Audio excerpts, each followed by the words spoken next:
ಯಾಕೆ ಅಂತಂದ್ರೆ ನಾವು ಯಾರು ಸಾಯುವವರೇ ಅಲ್ಲ ಅಂದ್ಕೊಂಡ್ಬಿಟ್ಟಿದ್ದೇವೆ ನಾವೆಲ್ಲ ಇವತ್ತು. ಅದಕ್ಕಾಗಿ ಆ ಪ್ರಶ್ನೆ ಬರ್ತಾ ಇಲ್ಲ.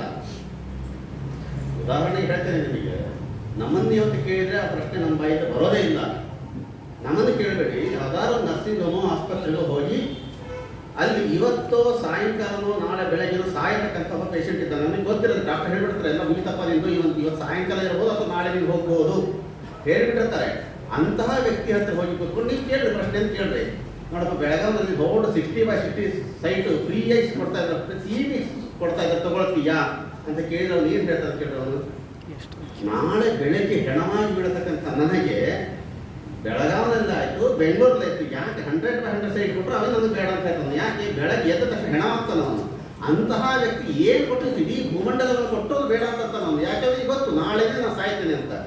ಹಾಗೆ ನಾವೆಲ್ಲ ಇವತ್ತು ಭೂಮಂಡಲ ಅನ್ನೋ ನರ್ಸಿಂಗ್ ಹೋಮಲ್ಲಿ ಅಡ್ಮಿಟ್ ಆದವರೇ, ಇವತ್ತಿಲ್ಲ ನಾಳೆ ನಾವು ಸಾಯುವವರೇ.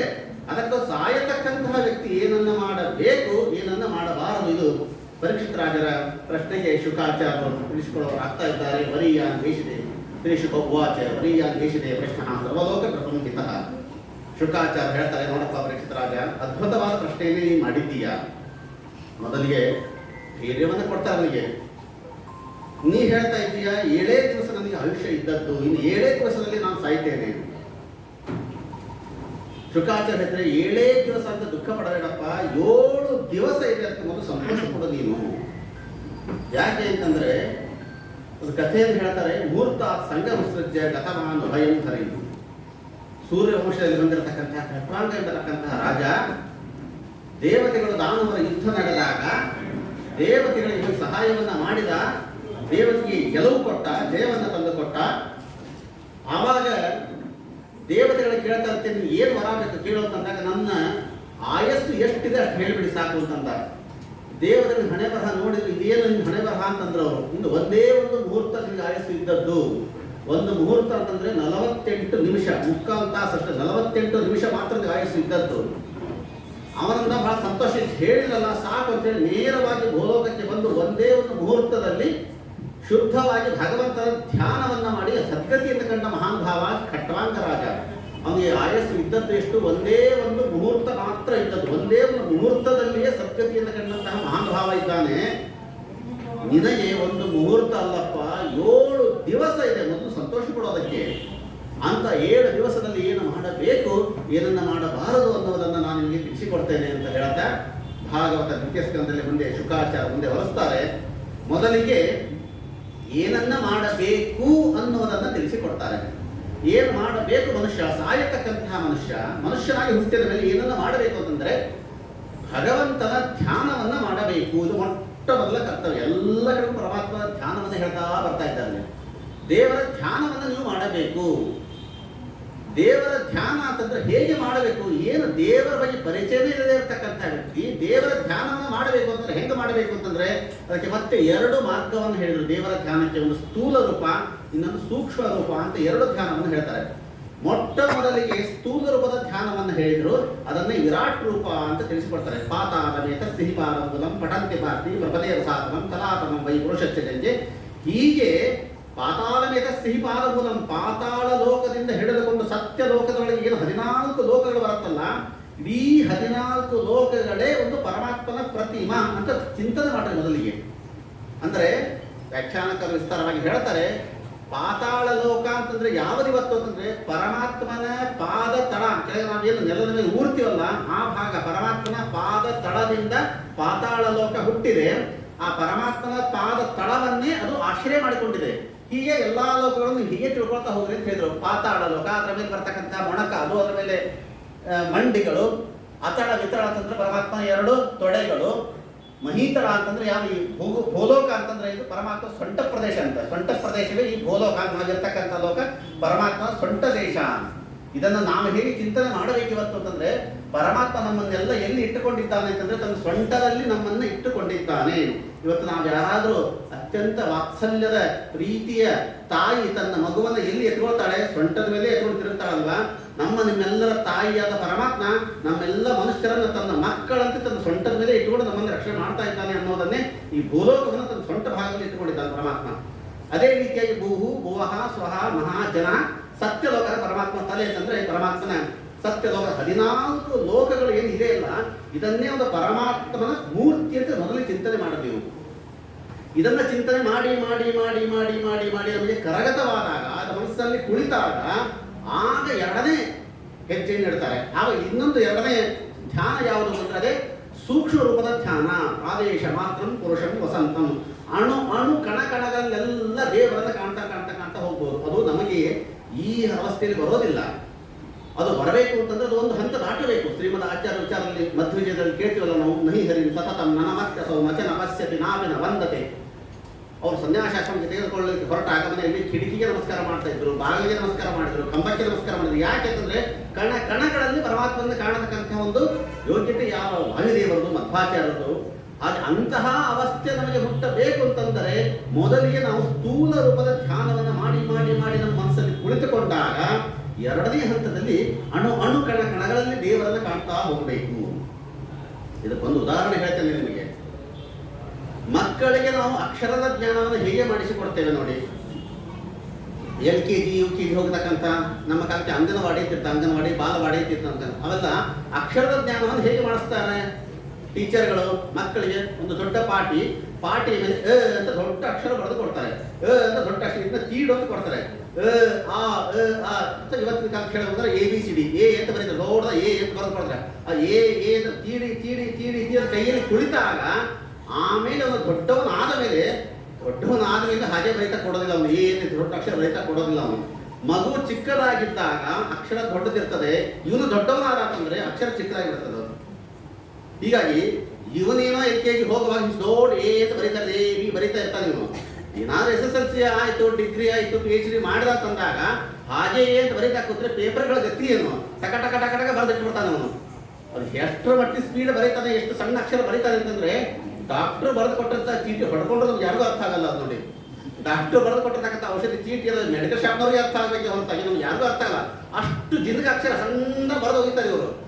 ಅದಕ್ಕೆ ಈ ಮಗು ನೋಡಿದ್ರೆ ಇದು ABCD ಅಂತ ಬರೀತದೆ, ಡಾಕ್ಟರ್ ABCD ಬರೀತಾರೆ. ಅವ್ರು ಯಾಕೆ ಸಣ್ಣ ಸಣ್ಣ ಸಣ್ಣ ಅಕ್ಷರ ಬರೀತಾರೆ, ಇವ್ರು ಯಾಕೆ ದೊಡ್ಡ ದೊಡ್ಡ ಅಕ್ಷರ ಬರೀತಾರೆ ಅಂತಂದ್ರೆ ಅದು ಸ್ಥೂಲ ರೂಪದ ಧ್ಯಾನ. ಒಂದು LKG ಇರ್ತಕ್ಕಂಥ ಅಕ್ಷರದ ಜ್ಞಾನ ಅದು ಸ್ಥೂಲ ರೂಪದ ಧ್ಯಾನ.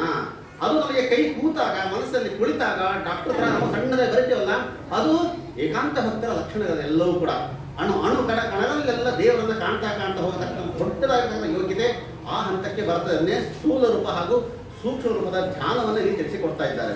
ಈ ರೀತಿಯಾಗಿ ಪರಮಾತ್ಮನ ಧ್ಯಾನವನ್ನು ಮಾಡಿ ನಾವು ಮನಸ್ಸಿನಲ್ಲಿ ಇರಿಸಿಕೊಳ್ಳಬೇಕು.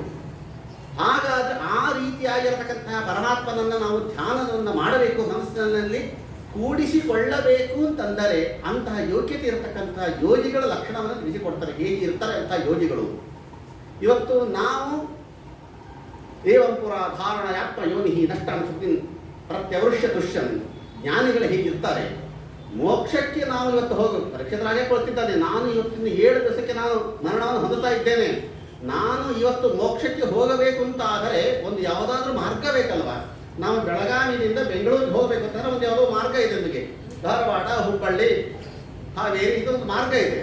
ನಾನು ಭೂಲೋಕದಲ್ಲಿದ್ದೇನೆ, ಭೂಲೋಕದಿಂದ ನಾನು ಮೋಕ್ಷಕ್ಕೆ ಹೋಗಬೇಕು ಅಂತ ಅಂದರೆ ನನಗೊಂದು ಮಾರ್ಗ ಬೇಕಲ್ಲ. ಯಾವುದು ಮಾರ್ಗ ಅಂತಂದ್ರೆ ಭಾಗವತ ಹೇಳ್ತದೆ, ಶಬ್ದಸ್ಸಿ ಬ್ರಹ್ಮಣ ಏಷವಂಥ ಎನ್ನಾಮ ವ್ಯಧ್ಯಾಯತಿ ಧೀರ ವಾರ್ತೈ ಪರಿಭ್ರಮಂ ತತ್ರ ನವಿಂದ ತೀರ್ಥಾನ್ ಮಾಯಾಮಯೇ ವಾಸನಯಾ ಶಯಾನಃ.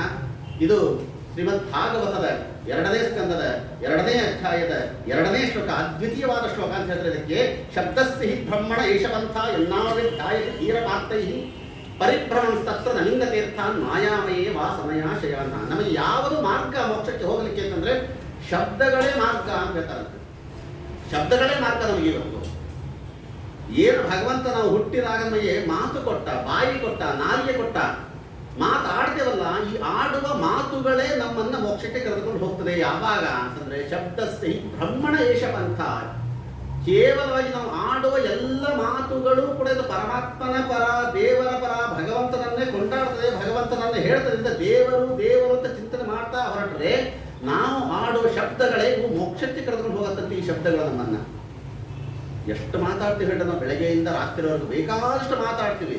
ಅದರಲ್ಲಿ ದೇವರ ಪರವಾಗಿ ಎಷ್ಟು ಮಾತನಾಡ್ತೇವೆ, ಹಾಡು ಹರಟೆಯಿಂದ ಎಷ್ಟು ಹೊಡಿತೇವೆ, ಮತ್ತೊಬ್ಬರನ್ನ ಬೈಯುವುದಕ್ಕೆ ಎಷ್ಟು ನಾವು ಬಳಸ್ತೇವೆ, ಮತ್ತೊಬ್ಬರನ್ನ ಹೀಯಾಳಿಸೋದಕ್ಕೆ ನಾವು ಎಷ್ಟು ಪದಗಳನ್ನು ಬಳಸ್ತೇವೆ, ಇನ್ನೊಬ್ಬರಿಗೆ ನಾವು ಚಾಡಿ ಹೇಳೋದಕ್ಕೆ ಎಷ್ಟು ಪದಗಳನ್ನು ಬಳಸ್ತೇವೆ, ಹಾಡು ಹರಟೆ ಹೊಡೋದಕ್ಕೆ ಎಷ್ಟು ಪದಗಳನ್ನು ಬಳಸ್ತೇವೆ.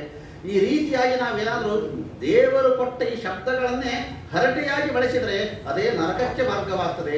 ಇದೇ ಮಾತುಗಳೇ ದೇವರಿಗಾಗಿ ಬಳಸಿದರೆ ಇದು ಮೋಕ್ಷಕ್ಕೆ ಮಾರ್ಗವಾಗ್ತದೆ. ಏಷವಂತಹ ಈ ಎಲ್ಲ ಶಬ್ದಗಳನ್ನೇ ನಾವು ಮಾರ್ಗವನ್ನಾಗಿ ಮಾಡಿಕೊಂಡು ಶಬ್ದದಿಂದಲೇ ನಾವು ಮೋಕ್ಷವನ್ನು ಪಡೆಯಬೇಕು.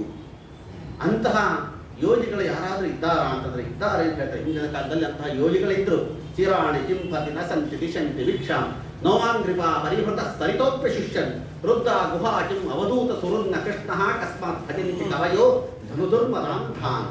ಭಾಗವತ ಹೇಳ್ತದೆ, ಸತ್ಯಾಂಶಿತೋ ಕಿಂ ಕಶಪೋಪಯಾಸೈ ಬಾಹೋ ಸ್ವಸಿದ್ಧಿ ರೂಪಬಲಹೀನೈ ಕಿಂ.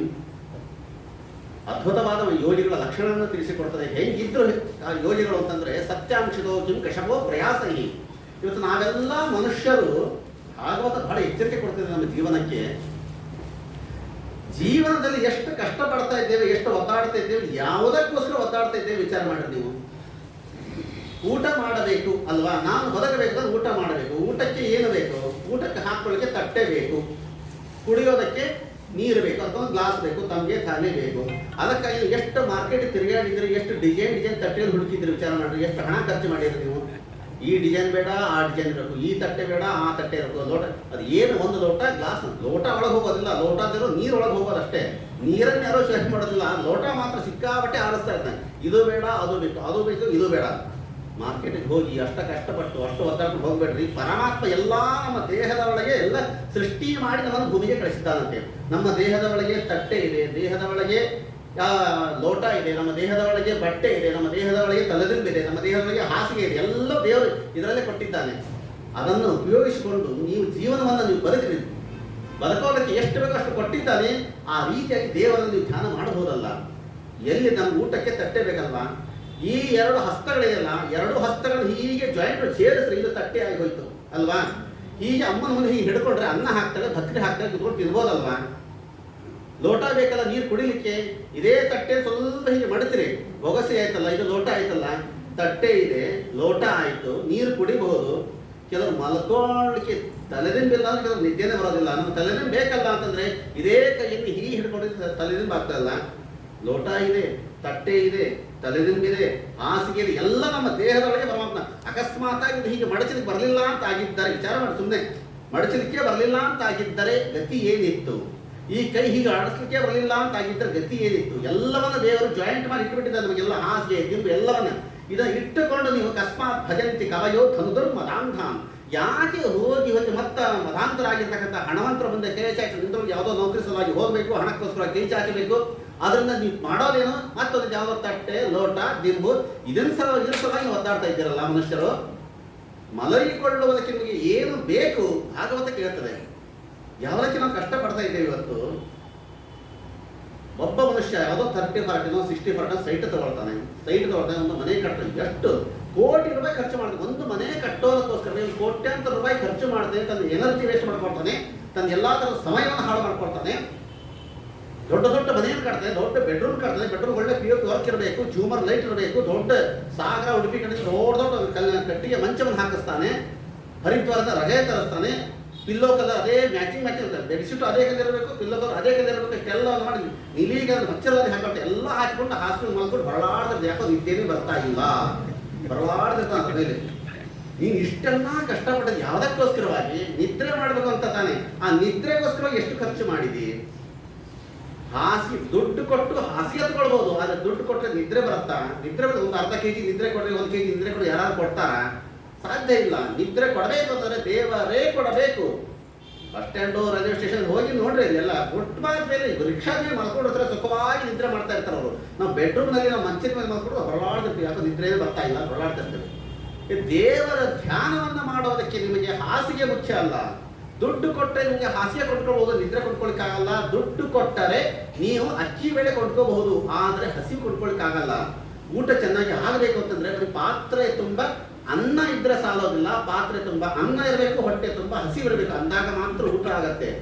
ದುಡ್ಡು ಕೊಟ್ಟರೆ ಅಕ್ಕಿ ಸಿಗತ್ತೆ, ಆದರೆ ದುಡ್ಡು ಕೊಟ್ಟರೆ ಹಸಿವು ಸಿಗೋದಿಲ್ಲ. ದುಡ್ಡು ಕೊಟ್ಟರೆ ಬಿಸ್ಲೇರಿ ವಾಟರ್ ಸಿಗಬಹುದು, ನೀರು ಸಿಗಬಹುದು, ಆದರೆ ದುಡ್ಡು ಕೊಟ್ಟರೆ ನೀರಡಿಕೆ ಸಿಗೋದಿಲ್ಲ. ದುಡ್ಡು ಕೊಟ್ಟರೆ ನಿಮಗೆ ಹೂವು ಸಿಗಬಹುದು, ಆದರೆ ದುಡ್ಡು ಕೊಟ್ಟರೆ ನಿಮಗೆ ಗಂಧ ಸಿಗೋದಿಲ್ಲ.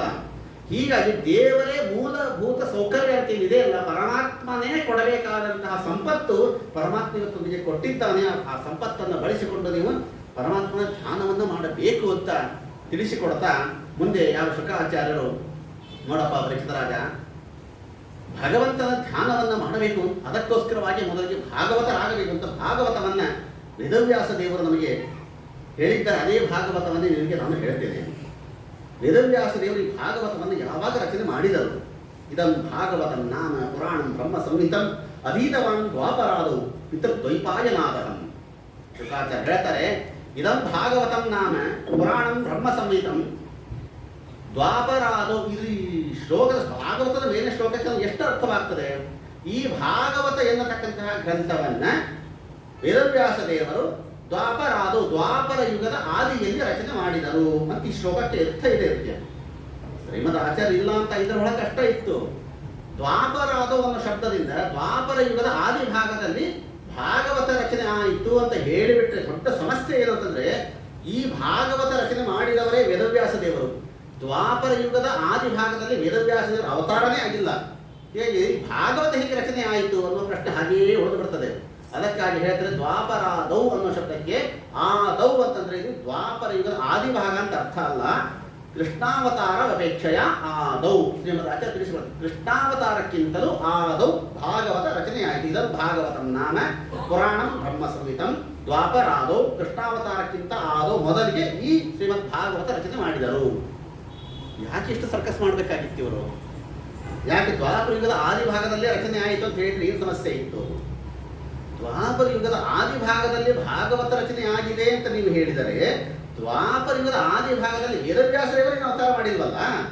ವೇದವ್ಯಾಸ ದೇವರು ಅವತಾರ ಮಾಡಿದ್ದು ಯಾವಾಗ? ವಾಮನ ಪುರಾಣ ಒಂದು ವಾಕ್ಯವನ್ನು ಹೇಳ್ತದೆ, ವ್ಯಾಸಃ ಷಟ್ಶತ ವರ್ಷೀಯೋ ಧೃತರಾಷ್ಟ್ರಮತೀಜನತ. ವೇದವ್ಯಾಸ ದೇವರು 600 ವರ್ಷದವರಿದ್ದಾಗ ಧೃತರಾಷ್ಟ್ರಾದಿಗಳು ಹುಟ್ಟಿದರು. ಧೃತರಾಷ್ಟ್ರಾದಿಗಳು ಹುಟ್ಟಿದ ಮೇಲೆ ದ್ವಾಪರ ಯುಗ ಎಷ್ಟು ದಿವಸ ಇದೆ ನೋಡಿ. ಧೃತರಾಷ್ಟ್ರ ಹುಟ್ಟಿದ, ಅದರ ಮೇಲೆ ಒಂದು 40-50 ವರ್ಷಕ್ಕೆ ಇವರು ದುರ್ಯೋಧನಾದಿಗಳು ಹುಟ್ಟಿದ್ದಾರೆ. ದುರ್ಯೋಧನಾದಿಗಳು ಹುಟ್ಟಿದ ಮೇಲೆ ಒಂದು 100 ವರ್ಷಕ್ಕೆ ಕಲಿಯುಗ ಬಂದಾಗ್ತಿದೆ. ಅರ್ಥಾತ್ ಈ ವೇದವ್ಯಾಸ ದೇವರ ಅವತಾರ ಯಾವಾಗ ಆದಂಗಾಯ್ತು? ದುರ್ಯೋಧನ ಕಾಲ ಒಂದು 100 ವರ್ಷ, ಧೃತರಾಷ್ಟ್ರದ ಕಾಲ ಒಂದು 50 ವರ್ಷ. ಈ ಯಾವ ಧೃತರಾಷ್ಟ್ರ ಹುಟ್ಟಿದಾಗ ಇವರು 600 ವರ್ಷದವರು ಇದ್ರು ವೇದವ್ಯಾಸ ದೇವರು. ಅಂದ್ರೆ ವೇದವ್ಯಾಸ ದೇವರು ಹುಟ್ಟಿದ ಮೇಲೆ ಕಲಿಯುಗ ಬರೋದಕ್ಕೆ ಕೇವಲವಾಗಿ 750 ವರ್ಷಕ್ಕೆ ಕಲಿಯುಗ ಬಂದಾಗಿಬಿಟ್ಟಿದೆ. ಆದರೆ ಈ ದ್ವಾಪರ ಯುಗ ಇದ್ದದ್ದು ಲಕ್ಷ ವರ್ಷಗಳ ಇದ್ದದ್ದು. ಆ ವೇದವ್ಯಾಸ ದೇವರು ಅವತಾರ ಮಾಡಿದ್ದೆ ದ್ವಾಪರ ಯುಗದ ಕೊನೆಯ ಭಾಗದಲ್ಲಿ. ಇನ್ನೊಂದು 500-600 ವರ್ಷ ಇದ್ದಾಗ ಅಷ್ಟೇ ಇವರು ಅವತಾರ ಮಾಡಿದ್ದು. ಹೀಗಾಗಿ ದ್ವಾಪರ ಯುಗದ ಆದಿ ಅನ್ನೋ ಶಬ್ದಕ್ಕೆ ದ್ವಾಪರ ಯುಗ ಅಂತ ಅರ್ಥ ಮಾಡಿಬಿಟ್ರೆ ಕೃಷ್ಣಾವತಾರಕ್ಕಿಂತ ಆದಿ ಮೊದಲಿಗೆ ಭಾಗವತದ ರಚನೆ ಆಯಿತು ಅಂತ ಶ್ರೀಮದ್ ಆಚಾರ್ಯ ತಿಳಿಸಿಕೊಡ್ತಾರೆ. ಯಾಕೆ ಸರ್ಕಸ್ ಮಾಡಬೇಕಾಗಿತ್ತು? ದ್ವಾಪರದ ಅಂತ್ಯಭಾಗದಲ್ಲಿ ಮಾಡಿದ್ರೆ ಇಷ್ಟು ಹೇಳ್ಬಿಟ್ಟರೆ ಸಾಕಾಗಿತ್ತಲ್ಲ. ಇದರಿಂದ ನೀವೇನು ಸಾಧನೆ ಮಾಡಿದಂಗಾಯಿತು ಅಂದರೆ ಇದರಲ್ಲಿ ವೇದವ್ಯಾಸ ದೇವರ ಸರ್ವಜ್ಞತ್ವವನ್ನು ಸೂಚನೆ ಮಾಡಿ ಕೊಡ್ತಾ ಇದ್ದಾರೆ. ಅಲ್ಲಿ ವೇದವ್ಯಾಸ ದೇವರು ಸರ್ವಜ್ಞರು, ಅವ್ರಿಗೆ ಯಾವುದೇ ತರಹದ ಮೋಹಗಳಿಲ್ಲ. ಛೇದ ಭೇದ ವಿಷಾದ ಕುಟಿಲ ಅಂತಾದಿ ಮಧ್ಯೆ ವಿದೂರ ಆದಾನಾದಿ ಕಾರಣ ಬಾದರಾಯಣ ಪಾಹಿ ಸತ್ರಾಣ. ಇದರಿಂದ ಏನು ವೇದವ್ಯಾಸ ದೇವರ ಸರ್ವಜ್ಞತ್ವ ನಮಗೆ ಗೊತ್ತಾಗ್ತಾ ಇದೆ ಅಂತಂದ್ರೆ, ಕೃಷ್ಣಾವತಾರ ಅಪೇಕ್ಷೆಯ ಆದೋ, ಕೃಷ್ಣಾವತಾರಕ್ಕಿಂತಲೂ ಮೊದಲಿಗೆ ಭಾಗವತದ ರಚನೆ ಆಯಿತು ಅಂತಂದ್ರೆ, ಇವತ್ತು ನೀವು ಅನೇಕ ಕಥೆಗಳನ್ನು ನೀವು ಓದ್ತಿರಲ್ಲ, ಯಾವುದ್ಯಾವುದೋ ದೊಡ್ಡ ದೊಡ್ಡ ಮಹಾತ್ಮರ ಕಥೆಗಳನ್ನ. ಆ ಕಥೆ ಎಲ್ಲ ಯಾವಾಗ ಬಂದಿದೆ ಹೇಳಿ? ಆ ಒಬ್ಬ ಮಹಾತ್ಮ ಅವನು ಹುಟ್ಟಿ, ಅವನು ಬೆಳೆದು, ಅವನು ಸಾಧನೆಯನ್ನು ಮಾಡಿ, ಅವನು ಸತ್ತು ಹೋದ ಮೇಲೆ ಆಮೇಲೆ ಅವನ ಹೆಸರಿನಿಂದ ಒಂದು ಪುಸ್ತಕ ಅಂತ ಬರ್ತದೆ. ಇದು ಹಾಗಲ್ಲ. ಇದು ಭಾಗವತ ಮಹಾಭಾರತಾದಿಗಳು ಹಾಗಂತಹ ಕಥೆ ಪುಸ್ತಕ ಅಲ್ಲ. ಇದು ಆಡಿದ್ದನ್ನ ನೋಡಿ ಬರೆದಂತಹ ಕಥೆ ಅಲ್ಲ. ಇದು ಈ ಬರದಂತೆ ನಡೆದದ್ದು ಯಾವ ಮಹಾಭಾರತ. ಇನ್ನ ಕೃಷ್ಣಾವತಾರವೇ ಆಗಿಲ್ಲ, ಕೃಷ್ಣನ ಅವತಾರವೇ ಮಾಡಿಲ್ಲ. ಆಗಲೇ ಇಡೀ ದಶಮಸ್ಕಂದ ಎಲ್ಲ ರೆಡಿ ಆಗಿಬಿಟ್ಟಿದ್ದೇನೆ. ಆಗಲೇ ದಶಮಸ್ಕಂದ ಬರೆದಿಟ್ಬಿಟ್ಟಿದ್ದಾರೆ. ಈ ಭಾಗವತವನ್ನೇ ಬರೆದಿಟ್ಬಿಟ್ಟಿದ್ದಾರಂತೆ. ಇನ್ನ ಮಹಾಭಾರತದಲ್ಲಿ ಯಾವ ಧೃತರಾಷ್ಟ್ರಾದಿಗಳು ಹುಟ್ಟಿಲ್ಲ, ಪಾಂಡವರು ಹುಟ್ಟಿಲ್ಲ, ಕೌರವರು ಹುಟ್ಟಿಲ್ಲ, ಭೀಮ ಹುಟ್ಟಿಲ್ಲ, ಅರ್ಜುನ ಯಾರು ಹುಟ್ಟಿಲ್ಲ. ಆಗಲೇ ಮಹಾಭಾರತ ಗ್ರಂಥ ರೆಡಿ ಆಗಿಬಿಟ್ಟಿತ್ತು. ಮಹಾಭಾರತ ಬರೆದಿಟ್ಟುಬಿಟ್ಟಿದ್ದಾರೆ. ಎಲ್ಲಿ ಮಹಾಭಾರತ ಹೆಂಗೆ ಬರೆದಿಟ್ಟಿದ್ರೋ ಹಂಗೆ ನಡ್ಕೊಂಡು ಬಂದದ್ದು ಅಂತಂದ್ರೆ ಮಹಾಭಾರತದ ಭಾಗವತದ ಕಥೆಗಳಿವೆಲ್ಲವೂ ಕೂಡ. ಅದಕ್ಕಾಗಿ 100 ವರ್ಷಗಳ ಮೊದಲೇ ಬರೆದಿಟ್ಟದ್ದು ವೇದವ್ಯಾಸರು ಸರ್ವಜ್ಞರು ಅಂತ ಹೇಳುವುದಕ್ಕೋಸ್ಕರವಾಗಿ ಈ ರೀತಿಯಾಗಿ ಶ್ರೀಮದ್ ಆಚಾರ್ಯ ತಾತ್ಪರ್ಯದಲ್ಲಿ ತಿಳಿಸಿಕೊಡ್ತಾ ಇದ್ದಾರೆ. ಯಾವ ದ್ವಾಪರಾದೋ ಅನ್ನೋ ಶಬ್ದಕ್ಕೆ ಕೃಷ್ಣಾವತಾರಕ್ಕಿಂತಲೂ ಮೊದಲಿಗೆ ಅಂತ ಅರ್ಥವನ್ನು ಮಾಡಿಕೊಳ್ಬೇಕು. ಅಂತಹ ಶ್ರೇಷ್ಠವಾದಂತಹ ಪುರಾಣ ಅಂತಂದ್ರೆ ಯಾವ? ಶ್ರೀಮದ್ ಭಾಗವತ ಪುರಾಣ. ಇಷ್ಟೆಲ್ಲವನ್ನ ಹೇಳಿ ಯಾವುದನ್ನ ಮಾಡಬೇಕು ಅನ್ನೋದನ್ನ ಹೇಳಿದ್ರು. ಇನ್ನು ಯಾವುದನ್ನ ಮಾಡಬಾರದು ಅವ್ನು ಕೇಳಿದ್ದೇನು ಪ್ರಶ್ನೆ? ಯತ್ ಶ್ರೋತವ್ಯಂ ಯಥಾ ಜಪ್ಯಂ ಯತ್ಕರ್ತ್ಯಂ ನೃಸ್ತನಾ ಸ್ಮರ್ತವ್ಯಂ ಭಜನೀಯಮ್ಮ ಬ್ರೂಹಿ ಯದ್ವಾ. ಯಾವುದನ್ನ ಮಾಡಬೇಕು ಯಾವುದನ್ನ ಮಾಡಬಾರದು ಅಂತ ಕೇಳಿದ್ದಲ್ಲ. ಮಾಡಬೇಕಾದದ್ದನ್ನ ಹೇಳಿ ಆಯ್ತು, ಇನ್ನು ಮಾಡಬಾರದನ್ನ ಹೇಳ್ತೇನೆ. ಯಾವುದನ್ನ ಮಾಡಬಾರದು ಅಂತಂದ್ರೆ ಸಕಾಮ ಕರ್ಮವನ್ನ ಮಾಡಬಾರದು. ಇದು ಭಾಗವತದ ಮೂಲ ಸರಿ. ಸಕಾಮ ಕರ್ಮವನ್ನ ಎಲ್ಲಾ ಕಡೆ ಕೂಡ ನಿಂದನೆ ಮಾಡ್ತಾನೇ ಬರ್ತಾ ಇದೆ. ಸಕಾಮ ಕರ್ಮವನ್ನು ಸರ್ವಥಾ ಮಾಡಬೇಡ್ರಿ. ಅದಕ್ಕೆ ಸಕಾಮ ಕರ್ಮಕ್ಕೆ ಫಲಗಳನ್ನು ಹೇಳ್ತಾರೆ. ಬ್ರಹ್ಮ ವರ್ಚಸ್ಸ ಕಾಮಸ್ಯ ಏಕೈಕ ಬ್ರಹ್ಮಣಸ್ಪತಿ. ನಮ್ಮ ಬ್ರಹ್ಮ ವರ್ಚಸ್ಸು ಬೇಕು ಅಂತಂದ್ರೆ ಬ್ರಹ್ಮದೇವ ಪೂಜೆಯನ್ನು ಮಾಡ್ರಿ. ನಮಗೆ ಏನಾದ್ರು ದುಡ್ಡು ಬೇಕು ಅಂತಂದ್ರೆ ಯಾವ್ದು ಲಕ್ಷ್ಮೀ ಪೂಜೆ ಮಾಡ್ರಿ. ಆರೋಗ್ಯ ಬೇಕು ಅಂತಂದ್ರೆ ಆರೋಗ್ಯ ಭಾಸ್ಕರಾದಿಚ್ಛೇತ ಸೂರ್ಯನ ಉಪಾಸನೆ ಮಾಡ್ರಿ. ಒಂದೊಂದು ಫಲ ಬೇಕು ಅಂತಂದ್ರೆ ಒಬ್ಬೊಬ್ಬ ದೇವತೆಗಳ ಉಪಾಸನೆ ಮಾಡ್ರಿ ಅಂತ ಭಾಗವತ ಹೇಳ್ತದೆ. ಕೊನೆಗೆ ಒಂದು ಮಾತು ಹೇಳ್ತದೆ, ಅಕಾಮಃ ಸರ್ವಕಾಮವ ಮೋಕ್ಷ ಕಾಮ ಉದಾರತಿ. ನಿಮಗೆ ಯಾವ್ದು, ನಿಮಗೆ ಸ್ವರ್ಗ ಬೇಕಾ ಮೋಕ್ಷ ಬೇಕಾ ಎಲ್ಲವೂ ಬೇಕಾತಂದ್ರೆ ಮೋಕ್ಷ ಕಾಮ ಪರಮಾತ್ಮನ ಉಪಾಸನೆ ಮಾಡಿ. ಪರಮಾತ್ಮ ಸರ್ವೋತ್ತಮ ಅನ್ನೋದು ಒಂದನ್ನು ಉಪಾಸನೆ ಮಾಡೋ ಹೊರತಾಗಿ ಸಕಾಮ ಕರ್ಮವನ್ನು ಎಂದಿಗೂ ಉಪಾಸನೆ ಮಾಡ್ಲಿಕ್ಕೆ ಹೋಗಬೇಡ್ರಿ. ಸಕಾಮ ಕರ್ಮ ಮಾಡೋದ್ರಿಂದ ಏನಾಗ್ತದೆ ಅಂತಂದ್ರೆ ನಿಮಗೆ ಏನು ಬೇಕಾಗಿದೆ ಇವತ್ತು ಎಲ್ಲವನ್ನ ಕೊಡೋದಕ್ಕೆ ಸಿದ್ಧನಾದವನು ಅಂತಂದ್ರೆ ಸರ್ವೋತ್ತಮನಾದ ಪರಮಾತ್ಮ. ಸೌಂದರ್ಯ ಬೇಕಾ? ಸಾಕ್ಷಾತ್ ಮನ್ಮಥನಾಗಿದ್ದಾನೆ ಪರಮಾತ್ಮ. ಅವನನ್ನು ಕೇಳಿ ಸೌಂದರ್ಯವನ್ನೇ ಕೊಡ್ತಾನೆ. ಸಂಪತ್ತು ಬೇಕಾ? ಲಕ್ಷ್ಮೀಪತಿ ಪರಮಾತ್ಮ ಸಂಪತ್ತನ್ನು ಎಲ್ಲವನ್ನ ಕೊಡುವ ಶಕ್ತಿ ಪರಮಾತ್ಮನ ಹತ್ರ ಇದೆ. ಹೀಗಾಗಿ ಒಂದೊಂದು ಕಾರಣಕ್ಕೋಸ್ಕರ ಒಬ್ಬೊಬ್ಬ ದೇವತೆಗಳ ಹತ್ರ ಉಪಾಸನೆಯನ್ನು ಸರ್ವತಾ ಮಾಡಬಾರದು ಅನ್ನೋದನ್ನು ಹೇಳ್ತಾ ಇದ್ದಾರೆ. ಯಾಕೆ ಸಕಾಮ ಕರ್ಮವನ್ನು ನಿಂದೆ ಮಾಡ್ತಾ ಇದೆ? ಸಕಾಮ ಕರ್ಮ ಅಂತಂದ್ರೆ ಏನು ಗೊತ್ತಾ? ನೀವು ಅನೇಕ ಭವಿಷ್ಯತ್ತರಿದ್ದೀರಿ. ಸಕಾಮ ಕರ್ಮ ಅಂತಂದ್ರೆ ನನ್ನ ಮನಸ್ಸಿನಲ್ಲಿ ಒಂದು ಆಸೆಯನ್ನು ಇಟ್ಟುಕೊಂಡು ನಾನು ಪರಮಾತ್ಮನ ಸೇವೆಯನ್ನ ಮಾಡಿದ್ರೆ ಅದನ್ನ ಸಕಾಮ ಕರ್ಮ. ನಿಷ್ಕಾಮ ಕರ್ಮ ಅಂತಂದ್ರೆ ನನ್ನ ಮನಸ್ಸಲ್ಲಿ ಯಾವುದೇ ತರಹದ ಲೌಕಿಕ ಆಸೆಗಳಿಲ್ಲ.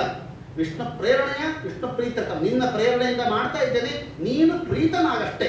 ಅದಕ್ಕಾಗಿಯೇ ಮಾಡಿ. ಒಂದು ನೀವು ನಮಸ್ಕಾರವನ್ನು ಮಾಡ್ತಿರೋ, ಒಂದು ಪ್ರದಕ್ಷಿಣೆ ಹಾಕ್ತಿರೋ, ಇದೇ ದೊಡ್ಡ ದೊಡ್ಡ ಕಾರ್ಯವನ್ನು ಮಾಡ್ತೀವಿ, ಏನು ಮಾಡೋದು ನೀನು ಪ್ರೀತನ, ನಿನ್ನ ಪ್ರೀತಿಗಾಗಿ ಮಾಡ್ತಾ ಇದ್ದೇನೆ, ನೀನು ಅನುಗ್ರಹ ಮಾಡಿ ಇಷ್ಟೇ ಹೊರತು ಯಾವುದೇ ಕಾಮನೆ ನಮ್ಮ ಹತ್ರ ಇರಬಾರದು. ಇದನ್ನೇ ನಿಷ್ಕಾಮ ಕರ್ಮ ಅಂತ ಹೇಳ್ತೀವಿ. ಶ್ರೇಷ್ಠವಾದದ್ದು ನಿಷ್ಕಾಮ ಕರ್ಮವೇ ಹೊರತಾಗಿ ಸಕಾಮ ಕರ್ಮ ಅಲ್ಲ. ಯಾಕೆ ಸಕಾಮ ಕರ್ಮ ಅಂತಂದ್ರೆ ಏನಾಗುತ್ತೆ ಗೊತ್ತಾ? ತಮಾಷೆಗೆ ಹೇಳ್ತೇನೆ. ಸಕಾಮ ಕರ್ಮ ಅಂತಂದ್ರೆ ಒಂದು ಅರ್ಥದಲ್ಲಿ ದೇವರು ನಾವು ಇಬ್ರು ಬಿಸ್ನೆಸ್ ಪಾರ್ಟ್ನರ್ ಆದಂಗೆ ಆಗ್ತೀವಿ ಅಷ್ಟೇ. ದೇವರಿಗೂ ನಾನು ಇನ್ನೊಂದು ರಥೋತ್ಸವ ಮಾಡಿಸ್ತೇನೆ, ನೀನು ನನಗೊಂದು ಟ್ರಾನ್ಸ್ಫರ್ ಕೊಡಿಸು. ನಾನು ಇನ್ನೊಂದು ಪಂಚಾಮೃತ ಮಾಡಿಸ್ತೇನೆ, ನೀನು ನನಗೊಂದು ಪ್ರಮೋಷನ್ ಕೊಡಿಸು. ನಾನು ನಿನಗೊಂದು ಸೇವಾ ಕೊಡ್ತೀನಿ, ನೀನು ನನಗೊಂದು ಫಲ ಕೊಡು. ಅಂದ್ರೆ ಇದೇನಂತ ನಾವು ದೇವರ ಬಿಸ್ನೆಸ್ ನಾನು ನಿನಗೊಂದು ಕೊಡ್ತೇನೆ, ನೀನು ನನಗೊಂದು ಕೊಡೋದು ಹೇಳಲಿಕ್ಕೆ ಅಲ್ವಲ್ಲ. ದೇವರು ಬಿಸ್ನೆಸ್ ಪಾರ್ಟ್ನರ್ ಅಲ್ಲ. ನಾವೊಂದು ಸೇವಾ ಕೊಡ್ತೀವಿ, ನೀವೊಂದು ಫಲ ಕೊಡುತ್ತೆ ಹೇಳಲಿಕ್ಕೆ ಸರ್ವತಾ ಅಲ್ಲ. ಅದಕ್ಕಾಗಿ ಸಕಾಮ ಕರ್ಮ ಸರ್ವತಾ ಸಲ್ಲದು, ಅದು ಕೂಡದು. ಸಕಾಮ ಕರ್ಮವನ್ನು ಮಾಡುವುದಾದ್ರೆ ಪರಮಾತ್ಮನ ಪ್ರೀತಿಗಾಗಿಯೇ ಮಾಡಬೇಕು, ಪರಮಾತ್ಮನ ಪ್ರೇರಣೆಯಿಂದಲೇ ಮಾಡಬೇಕು. ಅದನ್ನೇ ನಿಷ್ಕಾಮ ಕರ್ಮವಾಗಿಯೇ ಮಾಡಬೇಕು ಅನ್ನೋದನ್ನು ಅನೇಕ ದೃಷ್ಟಾಂತದ ಮೂಲಕವಾಗಿ ಇಲ್ಲಿ ತಿಳಿಸಿಕೊಡ್ತಾ ಮುಂದೆ ಅನೇಕವಾಗಿದ್ದ ವಿಚಾರಗಳನ್ನು ಕೂಡ ಇಲ್ಲಿ ತಿಳಿಸಿಕೊಡ್ತಾರೆ. ಚತುಶ್ಲೋಕಿ ಭಾಗವತವನ್ನು ಕೂಡ ಈ ಸಂದರ್ಭದಲ್ಲೇ ತಿಳಿಸಿಕೊಡ್ತಾ ಮುಂದೆ ಬರುತ್ತೆ ಅದರ ಸೃಷ್ಟಿಯ ವಿಚಾರಗಳು. ಅತ್ರ ಸರ್ಗ ವಿಸರ್ಗಸ್ಯ ಸ್ಥಾನ ಭೂಷಣ ಉದಯ ಸರ್ಗ ವಿಸರ್ಗ ಪುರಾಣಕ್ಕೆ ಇರ್ತಕ್ಕಂಥ ದಶ ಲಕ್ಷಣಗಳನ್ನು ಕೂಡ ಭಾಗವತ ತಿಳಿಸಿಕೊಡ್ತಾ ಮುಂದೆ 3ನೇ ಸ್ಕಂದದಲ್ಲಿ ಇದೇ ಶುಕಾಚಾರ್ಯರು ಪರೀಕ್ಷಿತರಾಜರಿಗೆ ಹೇಳ್ತಾರೆ, ನೋಡಪ್ಪ ನಾನು ನಿಮಗೆ ಭಾಗವತವನ್ನು ಹೇಳ್ತೇನೆ. ಈ ಭಾಗವತವನ್ನ ಹಿಂದೆ ಹರಿದ್ವಾರದಲ್ಲಿ ಗಂಗಾ ತೀರದಲ್ಲಿ ಮೈತ್ರೇಯರು ವಿದುರನಿಗೆ ಹೇಳಿದರು. ಅದೇ ಭಾಗವತವನ್ನೇ ನಾನು ನಿಮಗೆ ಹೇಳ್ತೇನೆ ಅಂತ ಹೇಳಿಬಿಟ್ರು. ಪರೀಕ್ಷಿತರಾಜನ ಪ್ರಶ್ನೆ ಬಂತು, ಗಂಗಾ ತೀರದಲ್ಲಿ, ಅದು ಹರಿದ್ವಾರದಲ್ಲಿ ವಿದುರ ಯಾಕೆ ಹೋಗಿದ್ದ? ಮೈತ್ರೇಯರಿಗೂ ಅವ್ರಿಗೂ ಯಾವಾಗ ಸಮಾಗಮ ಆಗಿತ್ತು?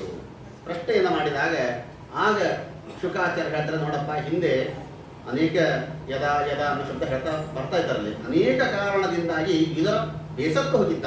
ಕೌರವರ ಕಾಟದಿಂದಾಗಿ ಯಾವಾಗ ದ್ರೌಪದಿಯ ಮಾನಹರಣವಾಯಿತು, ಯಾವಾಗ ಅರಗಿನ ಮನೆಯಲ್ಲಿ ಒಂದು ಸುತ್ತು ಹಾಕಿ ಪ್ರಯತ್ನ ಪಟ್ಟಿದ್ರು, ಯಾವಾಗ ವಿಷವನ್ನು ಹಾಕಿದ್ರು, ಅನೇಕ ಸಂದರ್ಭದಲ್ಲಿ ಬಹಳ ಬೇಸತ್ತು ಹೋಗಿದ್ದ.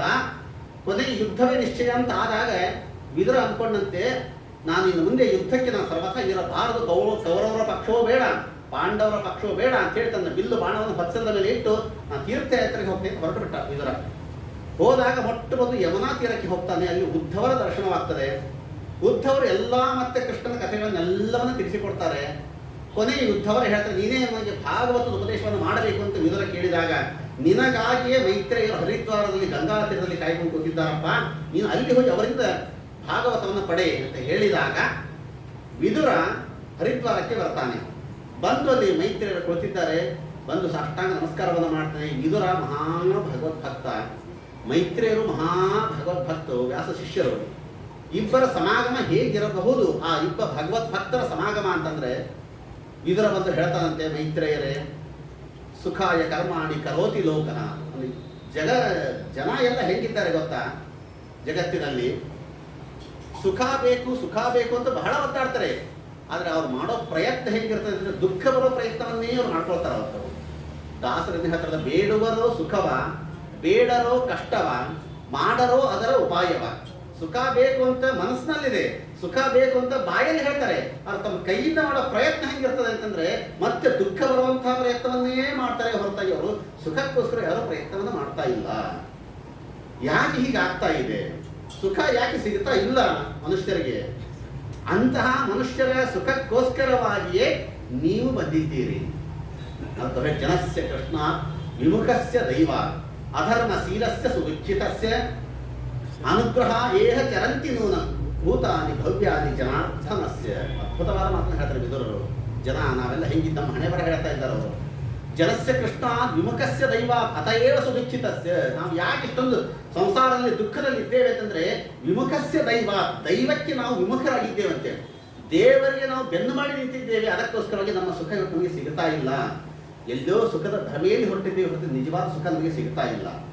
ಅಂತಹ ಯಾವ ವಿಮುಖರಾಗಿರತಕ್ಕಂತಹ, ದೈವಕ್ಕೆ ವಿಮುಖರಾಗಿ ನಿಂತಹ ಯಾವ ಜನರನ್ನ ದೈವದ ಕಡೆಗೆ ತಿರುಗಿಸುವುದಕ್ಕೋಸ್ಕರವಾಗಿ ನಿಮ್ಮಂತಹ ಸಕಲ ಸಜ್ಜನರು, ಸಾಧುಗಳು, ಸಂತರು, ಸನ್ಯಾಸಿಗಳು ಸಂಚಾರವನ್ನು ನೀವು ಮಾಡ್ತಾ ಮಾಡ್ತಾ ಮಾಡ್ತಾ ಇರ್ತೀರಿ. ನೀವು ನಮ್ಮ ಪರಿಸ್ಥಿತಿ ಹೆಂಗಾಗಿದೆ ಇವತ್ತಂತಂದ್ರೆ ಅದಕ್ಕೆ ವಿಮುಖಸ್ಯ ದೈವ ಅನ್ನೋದಕ್ಕೆ ಒಂದು ದೃಷ್ಟಾಂತವನ್ನು ಕೊಟ್ಟು ಹೇಳ್ತೇನೆ.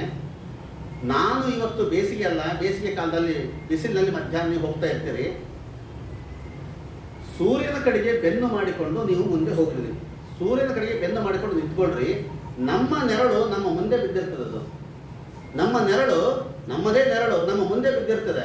ಆ ನೆರಳನ್ನು ಹಿಡಿಬೇಕು ಅಂತ ನೀವು ಮುಂದೆ ಹೋಗ್ರಿ, ಮತ್ತೆ ನೆರಳು ಮುಂದೆ ಹೋಗ್ತದೆ, ಅದು ಸಿಗೋದೇ ಇಲ್ಲ. ಎಷ್ಟು ನೀವು ಅದನ್ನು ನೆರಳು ಹಿಡಿಬೇಕು ಹೋಗ್ತಿರೋ ಅಷ್ಟೆಷ್ಟು ಮುಂದೆ ಮುಂದೆ ಮುಂದೆ ಹೋಗ್ತಾ ಇರ್ತದೆ. ಅದು ಬೇರೆ ಯಾರ್ದೋ ನೆರಳಲ್ಲ, ನಮ್ಮದೇ ನೆರಳು. ನಮ್ಮ ನೆರಳೆ ನಮಗೆ ಸಿಗೋದಿಲ್ಲ, ನಮ್ಮ ಕೈಗೆ ಸಿಗೋದಿಲ್ಲ. ಕಾರಣ ಏನು? ಸೂರ್ಯನಿಗೆ ಬೆನ್ನು ಮಾಡಿ ನಿಂತಿದ್ದಕ್ಕೋಸ್ಕರವಾಗಿ ನಮ್ಮ ನೆರಳು ನಮ್ಮ ಕೈ ಸಿಗ್ತಾ ಇಲ್ಲ. ಅದೇ ಸ್ವಲ್ಪ ಹೀಗೆ ಟರ್ನ್ ಆಗ್ರಿ, ನೀವು ಸೂರ್ಯನ ಕಡೆ ಮುಖ ಮಾಡ್ರಿ. ಮುಖ ಮಾಡಿಕೊಂಡು ಸುಮ್ಮನೆ ಹೋಗ್ತಾ ಇರ್ರಿ. ಬೆನ್ನು ನಮ್ಮ ನೆರಳು ತಾನಾಗಿ ನಮ್ಮ ಬೆನ್ನ ಹಿಂದೆ ತಾನೇ ಬರ್ತಾ ಇರ್ತದೆ. ಅವಾಗ ಬೇಕು ಅಂತ ಹಿಡಿಯಲಿಕ್ಕೆ ಹೋದ್ರು ಸಿಗಲಿಲ್ಲ. ಈಗ ನಮ್ಗೆ ಬೇಡ ಅಂತ ನಾವು ಹೋದ್ರು ನಮ್ಮ ಬೆನ್ನ ಹಿಂದನೇ ಬರ್ತಾ ಇರ್ತದೆ. ಹಾಗೆ ಇವತ್ತು ನಮ್ಮ ಸುಖ ನಮ್ಮ ಮುಂದೆನೇ ಬಿದ್ದಿದೆ. ಅದು ನಮ್ಮ ಸುಖ ನಮ್ಮ ಮುಂದೆ ಬಿದ್ದಿದೆ. ಯಾಕೆ ನಮ್ಮ ಕೈಗೆ ಸಿಗ್ತಾ ಇಲ್ಲ ಅಂತಂದ್ರೆ ವಿಮುಖಸ್ಯ ದೈವ. ದೇವರಿಗೆ ಬೆನ್ನು ಮಾಡಿ ನಿಂತಿದ್ದೇವೆ ನಾವು. ದೇವರಿಗೆ ಬೆನ್ನು ಮಾಡಿ ನಮ್ಮ ಸುಖದ ಮುಂದೆ ನಾವು ಸುಖ ನೋಡ್ತಾ ಇದ್ದೇವೆ. ನಾವು ಸುಖ ಬೇಕು ಅಂತ ಹೇಳಿಕ್ಕೆ ಹೋಗ್ತಾ ಇದ್ದೇವೆ. ಅದು ಮುಂದೆ ಮುಂದೆ ಮುಂದೆ ಹೋಗ್ತಾ ಇದೆ. ನಮ್ಮ ಸುಖ ನಮಗೆ ಸಿಗ್ತಾನೆ ಇಲ್ಲ. ಆ ಸುಖದ ಆಸೆಯನ್ನು ಬಿಟ್ಟು ದೇವರ ಕಡೆಗೆ ಮುಖ ಮಾಡ್ಕೊಂಡು ಹೋಗ್ತಾ ಇರ್ರಿ. ನಮ್ಮ ಬೆನ್ನ ಹಿಂದೆ ನಮ್ಮ ಸುಖ ತಾನಾಗೆ ಬರತ್ತೆ ಹೊರತಾಗಿ ಏನು ಕಷ್ಟಪಡಬೇಕಾಗಿಲ್ಲ. ನೀವು ಇವತ್ತು ನಾವು ಎಲ್ಲಿ ಹೋಗ್ತಾ ಇದ್ದೇವೆ? ನಾವು ಇವತ್ತಂದ್ರೆ ದೇವರ ಕಡೆಗೆ ಬೆನ್ನು ಮಾಡಿದ್ದೇವೆ.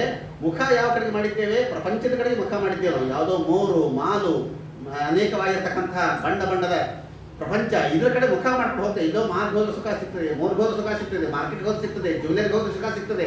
ಅಂದ್ರೆ ಹೋಗ್ತಾನೆ ಇದೆ ಸರ್ವತಾ ಸುಖ ನಮ್ಮ ಹತ್ರ ಬರ್ತಾನೆ ಇಲ್ಲ. ಅದು ಸುಖದ ಭ್ರಮೆಯಲ್ಲಿ ನಾವು ಬದುಕ್ತಾ ಇದ್ದೇವೆ. ಅಂತಹ ಯಾವ ಸುಖದಲ್ಲಿ ಭ್ರಮೆಯಲ್ಲಿರ್ತಕ್ಕಂಥವರಿಗೆ ನಿಜವಾದ ಸುಖವನ್ನು ತಂದು ಕೊಡೋದಕ್ಕೋಸ್ಕರ ನಿಮ್ಮಂತಹ ಸಾಧು ಸಜ್ಜನರು ಸಂಚಾರವನ್ನು ಮಾಡ್ತಾ ಇದ್ದೀರಿ ಅಂತ ಹೇಳ್ತಾ ಅವರಿಗೆ ನಮಸ್ಕಾರವನ್ನು, ಭಾಗವತ ತತ್ವ ಉಪದೇಶವನ್ನು ಮಾಡಬೇಕು ಅಂತ ಕೇಳಿದಾಗ ಮೈತ್ರೇಯರು ಕೂಡ ಹೇಳ್ತಾ ಇದ್ದಾರೆ, ಹೇ ವಿದುರ, ನೀನೇನು ಸಾಮಾನ್ಯನಾದಂಥ ವ್ಯಕ್ತಿ ಅಲ್ಲಪ್ಪ, ಮಹಾ ಭಗವದ್ ಭಕ್ತ, ಧರ್ಮನ ಅವತಾರ ನೀನು. ಯಾಕೆ ಹೀಗೆ ಶೂದ್ರನಾಗಿ ಅವತಾರ ಮಾಡಿದ್ದೀಯಾ ಅಂತಂದ್ರೆ ಅಣಿಮಾಂಡವ್ಯ ಶಾಪ, ಮಾಂಡವ್ಯರ ಶಾಪದಿಂದಾಗಿ ನೀನು ಇಂತಹ ಯಾವ ಮನುಷ್ಯನಾಗಿ ಅವತಾರವನ್ನು ಮಾಡಿದ್ದೀಯಾ. ಅದಕ್ಕಾಗಿ ಅವರ ಕಥೆಯನ್ನು ತಿಳಿಸಿಕೊಡ್ತಾರೆ, ವಿದುರನ ಕಥೆಯನ್ನ. ಹಿಂದೆ ಒಂದು ರಾಜ್ಯ ನಹುಷನ ಕಾಲ. ಅದು ಆ ರಾಜ್ಯದಲ್ಲಿ ಕಳ್ಳತನ ಜಾಸ್ತಿ ಆಗ್ತಾ ಇತ್ತು. ಒಬ್ಬರು 4 ಜನ ಕಳ್ಳರು ಒಬ್ಬರು ಮನೆಯಿಂದ ಎಲ್ಲ ಗಂಟು ಮೂಟೆ ಕರ್ಕೊಂಡು ಹೋಗ್ತಾ ಇದ್ರು. ಅವ್ನು ಹಿಡಿಬೇಕು ಅಂತ ಕೆಲವು 4 ಜನ ರಾಜಭಟರು ಓಡಿ ಹೋಗ್ತಾ ಇದ್ರು. ಆ ಕಳ್ಳರು ಏನ್ ಮಾಡಿದ್ರು ಅಂತಂದ್ರೆ ಒಬ್ಬ ಋಷಿಗಳ ಆಶ್ರಮದ ಒಳಗೆ ಹೋಗಿ ಎಲ್ಲಾ ಗಂಟನ್ನು, ಒಬ್ಬ ಋಷಿ ಧ್ಯಾನಾಸಕ್ತರಾಗಿ ಸಂಪ್ರಜ್ಞಾ ಸಮಾಧಿಯಲ್ಲಿ ಕೂತಿದ್ರು ಅವರು. ಆ ಎಲ್ಲಾ ಗಂಟನ್ನು ಋಷಿಗಳ ಮುಂದೆ ಇಟ್ಟು ಅವರು ಪರಾರಿ ಆಗಿಬಿಟ್ರು ಕಳ್ಳರು. ಈ ಯೋಧರು ಬಂದರು, ಒಳಗಡೆಗೆ ಬಂದರು, ಸೈನಿಕರು ಬಂದು ನೋಡಿದ್ರು, ಗಂಟನ್ನು ನೋಡ್ತಾರೆ ಋಷಿಯವರು. ಹಾಗಾಗಿ ಇವನೇ ನಿಜವಾದಂತಹ ಕಳ್ಳ, ಎಲ್ಲ ಕಳ್ಳರಿಗೆ ಇವನೇ ಗುರು, ಎಲ್ಲ ತಂತ ನೀವು ಒಪ್ಪಿಸ್ತಾ ಇದ್ರು, ಇವನೇ ಕಳ್ಳ ಅಂತ ಅವನನ್ನು ರಟ್ಟಿ ಎಳ್ಕೊಂಡು ಹೋಗ್ರ ಋಷಿಗಳನ್ನ. ಅವರ ಹೆಸರೇ ಮಾಂಡವ್ಯ ಋಷಿಗಳು ಅಂತ ಹೇಳ್ತಾರೆ. ಅವರಿಗೆ ಮಾಂಡವ್ಯ ಋಷಿಗಳು. ಕರ್ಕೊಂಡು ಹೋಗ್ಬಿಟ್ರು ಅವರನ್ನ. ರಾಜ ಇವನೇ ನಿಜವಾದ ದೊಡ್ಡ ಕಳ್ಳ ಇವನು ಅಂತ ಹೇಳ್ಬಿಟ್ರು. ರಾಜ ಅವನು ಹಿಂದೆ ಮುಂದೆ ವಿಚಾರಣೆ ಮಾಡಲಿಲ್ಲ. ಅವನು ಇವನೇ ಕಳ್ಳನ, ಹಾಗೆ ಇವನ ಶೂಲಕ್ಕೆ ಏರಿಸ್ರಿ ಅಂತ ಆಜ್ಞೆ ಮಾಡಿಬಿಟ್ಟ. ದೊಡ್ಡದಾದ ಕಬ್ಬಿಣದ ಸಲಾಕೆ ಅದನ್ನ ಆ ಮಾಂಡವ್ಯ ಋಷಿಗಳ ಬೆನ್ನಿನಲ್ಲಿ ಹಾಕಿ ಚುಚ್ಚಿದರೆ ಕುತ್ತಿಗೆ ಮೇಲೆ ಬಂತಂತದ್ದು. ಹಾಗೇ ಚುಚ್ಚಿ ಮೇಲೆ ನಿಲ್ಲಿಸಿಬಿಟ್ರು ಅವರನ್ನ. 7 ದಿವಸ ಹಾಗೆ ನಿಲ್ಲಿಸಿಬಿಟ್ರು ಮೇಲೆ. 7 ದಿವಸದ ನಂತರದಲ್ಲಿ ನಿಜವಾದ ಕಳ್ಳರು ಸಿಕ್ಕರು, ಸಂಪತ್ತು ಎಲ್ಲ ಸಿಕ್ತು. ಎಲ್ಲ ವಿಚಾರ ಮಾಡಿ ನೋಡೋದು ಗೊತ್ತಾಯ್ತು, ಓಹೋ ಇದು ನಿಜವಾದ ಕಳ್ಳರಲ್ಲ, ಮಹಾತ್ಮರು, ಇವರು ದೊಡ್ಡ ಋಷಿಗಳು ಅಂತ. ಆವಾಗ ಅವ್ರಿಗೆ ಪಶ್ಚಾತ್ತಾಪ ಆಯಿತು ಅಂತ ಹೇಳ್ತಾರೆ ರಾಜನಿಗೆ. ರಾಜ ಮಹಾ ತಪ್ಪು ಮಾಡಿದ್ವಿ, ಇದು ನಿಜವಾದ ಕಳ್ಳರಲ್ಲ, ಅವರು ಮಹಾತ್ಮರು. ರಾಜ ಅಂತ ಮೊದಲು ಅವರನ್ನು ಶೂಲದ ಕೆಳಗೆ ಇಳಿಸ್ರಿ ಅಂತಂದ್ರು. ಆ ಕಬ್ಬಿಣ ಸಲಾಕಿನ ಹಾಕಿ ಎಳಿತಾರೆ, ಬೆನ್ನಿಂದ ಎಳೆಯೋ ಅರ್ಧಕ್ಕೆ ಕಟ್ಟಾಗೋಯ್ತು, ತುಂಡಾಗೋಯ್ತು. ಅರ್ಧ ಆಣಿ ಹಾಗೆ ಉಳಿದದ್ದರಿಂದ ಅವರಿಗೆ ಅಣಿಮಾಂಡವ್ಯರು ಅಂತ ಹೆಸರು ಬಂತವರಿಗೆ. ಅಣಿಮಾಂಡವ್ಯ ಋಷಿಗಳು. ಅಣಿಮಾಂಡವ್ಯ ಋಷಿಗಳು ಹೇಳ್ತಾರೆ, ನಿಂದೇನೂ ತಪ್ಪಿಲ್ಲ ರಾಜ, ನೀನ್ಯಾರು ನನಗೆ ಶಿಕ್ಷೆ ಕೊಡ್ಲಿಕ್ಕೆ? ದೈವ ಹೇಗೆ ಪ್ರೇರಣೆ ಮಾಡತ್ತೋ ಇದಕ್ಕೆಲ್ಲ ಧರ್ಮನೇ ಮೂಲ. ಧರ್ಮರಾಜನ ಹೇಗೆ ಪ್ರೇರಣೆ ಮಾಡಿ, ಯಮಧರ್ಮ ಹೇಗೆ ಪ್ರೇರಣೆ ಮಾಡ್ತೋ ದಿಕ್ಪಾಲಕರು, ಹಾಗೆ ನೀ ಶಿಕ್ಷೆ ಕೊಡ್ತೀಯ ನನಗೆ. ನಿಂದೇನೂ ತಪ್ಪಿಲ್ಲ, ನಾನು ಅವನನ್ನೇ ಕೇಳ್ತೇನೆ. ನೇರವಾಗಿ ಯಮಲೋಕಕ್ಕೆ ಬರ್ತಾರೆ ಅಣಿಮಾಂಡವ್ಯರು. ಯಮಲೋಕಕ್ಕೆ ಬಂದದ್ದೇ ಕೇಳ್ತಾರೆ, ನಾನು ಏನು ತಪ್ಪು ಮಾಡಿದ್ದೆ?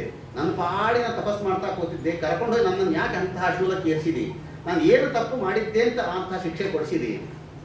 ಯಮಧರ್ಮ ಹೇಳಿದ, ನೋಡಪ್ಪ, ನೀನು ಚಿಕ್ಕವನಿದ್ದಾಗ 12ನೇ ವಯಸ್ಸಿನವರಿದ್ದಾಗ ಒಂದು ನೊಣಕ್ಕೆ ಕಡ್ಡಿಯಿಂದ ಚುಚ್ಚಿದ್ದಿ, ಅದಕ್ಕೋಸ್ಕರ ಇಂಥ ಶಿಕ್ಷೆ ಕೊಟ್ಟಿದ್ದೇವೆ ಹೇಳಿಬಿಟ್ಟ ಅವನು. ನಾವೆಲ್ಲ ಎಷ್ಟು ಸೊಳ್ಳೆ ಹೊಡಿತೀವೋ, ಎಷ್ಟು ನೊಣ ಕೊಲ್ತೇವೋ. ಒಂದು ಮಕ್ಕಳಿಗೆ ಆಟ ಆಡಲಿಕ್ಕೆ ಅಂತ ಬ್ಯಾಟ್ ಇತ್ತು, ಈ ಸೊಳ್ಳೆ ಕೊಲ್ಲಿಕ್ಕೆ ಬ್ಯಾಟ್ ಬಂದಾಗಿಲ್ಲ. ಇಂಥ ಬ್ಯಾಟು ಬಾಲು ಆಟಕ್ಕೆಲ್ಲ ಕೊಲ್ಲಿಕ್ಕೆ ನಾವು ಇಟ್ಕೊಂಡಿವಿ ಅಂದ ಮೇಲೆ ನಮಗೆ ಇನ್ನು ಯಾವ್ಯಾವ ಶೂಲ ಏರಿಸ್ತಾರೋ ಗೊತ್ತಿಲ್ಲ ನಮಗೆ. ಸಿಟ್ಟವಂತ ಅಣಿಮಾಂಡವ್ಯ ಋಷಿಗಳಿಗೆ ಯಾವುದೋ 12ನೇ ವಯಸ್ಸಿಗೆ ತಿಳಿದಿರತ ವಯಸ್ಸಿಗೆ ನೊಣಕ್ಕೆ ಕಡ್ಡಿ ಚುಚ್ಚಿದ್ದಕ್ಕೆ ನನಗೆ ಇಂತಹ ಶೂಲದಲ್ಲಿ ಚುಚ್ಚಿಸಿದ್ದೀಯಾ, ನೀನು ಶೂದ್ರನಾಗಿ ಬೀಳು ಅಂತೇಳಿ ಶಾಪವನ್ನು ಕೊಟ್ಬಿಟ್ರು ಅಣಿಮಾಂಡವ್ಯ ಋಷಿಗಳು. ಅದೇ ಬೇಕಾಗಿತ್ತು ಯಾವ ಯಮಧರ್ಮನಿಗೆ. ಅದೇ ಯಮಧರ್ಮನೇ ಅವ್ರ ಶಾಪಕ್ಕೆ ಅನುಗುಣವಾಗಿ ಬಂದು ವಿದುರನಾಗಿ ಇಲ್ಲಿ ಅವತಾರವನ್ನು ಮಾಡ್ತಾ ಇದ್ದಾನೆ. ಆದರೆ ಇಲ್ಲೊಂದು ಶ್ರೀಮದ್ ಆಚಾರ್ಯ ಹೇಳ್ತಾರೆ, ಸತ್ಯವಾದ ಅಂಶ ಏನು ಅಂತಂದ್ರೆ, ನಿಜವಾಗಿಯೂ ಕೂಡ ಯಮಧರ್ಮರಾಜ ಸತ್ಯವಾದ ಅಂಶವನ್ನು ಹೇಳಲೇ ಇಲ್ಲ ಅವರಿಗೆ. ಸತ್ಯವಾದ ಅಂಶವನ್ನು ಹೇಳಿದ್ದಾರೆ, ಶಾಪವನ್ನೇ ಕೊಡ್ತಾ ಇರಲಿಲ್ಲ ಅವರು ಅಣಿಮಾಂಡವ್ಯ ಋಷಿಗಳು. ಸಣ್ಣ ಕಾರಣವನ್ನು ಹೇಳಿಕೊಟ್ಬಿಟ್ಟ. ನೀ ನೊಣಕ್ಕೆ ಚುಚ್ಚಿದ್ದ ಅದಕ್ಕೆ ಇಂಥ ಶಿಕ್ಷೆ ಕೊಟ್ಟು ಸಣ್ಣ ಕಾರಣ ಹೇಳಿಬಿಟ್ಟ. ನಿಜವಾದ ಕಾರಣ ಯಾವ್ದು ಹಾಗಾದರೆ ಅಂತಂದ್ರೆ, ಈ ಮಾಂಡವ್ಯ ಋಷಿಗಳು ತಪಸ್ಸು ಮಾಡ್ತಾ ಇದ್ರು. ಎಷ್ಟು ತಪಸ್ಸು ಮಾಡಿದ್ರು ಅಂತಂದ್ರೆ, ನಾನು ವಸಿಷ್ಠರಿಗೆ ಸಮಾನನಾಗಬೇಕು ಅಂತ ತಪಸ್ಸು ಮಾಡಿದ್ರು ಇವರೇನೆ. ಅದು ಬಹಳ ತಪ್ಪು. ಋಷಿಗಳಿಗೆ ನಿಂದು ಎಷ್ಟು ಯೋಗ್ಯತೆ ಇರ್ತದೋ ಅಷ್ಟೇ ತಪಸ್ಸು ಮಾಡಬೇಕು, ಅಷ್ಟೇ ಪುಣ್ಯವನ್ನು ಪಡ್ಕೊಳ್ಬೇಕು. ನಾನು ವಸಿಷ್ಠರಿಗೆ ಸಮಾನನಾಗ್ತದೆ, ವಿಶ್ವಾಮಿತ್ರ ಸಮಾನನಾಗ್ತದೆ ಅಂತ ಹೋದರೆ ಅದು ದೊಡ್ಡ ಅಪರಾಧವಾಗ್ತದೆ. ಆ ಅಪರಾಧವನ್ನು ಋಷಿಗಳು ಮಾಡತಕ್ಕಂಥ ಅಪರಾಧ ಅದು. ಇಂಥ ಋಷಿಗಳು ಮಾಡತಕ್ಕಂಥ ಅಪರಾಧವನ್ನ ತಗ್ಗಿಸಲಿಕ್ಕೆ, ಅದನ್ನು ಪುಣ್ಯವನ್ನು ಕಳ್ಕೊಳ್ಳಿಕ್ಕೆ ಇಂತಹ ಯಾವ ಶಾಪವನ್ನು ಕೊಡಿಸುವುದರ ಮೂಲಕವಾಗಿ ಆ ಎಲ್ಲ ಪುಣ್ಯ ಕಳ್ಕೊಂಡ್ಬಿಡ್ತಾರಂತೆ. ಈ ರೀತಿಯಾಗಿ ದೇವತೆಗಳು ಋಷಿಗಳು ತಪ್ಪು ಮಾಡ್ತಾರಲ್ಲ, ಆ ತಪ್ಪು ಯಾಕೆ ದೇವರು ಮಾಡಿಸ್ತಾರೆ ಅವ್ರ ಕೈಯಿಂದ ಅಂತಂದ್ರೆ, ಹೆಚ್ಚು ಪುಣ್ಯವನ್ನು ಮಾಡಿಬಿಟ್ಟಿರ್ತಾರೋ. ಆ ಪುಣ್ಯ ಕಡಿಮೆ ಮಾಡೋದಕ್ಕೋಸ್ಕರವಾಗಿ ಅವರ ಕೈಯಿಂದ ಕೆಲವು ತಪ್ಪುಗಳನ್ನು ಮಾಡ್ತಾರೆ ದೇವತೆಗಳಿಗೆ, ಋಷಿಗಳಿಗೆ. ರಾಮಾಯಣದಲ್ಲಿ ಕೇಳ್ತಿರಲ್ಲ, ರಾಮಾಯಣದಲ್ಲಿ ಲಕ್ಷ್ಮಣ ಅಪಾರವಾದ ಪುಣ್ಯ ಮಾಡಿದ ಅಪಾರವಾದ ಪುಣ್ಯ, ಲಿಮಿಟ್ ನೀರು ಪುಣ್ಯ ಮಾಡಿಬಿಟ್ಟ ಲಕ್ಷ್ಮಣ. ಅವನೇ ಮುಂದೆ ಬಲರಾಮನ ಅಣ್ಣನಾಗಿ ಹುಟ್ಟಿಬಿಟ್ಟ. ಕೃಷ್ಣನಿಗೆ ಅಣ್ಣನಾಗಿ ಹುಟ್ಟಿದ್ರೆ ಪುಣ್ಯ ಉಳಿತದ? ಯಾವ ರಾಮಾಯಣದಲ್ಲಿ ಯಾವ ಲಕ್ಷ್ಮಣ ಪುಣ್ಯ ಗಳಿಸಿದ್ನೋ ಅದೆಲ್ಲ ಪುಣ್ಯವನ್ನು ಬಲರಾಮನ ಕಳ್ಕೊಂಡ್ಬಿಟ್ಟ. ದಿವಸ ಅಣ್ಣ ಹೋಗೋದು ನಮಸ್ಕಾರ, ಅಣ್ಣ ನೀನು ನಮಸ್ಕಾರ, ಅಣ್ಣ ನಮಸ್ಕಾರ ಮಾಡಿ ಎಲ್ಲ ಪುಣ್ಯ ಕಳ್ಕೊಂಡು ಬಂದ್ಬಿಟ್ಟ. ಈಗ ಅಂದ್ರೆ ಇದು ಇನ್ನೊಂದು ಸಣ್ಣ ವಿಚಾರ ತಿಳ್ಕೊಳ್ರಿ. ಈ ಏನು ಒಂದು ನಿಯಮ ಇದೆಯಲ್ಲ, ಪುಣ್ಯ ಹೆಚ್ಚಾದ್ರೆ ಅವ್ರ ಕೈಯಿಂದ ತಪ್ಪು ಮಾಡಿಸಿ ಅದು ಕಡಿಮೆ ಮಾಡಿಸೋದು, ಇದು ಕೇವಲವಾಗಿ ದೇವತೆಗಳಿಗೆ ಋಷಿಗಳಿಗೆ ಮಾತ್ರ ಸಂಬಂಧಪಟ್ಟದ್ದು. ಇಷ್ಟೇ ಅನ್ಕೊಳ್ಬೇಕು ಹೊರತಾಗಿ ಮನುಷ್ಯರಿಗೆ ಸಂಬಂಧಪಟ್ಟದ್ದಲ್ಲ. ಯಾಕೆ ನಾವು ಹಾಗೆ ಅನ್ಕೊಂಡು, ನಾನು ಏನಾದ್ರು ತಪ್ಪು ಮಾಡಿಬಿಟ್ಟೆ ಅಂತ ಕಳ್ಳತನ ಮಾಡಿದ್ರೆ, ಓಹೋ ನನ್ನ ಪುಣ್ಯ ಜಾಸ್ತಿ ಆಗಿ ಕಾಣಿಸ್ತದೆ, ಅದಕ್ಕಾಗಿ ದೇವ್ರು ನನ್ನ ಕೈ ಹಿಂಗೆ ತಪ್ಪು ಮಾಡ್ಸಾನ ಏನೋ, ಕಳ್ಳತನ ಮಾಡ್ಸಾನ ಏನೋ ಅಂತ ಹೀಗೆ ನಾವು ಹಾಗೆ ಅನ್ಕೊಂಡ್ಬಿಡ್ತೀವಿ ಒಂದೊಂದು ಸರ್ತಿ. ಇದು ಮನುಷ್ಯರಿಗೆ ಸಂಬಂಧಪಟ್ಟದ್ದಲ್ಲ, ಇದು ದೇವತೆಗಳಿಗೆ ಋಷಿಗಳಿಗೆ ಮಾತ್ರ ಅಂತ ಶ್ರೀಮದ್ ಆಚಾರ್ಯರಲ್ಲಿ ತಿಳಿಸಿಕೊಡ್ತಾರೆ. ಅಂತಹ ಯಾವ ವಿದುರ ಮಹಾನುಭಾವ ಇಂತಹ ಮೈತ್ರೇಯರ ಮುಂದೆ ಕುಳಿತಾಗ ಮೈತ್ರೇಯರು ಅದ್ಭುತವಾಗಿರ್ತಕ್ಕಂತಹ ಎಲ್ಲ ತತ್ವಗಳ ಉಪದೇಶವನ್ನು, ಸೃಷ್ಟಿ ಕ್ರಮವನ್ನು ಕೂಡ ತಿಳಿಸಿಕೊಡ್ತಾ, ಭಾಗವತ ಧರ್ಮಗಳನ್ನು ತಿಳಿಸಿಕೊಡ್ತಾ, ಮೊಟ್ಟ ಮೊದಲು ಪರಮಾತ್ಮ ಯಾವ ರೀತಿಯಾಗಿ ಬ್ರಹ್ಮಾಂಡದ ಸೃಷ್ಟಿಯನ್ನು ಮಾಡಿದ ಅನ್ನುವುದನ್ನು ತಿಳಿಸ್ತಾ, ಒಟ್ಟು 100 ವರ್ಷಗಳ ಕಾಲ, 100 ವರ್ಷಗಳ ಕಾಲದಲ್ಲಿ 87.5 ವರ್ಷಗಳ ಕಾಲ ಯೋಗ ನಿದ್ರೆಯಲ್ಲಿ ಕಳೀತಾನೆ ಪರಮಾತ್ಮ. ಸೃಷ್ಟಿಯ ಕಾಲ ಅಂತಂದ್ರೆ ಪರಮಾತ್ಮನ ದಿನಮಾನದಿಂದ 12.5 ವರ್ಷಗಳ ಕಾಲ ಸೃಷ್ಟಿಯ ಕಾಲ. ಇದು ಮೊಟ್ಟ ಮೊದಲು ಪರಮಾತ್ಮ ಸೃಷ್ಟಿ ಮಾಡಿದ್ದೆ 5 ತಾಮಸ ಸೃಷ್ಟಿಯನ್ನು ಮಾಡ್ತಾ ಪರಮಾತ್ಮ. ಮೋಹ, ಮಹಾಮೋಹ, ತಾಮಿಸ್ರ, ಅಂಧತಾಮಿಸ್ರ, ತಮಸ್ಸಿನ ಸೃಷ್ಟಿಯನ್ನು ಮಾಡಿದ ಪರಮಾತ್ಮ. ತಪಸ್ಸನ್ನು ತನ್ನೊಳಗೆ ಇಟ್ಟುಕೊಂಡು ಜಲದಿಂದ ಸೃಷ್ಟಿಯನ್ನು ಮಾಡಬೇಕು ಅಂತ ದೇವರಿಗೆ ಮನಸ್ಸಾದಾಗ ತನ್ನ ನಾಭಿಯಿಂದ ಒಂದು ಕಮಲವನ್ನು ಹೊರಗೆ ತಂದ. ಕಮಲದ ಒಳಗೆ ಒಬ್ಬ ಪುಟ್ಟ ಬ್ರಹ್ಮ ಅಲ್ಲಿ ಸೃಷ್ಟಿಯಾಯಿತು. ಮೊಟ್ಟ ಮೊದಲನೆಯ ಜೀವೋತ್ತಮರಾದ ಬ್ರಹ್ಮದೇವರ ಸೃಷ್ಟಿ. ಬ್ರಹ್ಮದೇವರು ಅಂದ್ಕೊಂಡ್ರಂತೆ ಹೀಗೆ ಸುತ್ತ ನೋಡಿದ್ರೆ ನನ್ನನ್ನು ಯಾರು ಇಲ್ಲಿ ತಂದವರು, ನನ್ನ ತಂದಂತಹ ತಂದೆ ಯಾರು ಅಂತ ಗೊತ್ತಾಗಲಿಲ್ಲ. 4 ದಿಕ್ಕಿಗೆ ಮುಖ ಮಾಡಿದ್ರು 4 ಮುಖ ಹೊಡ್ಕೊಂಡ್ಬಿಡ್ತವ್ರಿಗೆ. ಚತುರ್ಮುಖ ಬ್ರಹ್ಮ ಅಂತ ಆದ. ತಪಸ್ಸು ಒಳಗೆ ಇಳಿದು 1000 ವರ್ಷ ತಪಸ್ಸು ಮಾಡ್ತಾನೆ. ಮತ್ತೆ ಒಂದು ಶಬ್ದ ಕೇಳಿರುತ್ತೆ, ತಪ ಅನ್ನೋ ಶಬ್ದ ಕೇಳಿರುತ್ತೆ. ತಪಸ್ಸು ಮಾಡು ಅಂತ ತಪಸ್ಸು ಮಾಡ್ತಾರೆ. ತಪ ಅನ್ನೋ ಶಬ್ದ ಇದನ್ನ ಹೇಳ್ತಾರೆ. ಈ ತಕಾರ ಮತ್ತು ಪಕಾರ ಇವು ಎರಡೂ ಕೂಡ ಪರಮಾತ್ಮನಿಗೆ ಅತ್ಯಂತ ಪ್ರಿಯವಾದದ್ದು. ತಪಸ್ಸು ಬಹಳ ಪ್ರಿಯವಾದದ್ದು. ತಕಾರವನ್ನು ನೀವು ಓಷ್ಠಾಕ್ಷರ ಅಂತ ಹೇಳ್ತಾರೆ. ಅದಕ್ಕೆ ತ ಅಕ್ಷರವನ್ನು ನೀವು ನಾಲಿಗೆಯ ಸಹಾಯವಿಲ್ಲದೆ ತಕಾರವನ್ನು ಹೇಳಿದ್ರೆ ನೋಡೋಣ, ಸಾಧ್ಯ ಇಲ್ಲ. ತುಟಿಯನ್ನು ಅಲ್ಲಾಡಿಸದೆ ತುಟಿಯ ಸಹಾಯ ಇಲ್ಲದೆ ಪ ಹೇಳಿದ್ರೆ ನೋಡೋಣ, ಪಕಾರ ಹೇಳಲಿಕ್ಕೆ. ತಕಾರ ಮತ್ತು ಪಕಾರ ಇದಕ್ಕೆ ತಕಾರ ಹೇಳಬೇಕು ಅಂತಂದ್ರೆ ನಾಲಿಗೆ ಬೇಕೇ ಬೇಕು, ಪಕಾರ ಹೇಳಬೇಕು ಅಂತಂದ್ರೆ ತುಟಿ ಬೇಕೇ ಬೇಕು. ಈಗ ತಕಾರ ಮತ್ತು ಪಕಾರ ಎರಡು ಬಹಳ ಶ್ರೇಷ್ಠವಾದದ್ದು, ಅತ್ಯಂತ ಪ್ರಿಯವಾದದ್ದು ಯಾವ ಪರಮಾತ್ಮನಿಗೆ. ಯಾಕೆ ಅಂತಂದ್ರೆ ತಪ ಅನ್ನೋ ಶಬ್ದ ಇದು 37 ಅಕ್ಷರ ತಿಳಿಸಿಕೊಡ್ತದೆ. ತ ಇದು 3ನೇ ಅಕ್ಷರ, ಪಕಾರ ಇದು 7ನೇ ಅಕ್ಷರ. ಎರಡೂ ಸೇರಿದ್ರೆ 37 ಶ್ರೀಮದ್ ಆಚಾರ್ಯ ಸರ್ವಮೂಲ ಗ್ರಂಥಗಳು. ಆ 37 ಸರ್ವಮೂಲ ಗ್ರಂಥಗಳನ್ನು ಯಾರು ಅಧ್ಯಯನವನ್ನು ಮಾಡ್ತಾರಲ್ಲ ಅವರಿಗೆ ಬಹಳ ನಾನು ಪ್ರೀತನಾಗಿದ್ದೇನೆ ಅಂತ ತಿಳಿಸಿಕೊಡುವುದಕ್ಕೋಸ್ಕರವಾಗಿ ಪರಮಾತ್ಮ ಬ್ರಹ್ಮದೇವರಿಗೆ ಹೇಳಿದ ತಪ. ಮತ್ತೆ 1000 ವರ್ಷ ತಪಸ್ಸನ್ನು ಮಾಡಿದಾಗ ಪರಮಾತ್ಮ ಪ್ರತ್ಯಕ್ಷನಾಗ್ತಾ ಇದ್ದಾನೆ. ಬ್ರಹ್ಮದೇವರಿಗೆ ಹೇಳಿದ, ನನ್ನನ್ನು ಯಾಕೆ ನೀನು ತಂದೆ? ಅವ್ನು ಹೇಳಿದ, ನೋಡಪ್ಪ, ಇನ್ನು ಮುಂದೆ ಸೃಷ್ಟಿ ಕಾರ್ಯ ಆರಂಭವಾಗಬೇಕಾಗಿದೆ. ನಿನ್ನ ಒಳಗೆ ನಾನು ಇಟ್ಟುಕೊಂಡು ಸೃಷ್ಟಿಯನ್ನು ಮಾಡ್ತೇನೆ. ಇದಕ್ಕೆ ನೀನೇ ಸೃಷ್ಟಿಕರ್ತ, ನಾನು ಸೃಷ್ಟಿಯನ್ನು ಮಾಡು. ಅಧ್ಯಯನ ಮಾಡಿದ ಭಗವಂತ.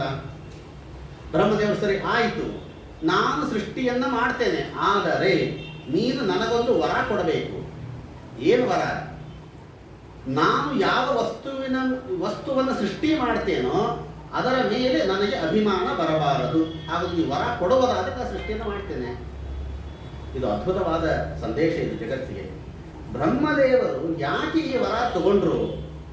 ನಾನು ಯಾವ ವಸ್ತುವನ್ನು ಸೃಷ್ಟಿ ಮಾಡ್ತೇನೋ ಅದರ ಮೇಲೆ ನನಗೆ ಅಭಿಮಾನ ಬರಬಾರದು ಅಂತ ನೀವು ವರ ಕೊಡುವುದಾದರೆ ನಾನು ಸೃಷ್ಟಿಯನ್ನು ಮಾಡ್ತೇನೆ. ಅಂದರೆ ಇವತ್ತು ನಾವೆಲ್ಲ ಜೀವರಾಶಿಗಳು ಜೀವನದಲ್ಲಿ ಎಲ್ಲಿ ನಾವು ದುಃಖದಲ್ಲಿ ಒತ್ತಾಡ್ತಾ ಇದ್ದೇವೆ, ಕಷ್ಟದಲ್ಲಿ ಒತ್ತಾಡ್ತಾ ಇದ್ದೇವೆ ಅಂತಂದರೆ ಅಭಿಮಾನದಿಂದಲೇ ನಮಗೆಲ್ಲ ದುಃಖಕ್ಕೆ ಮೂಲ. ನಾನು ಯಾವ ವಸ್ತುವನ್ನು ಸೃಷ್ಟಿ ಮಾಡ್ತೇನೋ ಅದರ ಮೇಲೆ ನಮಗೆ ಅಭಿಮಾನ. ಒಂದು ಮಗುವಿನ ಸೃಷ್ಟಿ ಮಾಡಿದೆ, ಅದರ ಮೇಲೆ ಆ ಮಗುವಿನ ಮೇಲೆ ಅಭಿಮಾನ. ಒಂದು ಅಡಿಗೆ ಸೃಷ್ಟಿ ಮಾಡಿದೆ, ಆ ಅಡಿಗೆ ಮೇಲೆ ಅಭಿಮಾನ. ಮನೆ ಕಟ್ಟಿದೆ, ಅದರ ಮೇಲೆ ಅಭಿಮಾನ. ಈ ಅಭಿಮಾನ ಯಾವ ವಸ್ತು ಸೃಷ್ಟಿ ಮಾಡ್ತೇನೆ ಅದರ ಮೇಲೆ ಅಭಿಮಾನ ಪಟ್ಟು ದುಃಖ ಪಡ್ತಾನೇ ಇದೆ. ಜೀವನ ಪೂರ್ತಿ ದುಃಖ ಪಡ್ತಾ ಇದ್ದೇನೆ. ನಾವು ಎಷ್ಟು ಸೃಷ್ಟಿ ಮಾಡ್ತೀವಿ? ಒಂದು ಮಗು, ಒಂದು ಮನೆ, ಒಂದು ಬಟ್ಟೆ, ಒಂದು ಅಡಿಗೆ, ಇಷ್ಟೇ ತಾನೇ ನಾವು ಮಾಡೋದು. ಯಾವುದೋ 30-40 ಸೈಡ್ ತಗೊಂಡೆ, ಒಂದು ಮನೆ ಕಟ್ಟಿದೆ, ಗೃಹ ಪ್ರವೇಶ ಮಾಡಿದೆ, ಯಾವುದೋ ಬಾಡಿಗೆ ಕೊಟ್ಟೆ. ಆ ಬಾಡಿಗೆ ಕೊಟ್ಟವ್ರು ಏನಾದರೂ ಆ ಗೋಡೆಗೆ ಮಳೆ ಹೊಡಿತಾ ಇದ್ದರೆ ನಮ್ಗೆ ಎದೆಗೆ ಮಳೆ ಹೊಡೆದ ಇರ್ತದೆ. ಅಯ್ಯೋ ಮಳೆ ಹೊಡಿಬೇಡ್ರಿ. ಅಲ್ಲಿ ಈ ಎಷ್ಟೋ ಮನೆಗೆ ಇಜ್ಜಿಲ್ ಒಲೆ ಹೊತ್ತಿಸ್ಲಿಕ್ಕೆ ಬಿಡ್ತಾ ಇಲ್ಲ ಬಾಡಿಗೆ ಕೊಡೋರಿಗೆ. ಇಜ್ಜಿಲ್ ಒಲೆ ಹೊತ್ತು ಗೋಡೆ ಕಪ್ಪಾಗತ್ತೆ, ಒಂದು ಗೋಡೆ ಕಪ್ಪಾಗತ್ತೆ ಅನ್ನೋ ಅಭಿಮಾನ, ಮಳೆ ಹೊಡಿಬಾರ್ದು ಅನ್ನೋ ಅಭಿಮಾನ. ಅದೇ ಅವರ ಮನೆ ಪಕ್ಕದ ಮನೆಯನ್ನ JCB ಹಚ್ಚಿ ಬೊಂಡೋಗಿ ಹಚ್ಚಿ ಬೀಳಿಸ್ತಾ ಇದ್ರು ಏನು ದುಃಖ ಆಗಲ್ಲ ಇವರಿಗೆ, ಆರಾಮಿರ್ತಾ. ಯಾಕೆ? ನನ್ನದಲ್ಲ, ಅಲ್ಲಿ ಅಭಿಮಾನ ಇಲ್ಲ. ಎಲ್ಲ ಕಡೆ ಬಂದು ಹೀಗೆ ಒಂದು ಏರಿಯಾದಲ್ಲಿ ಹೀಗೆ ಆಟ ಆಡ್ತಾ ಇದ್ರು ಹುಡುಗರು, ಮೇಲಿಂದ ಬಿದ್ದ, ಅಮ್ಮ ಅಂತ ಬಿದ್ದ. ತಾಯಿ ಅಡಿಗೆ ಮನೆ ಕೆಲಸ ಮಾಡ್ತಿದ್ರು.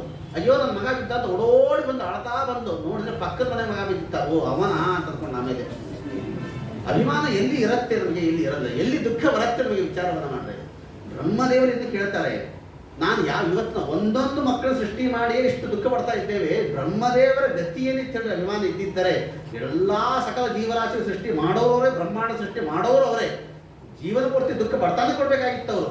ಅದಕ್ಕಾಗಿ ಅವ್ರು ಹೇಳ್ತಾರೆ, ಈ ಅಭಿಮಾನ ತನ್ನುವ ಕಲೆಕ್ಷನ್ ಕಟ್ ಮಾಡ್ಕೊಂಡ್ಬಿಟ್ರು ಅವರು. ಎಲ್ಲಿ ಅಭಿಮಾನ ಮಾಡಬೇಕು ಅನ್ನೋದನ್ನು ಹೇಳ್ತಾರೆ ಅವರು. ಬ್ರಹ್ಮದೇವರು ಹೇಳಿದರು, ನಾನು ಸೃಷ್ಟಿ ಮಾಡಿದ ವಸ್ತುವಿನ ಮೇಲೆ ಅಭಿಮಾನ ಅಲ್ಲ, ನನ್ನನ್ನು ಸೃಷ್ಟಿ ಮಾಡಿದವನ ಮೇಲೆ ಅಭಿಮಾನವನ್ನು ಮಾಡಬೇಕು. ಅಭಿಮಾನವನ್ನು ನಾವು ಇವತ್ತು ಎಲ್ಲಿ ಮಾಡ್ತಾ ಇದ್ದೇವೆ? ವಿಚಾರವನ್ನು ಮಾಡಿದ್ರೆ ನಾನು ಸೃಷ್ಟಿ ಮಾಡಿದ ಮಗನ ಮೇಲೆ ಅಭಿಮಾನ ಅಲ್ಲ, ನನ್ನನ್ನು ಸೃಷ್ಟಿ ಮಾಡಿದ ನನ್ನ ತಂದೆ ಮೇಲೆ ಅಭಿಮಾನವನ್ನು ಮಾಡೋಕ್ಕೆ ಹೊರತಾಗಿ ಮುಂದೆ ಹರಿಸುವುದಲ್ಲ, ಹಿಂದೆ ಹರಿಸಬೇಕು ನಮ್ಮ ಅಭಿಮಾನ ಪ್ರೀತಿಯನ್ನು. ಇವತ್ತು ನಮ್ಮ ಪ್ರೀತಿ, ಭಕ್ತಿ, ಸ್ನೇಹ ಎಲ್ಲಿ ಹರಿತಾ ಇದೆ? ನನ್ನ ಮಗನ ಮೇಲೆ ನಾನು ಬಹಳ ಪ್ರೀತಿ ಮಾಡ್ತೇನೆ, ಅದಕ್ಕಿಂತ ಹೆಚ್ಚು ಮೊಮ್ಮಕ್ಕಳ ಜೊತೆ ಆಟ ಆಡ್ತಾ ಅಜ್ಜ ಮೊಮ್ಮಕ್ಕಳು ಆಟ ಆಡ್ತಾ ಕೂತಿರೋದು, ಮೊಮ್ಮಕ್ಕಳ ಮೇಲೆ ಅಭಿಮಾನ, ಮರಿ ಮೊಮ್ಮಕ್ಕಳ ಮೇಲೆ ಅಭಿಮಾನ. ಹೀಗೆ ನಮ್ಮ ಪ್ರೀತಿಯನ್ನು ಮುಂದೆ ಹರಿಸ್ತಾ ಇದ್ದೇವೆ ನಾವು. ಮುಂದೆ ಹರಿಸಬೇಡ್ರಿ, ಸ್ವಲ್ಪ ನೀವು ಹಿಂದೆ ಹರಿಸ್ರಿ. ಮಗ ಮೊಮ್ಮಗ ಮರಿ ಮೊಮ್ಮಗ ಅಂತಲ್ಲ, ಪಿತುಹು ಪಿತಾಮಹ ಪ್ರಪಿತಾಮಹ, ಅದಕ್ಕಾಗಿ ಶ್ರಾದ್ದ ಅಂತ ಮಾಡಲೇಬೇಕಲ್ಲ. ಪಿತೃ ಮೇಲೆ ಭಕ್ತಿ, ಪಿತೃ ಭಕ್ತಿ ಮಾಡಬೇಕು. ಅವರಲ್ಲಿ ಪಿತಾಮಹ ಪ್ರಪಿತಾಮಹ ಹೀಗೆ ನಮ್ಮ ಭಕ್ತಿಯನ್ನು ಹಾಕ್ತಾ ಹೋದರೆ ಕೊನೆಗೆ ಒಂದಲ್ಲ ಒಂದು ದಿವಸ ನಿಮ್ಮೆಲ್ಲರ ಮೂಲ ತಂದೆಯ ಪರಮಾತ್ಮನ ಪಾದದಲ್ಲಿ ನಮ್ಮ ಭಕ್ತಿ ಸೇರುತ್ತದು. ಅದಕ್ಕಾಗಿ ಮೇಲೆ ಭಕ್ತಿಯನ್ನು ಹರಿಸಲಿಕ್ಕೆ ಹೊರತಾಗಿ ಕೆಳಗೆ ಭಕ್ತಿಯನ್ನು ಹರಿಸಬಾರದು ಅನ್ನೋದನ್ನ ಬ್ರಹ್ಮದೇವರು ತಿಳಿಸಿಕೊಡ್ತಾ ಇದ್ದಾರೆ. ಸುಮ್ಮನೆ ಒಂದು ಉದಾಹರಣೆಗೆ ಹೇಳ್ತೇನೆ. ಬೆಳಗಾವಿ ಅಂಥ ಊರುಗಳಲ್ಲಿ ಅಥವಾ ಮುಂಬೈ ಅಂತ ದೊಡ್ಡ ದೊಡ್ಡ ಊರುಗಳಲ್ಲಿ ನಾವು ನೋಡಿದ್ರೆ ಈ ಫ್ಲಾಟ್ ಸಿಸ್ಟಮ್ಗಳು ಬರ್ತಾವೆ ನೋಡ್ರಿ. ದೊಡ್ಡ 25-30 ಅಂತಸ್ತಿನ ದೊಡ್ಡ ಮನೆಗಳು ಬರ್ತಾವೆ ನೋಡ್ರಿ. ಅಂತಹ ದೊಡ್ಡ ಫ್ಲಾಟ್ ಸಿಸ್ಟಮ್ಗಳಿಗೆ ಪೈಪ್ ಲೈನ್ ಒಂದೇ ವಾಟರ್ ಪೈಪ್ ಲೈನ್ ಇರ್ತದೆ ನೋಡ್ರಿ. ಮೇಲೆ ಇದ್ದವರಿಗೆ ನೀರು ಬರೋದೇ ಇಲ್ಲ. ಅಲ್ಲಿ ಕೆಳಗಿದ್ದವರೆಲ್ಲ ನಲ್ಲಿ ಬಿಟ್ಕೊಂಡ್ಬಿಟ್ರು ಅಂತಂದ್ರೆ ಮೇಲಿದ್ದವ್ರಿಗೆ ನೀರೇ ಹೋಗೋದಿಲ್ಲ. ಅವರು ಮೇಲಿದ್ದವ್ರು ಹೇಳ್ತಾರೆ, ಏನಪ್ಪ ನೀರೇ ಬರ್ತಾ ಇಲ್ಲ, ಸ್ವಲ್ಪ ಕೆಳಗಡೆ ಇರ್ತಕ್ಕಂಥ ಎಲ್ಲ ನಲ್ಲಿ ಬಂದ್ ಮಾಡ್ರು ಅಂತ. ಕೆಳಗಡೆ ಇರೋ ನಲ್ಲಿ ಬಂದ್ ಮಾಡಿದ್ರೆ ಆಟೋಮೆಟಿಕ್ಕಾಗಿ ತಾನಾಗೆ ಮೇಲೆ ನೀರು ಹೋಗುತ್ತಲ್ಲ. ಹಾಗೆ ಇದು ಒಂದು ಫ್ಲಾಟ್ ಇದು, 14 ಲೋಕದ ಒಂದು ಫ್ಲಾಟ್ ಇದು. ಅತಳ ಬಿತ್ತಳ ಸುತ್ತಳ ತಳಾತಳ ಸಾತಳ ಮಹಾತಳ ಪಾತಾಳ ಮೇಲೆ ಭೂಹು ಗೋಹ ಸ್ವಹ ಮಹಾ ಜನ ಸತ್ಯಲೋಕ 14 ಲೋಕದ ಒಂದು ಫ್ಲಾಟ್ ಇದು. ಇದಕ್ಕೆ ಭಕ್ತಿ ಅಂತ ಒಂದು ಪೈಪ್ ಲೈನ್, ಒಂದೇ ಒಂದು ಪೈಪ್ ಲೈನ್ ಇದೆ. ಭಕ್ತಿ ಅಂತ ಅನ್ನೋದು ಪೈಪ್ ಲೈನ್. ನಾವೇನ್ ಮಾಡೀವಿ, ಭಕ್ತಿ ಅನ್ನೋ ಪೈಪ್ ಲೈನ್ಗೆ ನಮ್ಮ ಮನೆಯ ಒಳಗಡೆ ಎಲ್ಲಾ ಕಡೆಗೆ ಒಂದೊಂದು ನಲ್ಲಿ ಕೊಡ್ಕೊಂಡ್ಬಿಟ್ಟಿವಿ ನಾವು. ಹೆಂಡತಿಗೊಂದಲ್ಲಿ, ಅಪ್ಪನಿಗೊಂದಲ್ಲಿ, ಅಮ್ಮನಿಗೊಂದಲ್ಲಿ, ಮಕ್ಕಳಿಗೊಂದಲ್ಲಿ, ಮೊಮ್ಮಕ್ಕಳಿಗೊಂದಲ್ಲಿ, ಅತ್ತಿ ನಾಗದಿ ಮೈದ್ನ ಅನ್ಕೋ ಎಲ್ಲರೂ ನಲ್ಲಿ ಕೊಟ್ಟು ಜೋರ ಬಿಟ್ಬಿಟ್ಟು ಸುರಿತಾನೆ ಭಕ್ತಿ. ಸತ್ಯದ ಕೂತಾನೆ ಪರಮಾತ್ಮ ನೋಡ್ದೆ ನೀರೇ ಬರ್ತಾ ಇಲ್ಲಲ್ಲ, ನೋಡ್ತಾ ಇದ್ದಾನೆ ನಾವು ಪರಮಾತ್ಮ. ಅದಕ್ಕೆ ದೇವರು ಹೇಳಿದ, ಕೆಳಗಿರ್ತಕ್ಕಂಥ ಎಲ್ಲ ನಲ್ಲಿ ಬಂದ್ ಮಾಡ್ರಪ್ಪ ಅಂದ್ರೆ ತಾನಾಗಿ ಮೇಲೆ ಬರುತ್ತೆ. ಸಂಸಾರದಲ್ಲಿರ್ತಕ್ಕಂಥ ಎಲ್ಲ ಪ್ರೀತಿ ಭಕ್ತಿಯನ್ನು ನೀವು ನಲ್ಲಿ ಬಂದ್ ಮಾಡಿದ್ರೆ ಆಟೋಮೆಟಿಕ್ ತಾನೇ ಪರಮಾತ್ಮ ಅಂತ ಭಕ್ತಿ ಅಂತ ತಾನಾಗಿ ಮೇಲೆ ಹೋಗುತ್ತದೋ. ಅದಕ್ಕಾಗಿ ಭಕ್ತಿ ಅನ್ನೋದನ್ನು ಎಲ್ಲಿ ಹರಿಸಬೇಕು ನಾವು. ದೇವರಲ್ಲಿ ಭಕ್ತಿಯನ್ನು ಹಾಕಲಿಕ್ಕೆ ಹೊರತಾಗಿ ಸಂಸಾರದಲ್ಲಿ ಭಕ್ತಿಯನ್ನು ಹಾಕಬಾರದು. ನಾನು ಹುಟ್ಟಿಸಿದವನ ಮೇಲೆ ನಾನು ಅಭಿಮಾನ ಮಾಡೋದಲ್ಲ, ನನ್ನನ್ನು ಹುಟ್ಟಿಸಿದ ತಂದೆಯ ಮೇಲೆ ನಾನು ಅಭಿಮಾನವನ್ನು ಮಾಡಬೇಕು ಅನ್ನೋದ ಅದ್ಭುತವಾದ ಸಂದೇಶವನ್ನು ಯಾವ ಬ್ರಹ್ಮದೇವರಲ್ಲಿ ಕೊಡ್ತಾ ಮುಂದೆ ಪರಮಾತ್ಮನ ಆಜ್ಞೆಯಂತೆ ಸೃಷ್ಟಿಯನ್ನು ಪ್ರಾರಂಭವನ್ನು ಮಾಡ್ತಾ ಇದ್ದಾರೆ. ಮೊದಲಿಗೆ ಸರ್ಗ ಹಾಗೂ ವಿಸರ್ಗ ಅಂತ ಹೇಳ್ತಾರೆ. ಬ್ರಹ್ಮಾಂಡ ಹಾಗೂ ಪಿಂಡಾಂಡ ಇದರ ಸೃಷ್ಟಿಯನ್ನು ತಿಳಿಸಿಕೊಡ್ತಾರೆ. ಒಂದು ಬ್ರಹ್ಮಾಂಡದ ಸೃಷ್ಟಿಯನ್ನು ಮಾಡಿದ್ರೆ ಮೊದಲಿಗೆ ಒಟ್ಟು 24 ತತ್ವಗಳ ಸೃಷ್ಟಿಯನ್ನು ಸ್ವಲ್ಪ ಸಂಕ್ಷೇಪವಾಗಿ ತಿಳಿದುಕೊಂಡು ಹೋಗಿಬಿಡೋಣ. ಅವ್ಯಕ್ತ ತತ್ವ, ಮಹತ್ತತ್ವ, ಅಹಂಕಾರ ಮತ್ತು ಮನಸ್ತತ್ವ, ಇವು 4 20 ಪಂಚಭೂತಗಳು, ಪಂಚ ಜ್ಞಾನೇಂದ್ರಿಯ, ಪಂಚ ಕರ್ಮೇಂದ್ರಿಯ, ಪಂಚ ತನ್ಮಾತ್ರಗಳು, ಒಟ್ಟು 5 5 5 5 20 ಮತ್ತು ಇವು 4 ಅವ್ಯಕ್ತ, ಮಹತ್ತು, ಅಹಂಕಾರ, ಮನಸ್ಸು, ಒಟ್ಟು 24 ತತ್ವ. 25ನೇ ತತ್ವ ಯಾವ ಪರಮಾತ್ಮ. ಈ 24 ತತ್ವ ಸೃಷ್ಟಿಯನ್ನು ಮಾಡಿದ ಮೊದಲು ಇದು ಬ್ರಹ್ಮಾಂಡದ ಸೃಷ್ಟಿ. ಈ ಬ್ರಹ್ಮಾಂಡದ ಸೃಷ್ಟಿಯ ಒಳಗಡೆ ನಡೀತಕ್ಕಂಥ ಪಿಂಡಾಂಡದ ಸೃಷ್ಟಿ ಏನಿದೆಯಲ್ಲ, ಇದನ್ನೇ ವಿಸರ್ಗ ಅಂತ ಹೇಳ್ತಾರೆ. ಮೊದಲು ನಡೆಯೋ ಬ್ರಹ್ಮಾಂಡ ಸೃಷ್ಟಿ ಸರ್ಗ, ಒಳಗೆ ನಡೀತಕ್ಕಂಥ ವಿಸರ್ಗ. 24 ತತ್ವಗಳ ಸೃಷ್ಟಿಯನ್ನು ಮಾಡಿದ. ಅದಕ್ಕೆ 24 ದೇವತೆಗಳನ್ನ ಅದರೊಳಗೆ ಪ್ರವೇಶವನ್ನು ಮಾಡಿಸಿದ. ಸ್ವತಃ ತಾನೇ ಪರಮಾತ್ಮ 24 ರೂಪದಿಂದ ಮತ್ತೆ ಒಂದೊಂದು ತತ್ವದೊಳಗೆ ಪ್ರವೇಶವನ್ನು ಮಾಡಿದ. ಅದೇ 24 ರೂಪಗಳು, ಕೇಶವ, ನಾರಾಯಣ, ಮಹಾತ್ಮ, ಗೋವಿಂದ, 24 ಚತುರ್ವಿಶಿಷ್ಟ ರೂಪಗಳೇನಾದಲ್ಲ, ಅದು 24 ಪರಮಾತ್ಮನ ರೂಪಗಳು ಒಳಗೆ ತಾನು ಇದ್ದ. 24 ತತ್ವದಿಂದ ಬ್ರಹ್ಮಾಂಡದ ಸೃಷ್ಟಿಯನ್ನ ಪ್ರಾರಂಭವನ್ನು ಮಾಡ್ತಾ ಮಹತ್ತತ್ವ, ಅಹಂಕಾರ ತತ್ವದಲ್ಲಿ ಮತ್ತೆ 3 ವಿಧವಾದ ವೈಕಾರಿಕ, ತೈಜಸ, ತಾಮಸ ಇರತಕ್ಕ ರುದ್ರದೇವ ಸೃಷ್ಟಿ, ಈಗೆಲ್ಲ ಸೃಷ್ಟಿಗಳನ್ನು ಪ್ರಾರಂಭವನ್ನು ಮಾಡ್ತಾ ಇದ್ದಾನೆ. ಸತ್ವ, ರಜಸ್ಸು, ತಮಸ್ಸು ಒಂದೊಂದರಲ್ಲಿ ಒಂದೊಂದು ಮಿಶ್ರಣ. ಬಹಳ ವಿಸ್ತಾರವಾಗಿ ಹೋಗಲಿಕ್ಕೆ ಆಗೋದಿಲ್ಲ. ಕೆಲವರಲ್ಲಿ ಸ್ವಲ್ಪ ಭಾಗ ಇರ್ತದೆ ಮಿಶ್ರಣದಲ್ಲಿ. ತಮೋ ಸೃಷ್ಟಿ ಅಂತಂದ್ರೆ ಸ್ವಲ್ಪ ಅದರಲ್ಲಿ ಶುದ್ಧ ತಮಸ್ಸು ಎಲ್ಲಿಯೂ ಇರೋದಿಲ್ಲ. ಒಂದು ಭಾಗ ಸತ್ವನೂ ಇರ್ತದೆ, 2 ಭಾಗ ರಜಸ್ಸು ಇರ್ತದೆ ಮತ್ತು ಸತ್ವ ಭಾಗನೂ ಇರ್ತದೆ. ಸ್ವಲ್ಪ ಭಾಗ ಸೇರಿರ್ತದೆ, ಬಹಳ ಭಾಗ ರಜಸ್ಸು ಇದ್ದರೂ ಕೂಡ ಅಂತ ರಜಸ್ಸು ಅಂತ ಹೇಳೋದಿಲ್ಲ. ಯಾಕೆ ಅಂತಂದ್ರೆ ಕೆಲವು ಕಡೆಗೆ ಹಾಗೆ ಇದೇ ಸತ್ವ ಸೃಷ್ಟಿಯಲ್ಲಿ ಹೇಳ್ತಾರಲ್ಲ, ಸತ್ವ ಸೃಷ್ಟಿಯಲ್ಲಿ ನೋಡಿದ್ರೆ ಸತ್ವಗುಣ ಬಹಳ ಸ್ವಲ್ಪ ಇರ್ತದೆ, ರಜೋಗುಣ ತಮಗುಣ ಬಹಳ ಇರ್ತದೆ ನಮ್ಮ ಮನುಷ್ಯ ಸೃಷ್ಟಿಯಲ್ಲಿ ನಾವು ಹೇಳುವಾಗ. ಆದರೂ ಇದನ್ನು ನಾವು ಏನು ಹೇಳ್ತೀವಿ, ಸತ್ವ ಸೃಷ್ಟಿ ಅಂತ ನಾವು ಹೇಳ್ತೀವಿ. ಸ್ವಲ್ಪ ಭಾಗ ಸೇರುತ್ತೆ ಅದರಲ್ಲಿ. ಯಾಕೆ ಹೀಗೆ ಹೇಳ್ತಾ ಇರ್ತಂದ್ರೆ, ಇವತ್ತು ನಾವು ಸುಮ್ಮನೆ ಉದಾಹರಣೆ ಹೇಳಬೇಕಾದ್ರೆ ನಿಮ್ಮ ಮಕ್ಕಳಿಗೆ ಕೇಳ್ತಿರಲ್ಲ, ಬೆಳಗ್ಗೆ ಎದ್ದ ತಕ್ಷಣ ನಿಮ್ಗೆ ಏನು ಬೇಕು, ನೀವು ಬೂಸ್ಟ್ ಬೇಕಾ ಹಾರ್ಲಿಕ್ಸ್ ಬೇಕಾ ಅಂತ ಕೇಳ್ತೀರಿ. ನನಗೆ ಬೂಸ್ಟ್ ಬೇಕು ಅಂತಂತಾರೆ. ನೀವು ಒಂದು ಸ್ಪೂನ್ ಬೂಸ್ಟ್ ಹಾಕ್ತೀರಿ, ಹಾಲಲ್ಲಿ ಹಾಕ್ತೀರಿ, ಕೊಡ್ತೀರಿ. ಆ ಲೋಟದಲ್ಲಿ ಹೆಚ್ಚು ಭಾಗ ಇರೋದು ಯಾವುದು? ಹಾಲು ಇರೋದು. ಬೂಸ್ಟ್ ಬರೇ ಒಂದೇ ಸ್ಪೂನ್ ಇರೋದಷ್ಟೇ. ಒಂದೇ ಸ್ಪೂನ್ ಇದ್ರೂ ಕೂಡ ಅದಕ್ಕೆ ಏನು ಹೆಸರು ಕೊಡ್ತೀರಿ? ಬೂಸ್ಟ್ ಅಂತ ಹೆಸರು ಹೇಳ್ತಾರೆ, ಹಾಲು ಅಂತ ಯಾರು ಹೇಳೋದಿಲ್ಲ ಅದಕ್ಕೆ. ಹಾಗೆ ಸತ್ವಗಳು ಜಾಸ್ತಿ ಇದ್ದರೂ ಕೂಡ ಸತ್ವ ಅಂತ ಹೇಳೋದಿಲ್ಲ ಕೆಲವು ಕಡೆಗೆ. ಅಂಥ ಯಾವ ಮಿಶ್ರಿತವಾಗಿರ್ತಕ್ಕಂಥ ಸೃಷ್ಟಿಯನ್ನ ಇಲ್ಲಿ ತಿಳಿಸಿಕೊಡ್ತಾ, ಮೊಟ್ಟ ಮೊದಲಿಗೆ ತಮಸ್ಸಿನ ಸೃಷ್ಟಿಯಿಂದಾಗಿ ಮುಂದೆ ಬ್ರಹ್ಮದೇವರು 4 ಸನಕ, ಸನಂದನ, ಸನಸುಜಾತ 4 ಮಕ್ಕಳ ಸೃಷ್ಟಿಯನ್ನು ಮಾಡ್ತಾರೆ. ಬ್ರಹ್ಮದೇವರು ಮೊಟ್ಟ ಮೊದಲ ಸೃಷ್ಟಿ ಅದು. ಸೃಷ್ಟಿಯನ್ನು ಮಾಡಿದಾಗ ಅವರು ಬ್ರಹ್ಮದೇವರು ಹೇಳಿದರು, ನೋಡಪ್ಪ ದೇವರ ಆಜ್ಞೆ ಇದೆ, ಮುಂದೆ ಪ್ರಜಾ ಸೃಷ್ಟಿ ಆಗಬೇಕಾಗಿದೆ, ಸೃಷ್ಟಿಕಾಲ ಆರಂಭವಾಗಿದೆ, ಹೀಗಾಗಿ ನೀವೆಲ್ಲರೂ ಸೇರಿಕೊಂಡು ಪ್ರಜಾ ಸೃಷ್ಟಿಯನ್ನು ಮಾಡ್ರಿ ಅಂತ ಸನಕಾದಿಗಳಿಗೆ ಹೇಳಿಬಿಟ್ರು. ಸನಕಾದಿಗಳು ಹೇಳಿದ್ರು, ನಮಗೆಲ್ಲ ಮತ್ತೆ ಮದುವೆ ಪ್ರಜಾ ಸೃಷ್ಟಿ ಯಾವುದು ನಮಗೆ ಇಷ್ಟ ಇಲ್ಲ, ನಾವು ಪರಮಾತ್ಮ ತತ್ವಗಳು ಉಪದೇಶವನ್ನು ಮಾಡ್ತಾರೆ, ಸನ್ಯಾಸಿಗಳಾಗಿ ನಾವು ಹೋಗ್ತೇವೆ ಅಂತೇಳಿ ಹೊರಟುಬಿಟ್ರು ಅವರು. ಸಿಟ್ಟು ಬಂತು ಬ್ರಹ್ಮದೇವರಿಗೆ. ಅಂತೂ ಅಪ್ಪನ ಮಾತು ಕೇಳಿದವ್ರ ಮಕ್ಕಳು ಅವತ್ತೇ ಶುರುವಾದ ನೋಡ್ರಿ. ಅಪ್ಪನ ಮಾತು ಕೇಳಿಲ್ಲ ಅವರು ಸನಕಾದಿಗಳು. ಅವ್ರ ಅಪ್ಪ ಹೇಳಿದ ಪ್ರಜಾ ಸೃಷ್ಟಿ ಮಾಡ್ರಂತೆ, ಮಾಡಿಲ್ಲ ಅವರು, ಹೊರಟು ಬಿಟ್ರು ಅವರು. ಸಿಟ್ಟು ಅಂದ್ರೆ ಸಿಟ್ಟಿನ ರೂಪ ಬ್ರಹ್ಮದೇವರಿಗೆ. ಸಿಟ್ಟು ಬಂದು ಎರಡೂ ಉಪ್ಪನ್ನು ಗಂಟು ಹಾಕ್ತಾರೆ ನೋಡ್ರಿ. ಹಾಕಿದ ಎರಡು ಭೂ ಮಧ್ಯದಿಂದ ಒಬ್ಬ ಬ್ರಹ್ಮದೇವರ ಸಿಟ್ಟಿನಿಂದ ಹುಟ್ಟಿ ಬಂದವು ನಾವು. ಪರಮಾತ್ಮ ಸಿಟ್ಟು ಬಂದ್ರೆ ಒಂದು ಹುಟ್ಟುತ್ತಾರಂತೆ, ಸಂತೋಷ ಅಂದ್ರೆ ಒಬ್ಬರು ಹುಟ್ಟುತ್ತಾರೆ. ಸಿಟ್ಟು ಸಂತೋಷ ಅದು ಅವರ ದೇವತೆಗಳ ವ್ಯಾಪಾರ ಅದು. ಆ ಸಿಟ್ಟಿನಿಂದ ಹುಟ್ಟಿ ಬಂದವನೇ ಅವನಿಗೆ ರುದ್ರ ಅಂತ, ರೋದನ ಇತಿ ರುದ್ರ ನೀಲಲೋಹಿತ ಅಂತೇಳಿ ಪುಟ್ಟದಾಗಿ ಅಂಗುಷ್ಟ ಮಾತ್ರದಲ್ಲಿ ಬಂದ ಮೊದಲಿಗೆ ರೋದನ. ಹುಟ್ಟಿದ ತಕ್ಷಣ ರೋದನ ಅಳ್ಳಿಕ್ಕೆ ಶುರು ಮಾಡಿದಂಥವನು. ಹುಟ್ಟಿದ ತಕ್ಷಣ ಅಳ್ಳಿಕ್ಕೆ ಶುರು ಮಾಡಿದ. ಅದಕ್ಕಾಗಿ ರೋದನ ಇತಿ ರುದ್ರ. ಅಳುವುದು ಅಂತ ಅನ್ನೋದು ಇದು ಯಾವುದರ ಸಂಕೇತ? ಇದು ಹೆಲ್ಪ್ಲೆಸ್, ನಾನು ಅಸ್ವತಂತ್ರ ಅಂತ ತಿಳಿಸಿಕೊಡುವುದೇ ಅಳುವುದರ ಸಂಕೇತ. ಅದು ರುದ್ರದೇವರಿಂದ ಪ್ರಾರಂಭವಾಯಿತು. ರುದ್ರದೇವರು ಹೇಳಿದ್ರು, ನಾನು ಅಸ್ವತಂತ್ರನಾಗಿದ್ದೇನೆ, ನಾನು ಸ್ವತಂತ್ರನಲ್ಲ, ನನಗೆ ಏನಾದ್ರು ಸಹಾಯ ಬೇಕು ಅಂತಲೇ ಅವತ್ತಿಂದ ಶುರುವಾದದ್ದು ಇವತ್ತಿಗೂ ಅಳತಾನೇ ಬಿಡ್ತಾ ಇದ್ದೀವಿ ನಾವೆಲ್ಲ. ಹುಟ್ಟುವಾಗ ಅದು ಅತ್ತರೆ, ಅದು ಶುಭ ಸೂಚನ ಅಂತ ಹೇಳ್ತಾರೆ. ಅಳಲಿಲ್ಲ ಅಂತಂದ್ರೆ ಡಾಕ್ಟರ್ ಹೊಡೆದು ಅಳಿಸ್ತಾರೆ ನೋಡ್ರಿ. ಹೆಂಗೆ ಜೀವನ ವಿಚಿತ್ರ ಬರ್ತದೆ ಅಂತಂದ್ರೆ, ಹುಟ್ಟುವಾಗ ಪ್ರಸವ ಕೋಣೆಯ ಒಳಗೆ ಆ ಮಗು ಹುಟ್ಟುವಾಗ ಅಳತಾ ಇರ್ತದಂತೆ. ಹೊರಗಡೆ ಜಗತ್ತು ನಗತಾ ಇರ್ತದೆ. ಅಪ್ಪ ಏನು ಬೇಡೆ ಹಂಚಿ ನಗತಾ, ಅಯ್ಯೋ ನನ್ನ ಗಂಡ ಮಗು ಹುಟ್ಟು, ಗಂಡು ಮಗು ಇಡೀ ಜಗತ್ತೇ ನಗತಾ ಇರ್ತದೆ. ಅದ್ರ ಒಳಗಡೆ ಮಗು ಅಳತಾ ಇರ್ತದೆ. ಆದ್ರೆ ಸಾಯುವಾಗ ಮಾತ್ರ ನಗತಾ ಸತ್ರೆ ಜಗತ್ತೆಲ್ಲ ಅಳತಾ ಇರ್ತದೆ ಸಂದರ್ಭದಲ್ಲಿ. ಇದೊಂದು ಹುಟ್ಟು ಹಾಗೂ ಸಾವುಗಳ ವಿಶ್ಲೇಷಣೆ ಇದು. ಹಾಗೆ ಹುಟ್ಟುವಾಗ ಅದು ಅಳತಾನೆ ಹುಟ್ಟಿದ. ಅದಕ್ಕಾಗಿ ನಮಗೆ ರುದ್ರ. ಸುಮ್ಮನೆ ಹೇಳುವ ನಾವು ಅಳತಾನೆ ಹುಡ್ತೀವಿ, ನಮ್ಮನ್ನ ಯಾಕೆ ರುದ್ರ ಅಂತ ಹೇಳಲಿಲ್ಲ? ರುದ್ರದೇವರು ಹುಟ್ಟುವಾಗ ಒಂದ್ಸರ್ತಿ ಅಸ್ರು, ಇಡೀ ಜೀವನದಲ್ಲಿ ಅಳ್ಳಿಲ್ಲ ಅವರು. ಅದು ನಮ್ಮ ಹಣೆ ಬರ ಹಂಗದನ. ಅಳತಾ ಹುಡ್ತೀವಿ, ಅಳತಾ ಬೆಳಿತೀವಿ, ಅಳತಾನೇ ಸಾಯ್ತೀವಿ ಹೊರತಾಗಿ ಇಷ್ಟ ಹತ್ರ ಯಾರು ರುದ್ರ ಅಂತ ಹೇಳ್ತಾರ್ರಿ. ಒಂದೇ ಒಂದು ಮಾಡಬಾರ್ದು, ಒಂದನ್ನೇ ಮಾಡಿದ್ರೆ ಮಾತ್ರ ಅವ್ರಿಗೆ ಆ ಹೆಸರನ್ನ ಕರೆಯೋದು. ಸುಮ್ಮನೆ ಉದಾಹರಣೆಗೆ ಕುಡುಕ ಅಂತ ಯಾರನ್ನು ಕರಿತೀರಿ ನೀವು? ಈಗ ಕುಡಕ ಅಂತಂದ್ರೆ ಯಾವ ಕುಡಿಬಾರ್ದು ಒಂದನ್ನೇ ಕುಡಿತಾರಲ್ಲ, ಅದಕ್ಕೆ ಅವ್ರು ಕುಡಕ ಅಂತ ಅನ್ನೋದು. ಈಗ ನಿಜವಾದ ದೊಡ್ಡ ಕುಡಕ ಅಂದ್ರೆ ನಾನೇ ದೊಡ್ಡ ಕುಡಕ. ನಾನು ನೀರು ಕುಡಿತೀನಿ, ಮಜ್ಜಿಗೆ ಕುಡಿತೀನಿ, ಹಾಲು ಕುಡಿತೀನಿ, ಜ್ಯೂಸ್ ಕುಡಿತೀನಿ, ಪಾಕ ಕುಡಿತೀನಿ, ಎಲ್ಲಾ ಕುಡಿತೀನಿ. ಆದ್ರೂ ನನ್ನನ್ನು ಯಾರು ಕುಡಕ ಅಂತ ಅನ್ನಲ್ಲ.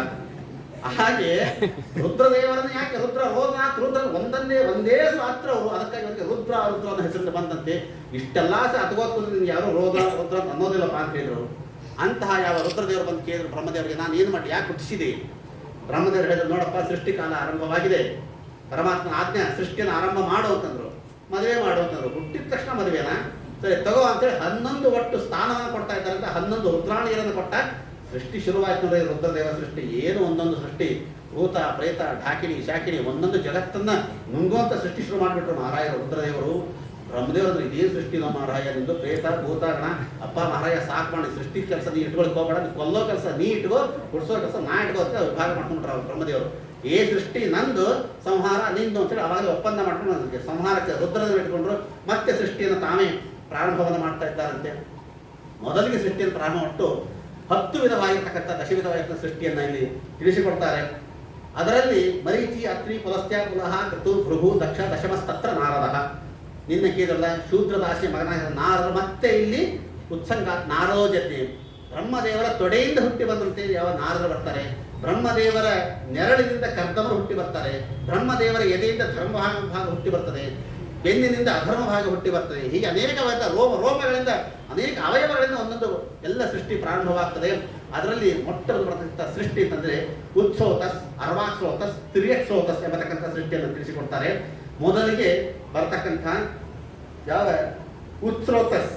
ಉತ್ಸ್ರೋತಸ್ ಅಂದರೆ ಗಿಡ ಮರಗಳು. ಇದನ್ನು ಒಟ್ಟು 6 ಭಾಗವಾಗಿ ಹೇಳ್ತಾರೆ. ಒಂದು ಲತಾ, ಗುಲ್ಫ, ಬಳ್ಳಿಗಳು ಮತ್ತು ಮರಗಳು, ತೊಕ್ಸಾರ ಅಂತ ಹೇಳಿ ಬಿದುರುಗಳು. ಈ ಅನೇಕವಾಗಿರ್ತಕ್ಕಂಥ 6 ಬಗೆಯಾಗಿರ್ತಕ್ಕಂಥ ಸೃಷ್ಟಿಗಳಲ್ಲಿ ಗಿಡ ಮರ. ಅದಕ್ಕೆ ಯಾಕೆ ಉತ್ಸ್ರೋತಸ್ ಅಂತ ಹೇಳ್ತಾರೆ? ನಮಗಿಂತ ಅದಕ್ಕೆ ಹೆಚ್ಚಿನ ಸ್ಥಾನವನ್ನು ಕೊಟ್ಟಿದ್ದಾರೆ ಗಿಡ ಮರಗಳಿಗೆ. ಉತ್ಸ್ರೋತಸ್ ಅಂತಂದ್ರೆ ಊರ್ಧ್ವಮುಖವಾಗಿ ಬೆಳೆಯತಕ್ಕಂಥದ್ದು, ಅದಕ್ಕೆ ಉತ್ಸ್ರೋತಸ್ ಅಂತ ಹೇಳಿದರು. ಪ್ರಾಯ ಮಾಡಲೇಬೇಕಾದ ಕಾರ್ಯವನ್ನೇ ಮಾಡುವುದು ಗಿಡ ಮರಗಳು, ಅದಕ್ಕಾಗಿ ಉತ್ಸ್ರೋತಸ್. ನಾವು ಹಾಗಲ್ಲ, ನಾವು ಅರ್ವಾಕ್ಸ್ರೋತಸ್. ನಮ್ಮೆಲ್ಲ ಮನುಷ್ಯರ ಸೃಷ್ಟಿಯ ಕೊನೆ ಸೃಷ್ಟಿ ಹೇಳ್ತಾರೆ ಅರ್ವಾಕ್ಸ್ರೋತಸ್ಗಳು ನಾವೆಲ್ಲ. ನಮಗೂ ಮರಕ್ಕೂ ವ್ಯತ್ಯಾಸ ಏನು ಗೊತ್ತಾ? ಗಿಡ ಮರಗಳು ನೀವು ಅದಕ್ಕೆ ಕೆಳಗಡೆ ಗೊಬ್ಬರವನ್ನು ಹಾಕಿ ಆ ಗೊಬ್ಬರವನ್ನು ತಾನು ತಿಂದು ಮೇಲೆ ಊರ್ಧ್ವಮುಖವಾಗಿ ಮಧುರವಾದ ಹಣ್ಣನ್ನು ನಮಗೆ ಕೊಡ್ತದೆ.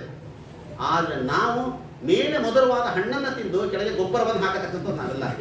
ಹೀಗಾಗಿ ನಮಗೂ ಅದಕ್ಕೆ ವ್ಯತ್ಯಾಸ ಉತ್ಸ್ರೋತಸ್ಸು ಮತ್ತು ಅರ್ವಾತ್ಸ್ರೋತಸ್ಸು.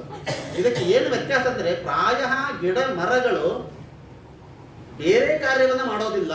ಅದಕ್ಕಾಗಿ ಪ್ರಾಯ ಅಂತಂದ್ರೆ ಶಬ್ದಕ್ಕೆ ಪಾಪವನ್ನು ಮಾಡೋದಿಲ್ಲ ಅನ್ನೋ ಅರ್ಥದಲ್ಲಿ ಬಳಸ್ತಾ ಇದ್ದಾರೆ ಗಿಡ ಮರಗಳು ತಾವು ಹುಟ್ಟಿ ಮತ್ತೆ ಅವು ಮನುಷ್ಯರಾಗಿ ಹುಟ್ಟುತ್ತವೆ. ಆದರೆ ಮನುಷ್ಯರು ಹಾಗಲ್ಲ, ಮನುಷ್ಯರು ಹುಟ್ಟಿ ಆಮೇಲೆ ಗಿಡಮರಗಳಾಗಿಯೂ ಆಗ್ತಾರೆ ಪಾಪಕರ್ಮಗಳನ್ನು ಮಾಡೋದ್ರಿಂದ. ಪ್ರಾಯ ಪಾಪಕರ್ಮಗಳನ್ನು ಗಿಡಮರಗಳು ಮಾಡೋದಿಲ್ಲ. ಮನುಷ್ಯ ನಾವು ಹುಟ್ಟುತ್ತೇವೆ, ನಾವು ಸಾಯ್ತೇವೆ, ನಮ್ಮನ್ನು ಯಾರಾದರೂ ಒಂದು ಕತ್ತರಿಸಿದ್ರೆ ಕೊಲೆ ಮಾಡಿದ್ರೆ ಅಥವಾ ನಾವು ಸತ್ತ ಮೇಲೆ 2 ದಿವಸ ಇಡಲಿ ದುರ್ವಾಸನೆ ಬಂದು ಹೋಗ್ತದೆ ನಮ್ಮ ದೇಹ. ಆದರೆ ಗಿಡಗಳನ್ನು ನೀವು ಕತ್ತರಿಸ್ರಿ 1 ವರ್ಷ ಅಲ್ಲ, ನೀವು 10 ವರ್ಷ ಇಟ್ಟರೂ ಕೂಡ ಅದು ಯಾವುದೇ ಥರ ದುರ್ವಾಸನೆ ಬರೋದಿಲ್ಲ ಯಾವ ಗಿಡ ಮರಗಳಿಗೆ. ಅದಕ್ಕಾಗಿ ಅದು ಉತ್ಸ್ರೋತಾಸ್. ಗಿಡ ಮರಗಳು ತಾನು ಯಾವ ಕಾರ್ಯವನ್ನು ಮಾಡಬೇಕು ಅದೇ ಕಾರ್ಯವನ್ನೇ ಮಾಡತ್ತೆ, ಊರ್ಧ್ವಮುಖವಾಗಿ ಬೆಳೆಯುತ್ತೆ, ಉನ್ನತ ಗತಿಯಲ್ಲಿ ಸಾಗತ್ತೆ. ವೃಕ್ಷ ಜಾತಿಗಳು ಇವತ್ತಿಗೂ ಕೂಡ ನೋಡ್ರಿ ನೀವು, ಎಂದೆಂದಿಗೂ ಕೂಡ ಮಾವಿನ ಗಿಡ ಒಂದು ಬೇವಿನ ಬೀಜವನ್ನು ಬಿಟ್ಟಿಲ್ಲ, ಬೇವಿನ ಮರದಲ್ಲಿ ಮಾವಿನ ಹಣ್ಣನ್ನು ಬಿಟ್ಟಿಲ್ಲ ಇವತ್ತಿಗೂ ಸಹಿತ. ಆದರೆ ನಮ್ಮ ಮನುಷ್ಯ ಜಾತಿ ನೋಡ್ರಿ, ಇವತ್ತು ಬ್ರಾಹ್ಮಣನಾದವನು ವ್ಯಾಪಾರ ಮಾಡ್ತಾನೆ, ಶೂದ್ರನಾದವನು ವೇದ ಓದ್ತಾನೆ, ಅವನು ಏನು ಬೇಕಾದ್ರೆ ಮನುಷ್ಯರಿಗೆ ಆಗ್ತದೆ. ಇವತ್ತು ಎಷ್ಟೇ ತಪ್ಪುಗಳು ಎಷ್ಟೆಷ್ಟೋ ಅವ್ಯವಸ್ಥೆಗಳು ಮನುಷ್ಯ ಜಾತಿಯಲ್ಲಿ ಆಗ್ತದೆ ಹೊರತಾಗಿ ಗಿಡ ಮರಗಳಲ್ಲಿ ಅಂತಹ ಅವ್ಯವಸ್ಥೆಗಳು ಎಂದಿಗೂ ಕೂಡ ಆಗ್ತಾ ಇಲ್ಲ. ಅದಕ್ಕಾಗಿ ಮೊದಲಿಗೆ ಗಿಡ ಮರಗಳ ಸೃಷ್ಟಿ ಅಂತ ಹೇಳ್ತಾರೆ. ತಿರ್ಯಕ್ ಸ್ರೋತಸ್ ಅಂದ್ರೆ ಅನೇಕವಾಗಿರ್ತಕ್ಕಂಥ ಪ್ರಾಣಿಗಳು ಅಡ್ಡಲಾಗಿ ಬೆಳೆಯತಕ್ಕಂಥ ಪ್ರಾಣಿಗಳ ಸೃಷ್ಟಿ, ಪ್ರಾಣಿಗಳಲ್ಲಿ ಕೂಡ ಅನೇಕವಾಗಿರ್ತಕ್ಕಂಥ ಸೃಷ್ಟಿ ತಿಳಿಸ್ಕೊಡ್ತಾರೆ. ಅನೇಕ ದ್ವಿಪದಿ, ಚತುಷ್ಪದಿ, ಸಹಸ್ರಪದಿ, ಶತಪದಿ, ಬಹುಪದಿಗಳು ಅನೇಕವಾಗಿರ್ತಕ್ಕಂಥ ಅನೇಕ ಪಾದಗಳು ಹೊರತಕ್ಕಂಥ ಪ್ರಾಣಿಗಳು, ಕ್ಷೇಚರ, ಭೂಚರ, ಜಲಚರ ಪ್ರಾಣಿಗಳು, ವೃಕ್ಷಗಳು ಎಲ್ಲ ಮಾಡಿ ಕೊನೆಯದಾಗಿರ್ತಕ್ಕಂಥ ಸೃಷ್ಟಿ ಅಂದ್ರೆ ಅದು ಮಾನವನ ಸೃಷ್ಟಿ ಅಂತ ಕೊನೆಯದಾದ ಸೃಷ್ಟಿ ಅಂತ ಅಂದುಕೊಟ್ಟ. ಮಾನವನ ಸೃಷ್ಟಿ ಯಾಕೆಂತಂದ್ರೆ ಮನುಷ್ಯ ಅಂತಕ್ಕಂಥ ಪ್ರಾಣಿ ನಾವೆಲ್ಲ ಹೆಂಗೆ ಬದಲಿಗೆ ಗತಿ ನಾವಿರ್ತಂದ್ರೆ ಎಲ್ಲ ಗಿಡ ಮರ ಪ್ರಾಣಿಗಳ ಬಳಸಿಕೊಂಡೇ ಇವತ್ತು ನಾವು ಬದುಕ್ತಾ ಇದ್ದದ್ದು ಮನುಷ್ಯರಾದವರು. ನಾವು ಏನಾದರೂ ಮನುಷ್ಯರಿಗೆ ಒಂದು ಸಾಧನೆಗೋ ಒಂದು ಒಳ್ಳೆಯದಕ್ಕೋ ಕೆಟ್ಟದಕ್ಕೋ ಉದಾಹರಣೆ ಕೊಡಬೇಕು ಅಂತಂದ್ರೆ ಗಿಡ ಮರಗಳ ಪ್ರಾಣಿಗಳ ದೃಷ್ಟಾಂತ ಕೊಡ್ತಾರೆ ಹೊರತಾಗಿ ನಮ್ಮ ದೃಷ್ಟಾಂತ ಬೇರೆ ಯಾರಿಗೂ ಕೊಡೋದಿಲ್ಲ. ಎಲ್ಲರೂ ನೋಡ್ಕೊಳ್ಳಿ ನೀವು ಬೇಕಾದ್ರೆ. ಅತ್ಯಂತ ಸುಂದರವಾಗಿ ಒಬ್ಬಳು ಕಂಠನ ಹಾಡ್ತಾಳೆ ಅಂತಾರೆ. ಏನು ಹಾಡ್ತಾಳೆ ಅವಳು? ಕೋಗಿಲೆ ಕಂಠ ನೋಡ್ರಿ ಅವಳದು, ಕೋಗಿಲೆ ಬರುತ್ತಲ್ಲಿ ಕರ್ಕಶವಾಗಿ ಹಾಡ್ತಾಳೆ ಅಂತಾರೆ. ಏನು ಕಾಗೆ ಓದರ್ತಾನ ಮಾರಾಯ ಅವನು. ಯಾರಿಗಾರು ಜ್ವಾಸಿ ಒದ್ದಾರ ಕತ್ತಿ ಒದ್ದಂಗೆ ಬದುಕ್ತಾನ ಹೋಗೋಣ ಅವನ ಹತ್ರ. ಭಾಳ ಹೊತ್ತ ಏನು ಎತ್ತು ದುಡ್ದಂಗೆ ದುಡಿತಾನೆ ನೋಡವ ಮಾರಾಯ ಅವನ. ಯಾರಾದ್ರೂ ಪೊಲೀಸರು ಒಬ್ಬದ ಮೇಲೆ ಕಣ್ಣಿಟ್ಟಾರೆ 10 ಕಣ್ಣಿಟ್ಟ ಹುಷಾರಾಗಿಲ್ಲ ಅವನ ಹತ್ರ. ಅವ್ರ ಮನೆ ಸುತ್ತಲೂ ಏನಾದ್ರು ಪೊಲೀಸ್ ಸುತ್ತಾರ ಸರ್ಪಗಾವಲಿದೆ ಅವನ ಹತ್ರ, ಸರ್ಪಗಾವಲು.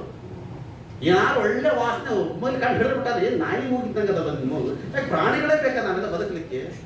ಮನುಷ್ಯರನ್ನು ಯಾರಿಗೂ ದೃಷ್ಟಾಂತ ಕೊಡೋದಿಲ್ಲ, ಆದರೆ ಪ್ರಾಣಿಗಳಿಂದಲೇ ಅತ್ಯಂತ ದೃಷ್ಟಾಂತ ಬದುಕ್ತಾ ಇದ್ದೇವೆ. ಅಂದ್ರೆ ಪ್ರಾಣಿಯಾದ ಮೇಲೆ ಕೊನೆಯದಾಗಿ ಬಂದಂತಹ ಒಂದು ಜನ್ಮ ಅಂತಂದ್ರೆ ಅದು ಮನುಷ್ಯ ಜನ್ಮ, ಮನುಷ್ಯ ಜಾತಿ ಬಂದದ್ದು ಅಂತ. ಅನೇಕವಾಗಿರತಕ್ಕಂಥ ಸೃಷ್ಟಿಗಳಲ್ಲಿ ಕೂಡ ಪಂಚಭೂತಗಳಿಂದ ಸೇರಿರ್ತಕ್ಕಂಥ ಪಾಂಚಭೌತಿಕ ಶರೀರ. ಅದಕ್ಕೆ 24 ತತ್ವಗಳಲ್ಲಿ ಎಲ್ಲವೂ ನಮ್ಮ ಒಳಗಡೆ ಮಿಶ್ರಿತವಾಗಿದೆ ಇವತ್ತು. ಅದು ಪಂಚ ತನ್ಮಾತ್ರ ಇರೋದು, ಪಂಚ ಜ್ಞಾನೇಂದ್ರಿಯ, ಪಂಚ ಕರ್ಮೇಂದ್ರಿಯಗಳು, ವಾಕ್ಪಾಣಿ ಆಯ ಉಪಸ್ಥ, ಪೃಥ್ವಿ ಅಪ ತೇಜಸ್ಸು ವಾಯು ಆಕಾಶ ಎಲ್ಲರ ಸೃಷ್ಟಿಯನ್ನು ಪರಮಾತ್ಮ ಮಾಡಿ ಇವತ್ತು ನಮ್ಮ ಒಂದು ಶರೀರ, ಮಾನವನ ಒಂದು ಶರೀರ ಅಂತ ಆಗಬೇಕು ಅಂತಾದರೆ ಸುಮ್ಮನೆ ಪುಕ್ಷಿಟ್ಲೆ ಆದದ್ದಲ್ಲ. ಸಾಧನ ಶರೀರವಿದು ನೀ ದಯದಿ ಕೊಟ್ಟದ್ದು, ಸಾಧಾರಣವಲ್ಲ. ಪಂಚಭೂತಗಳ ಮಿಶ್ರಣವಾದದ್ದು ಇವತ್ತು ನಮ್ಮ ಪಾಂಚಭೌತಿಕ ಶರೀರ ಅಂತ ನಾವು ಹೇಳ್ತೇವೆ. ಇವತ್ತು ಪಂಚಭೂತಗಳ ಒಂದು ಮಹಿಮೆಯನ್ನು ಕೂಡ ತಿಳಿಸಿಕೊಡ್ತಾರೆ. ಇದರಲ್ಲಿ ಪಂಚಭೂತಗಳಲ್ಲಿರ್ತಕ್ಕಂಥ ಔದಾರ್ಯವನ್ನು ನೋಡ್ರಿ, ಅದು ಹೇಗಿದೆ ಪಂಚಭೂತಗಳ ಔದಾರ್ಯ. ಪಂಚಭೂತಗಳು ನಮಗೆ ಗೊತ್ತು, ಪೃಥ್ವಿ ಅಪ್ಪ ತೇಜಸ್ಸು ವಾಯು ಆಕಾಶ. ಪಂಚಭೂತಗಳು ನಮಗೆ ಏನು ಉಪಕಾರ ಮಾಡ್ತಾ ಇದೆ ಇವತ್ತು? ಮೊಟ್ಟ ಮೊದಲೇದು ಪೃಥ್ವಿ, ಭೂಮಿ. ಭೂಮಿ ಇವತ್ತು ನೀವು ಏನು ಅದಕ್ಕೆ ಕೊಡ್ತೀರೋ ಅದು ಇಮ್ಮಡಿಯಾಗಿ ಮುಮ್ಮಡಿಯಾಗಿ 100 ಮಡಿಯಾಗಿ ಕೊಡ್ತಕ್ಕಂಥ ಒಂದು ಗುಣ, ಒಂದು ಶಕ್ತಿ ಆ ಭೂಮಿಗೆ ಇದೆ ಇವತ್ತು. ನಾನು ಭೂಮಿಗೆ ಕೊಡುವುದು ಎಷ್ಟು? 1 ಬೀಜವನ್ನು ನಾನು ಭೂಮಿಗೆ ಕೊಡ್ತೇನೆ. 1 ಬೀಜವನ್ನು ನಾನು ಭೂಮಿಗೆ ಕೊಟ್ಟರೆ ಆ ಭೂಮಿಯು ಏನಾದರೂ ನೀ ನನಗೆ ಒಂದೇ ಬೀಜ ಕೊಟ್ಟಿದ್ದೀನಿ, ನಾನು ನಿನಗೆ ಒಂದೇ ಬೀಜ ಕೊಡ್ತಿದ್ದು, ಒಂದೇ ಒಂದು ಬೀಜ ಎದ್ದು ಬಂದಿದ್ರೆ ಪೈರಿನಲ್ಲಿ ನಮ್ಮ ಗತಿ ಏನಾಗ್ತಾ ಇತ್ತು? ಇವತ್ತು ನಾವೆಲ್ಲ ಫ್ಯಾಮಿಲಿ ಪ್ಲಾನಿಂಗ್ ಮಾಡ್ಕೊಳ್ತಾ ಇದ್ದೇವೆ, ಬಹಳ ಜನಸಂಖ್ಯೆ ಜಾಸ್ತಿ ಆಗ್ತಾ ಇದೆ ಅಂತ. ನಾವೆಲ್ಲ ಒಂದು ಸಾಕು, ಮೊದಲೆಲ್ಲ ಇತ್ತು ಆರತಿಗೊಂದು ಕೀರ್ತಿಗೊಂದು ಇತ್ತು. ಈಗೆಲ್ಲ ಅದು ಹೊರಟಿಗೆ ಏನಾದ್ರೂ ಮಗು ಒಂದೇ ಸಾಕು ಅಂತಿದೆ. ಇನ್ನು ಏರಿಯಾಕ್ಕೆ ಒಂದು ಸಾಕು ಅಂತ ಬಂದ್ರೆ ಬರ್ಬೋದು, ಹೇಳಿಕ್ಕಾಗಲ್ಲ. ಮುಂದೆ ಹೇಗೆ ಬರ್ತಾ ಗೊತ್ತಿಲ್ಲ. ನಾವು ಮನುಷ್ಯರು ಮಾಡ್ಕೊಂಡಂತಹ ಫ್ಯಾಮಿಲಿ ಪ್ಲಾನಿಂಗ್ಗಳನ್ನ ಭೂದೇವಿ ಮಾಡಿಕೊಂಡರೆ, ನೀನು ನನಗೆ ಒಂದು ಬೀಜ ಕೊಟ್ಟಿದ್ದೀಯ, ನಾನು ನಿನಗೆ ಒಂದೇ ಬೀಜ ಕೊಡ್ತಿದ್ದೀಮ್ಮ.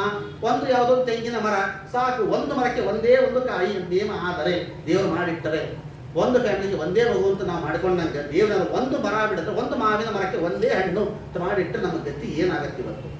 ಹಾಗೆ ಮಾಡಿಲ್ಲ ಭೂಮಿ. ಪೃಥ್ವಿ, ನಾನು ಪೃಥ್ವಿಗೆ ಕೊಟ್ಟದ್ದು ಒಂದೇ ಒಂದು ಭತ್ತ, ಆದರೆ ಮರಳಿ ನನಗೆ ಪೃಥ್ವಿ ಕೊಟ್ಟದ್ದು ಒಂದು ಬೊಗಸೆ ಭತ್ತವನ್ನು ಕೊಟ್ಟು, ಒಂದು ಬೊಗಸೆ ಅಕ್ಕಿಯನ್ನು ಕೊಟ್ಟು, ನಾನು ಕೊಟ್ಟದ್ದು ಒಂದು ಅಕ್ಕಿ, ನನಗೆ ಕೊಟ್ಟದ್ದು ಒಂದು ಬೊಗಸೆ ಅಕ್ಕಿ. ಮೊದಲನೇ ತತ್ವ. ಈ ಮೊದಲನೇ ತತ್ವ ಕೊಟ್ಟಂತ ಒಂದು ಬೊಗಸೆ ಅಕ್ಕಿಯನ್ನ ಎರಡನೇ ತತ್ವಕ್ಕೆ ಹಾಕ್ರಿ. ಎರಡನೇ ತತ್ವ ಯಾವುದು?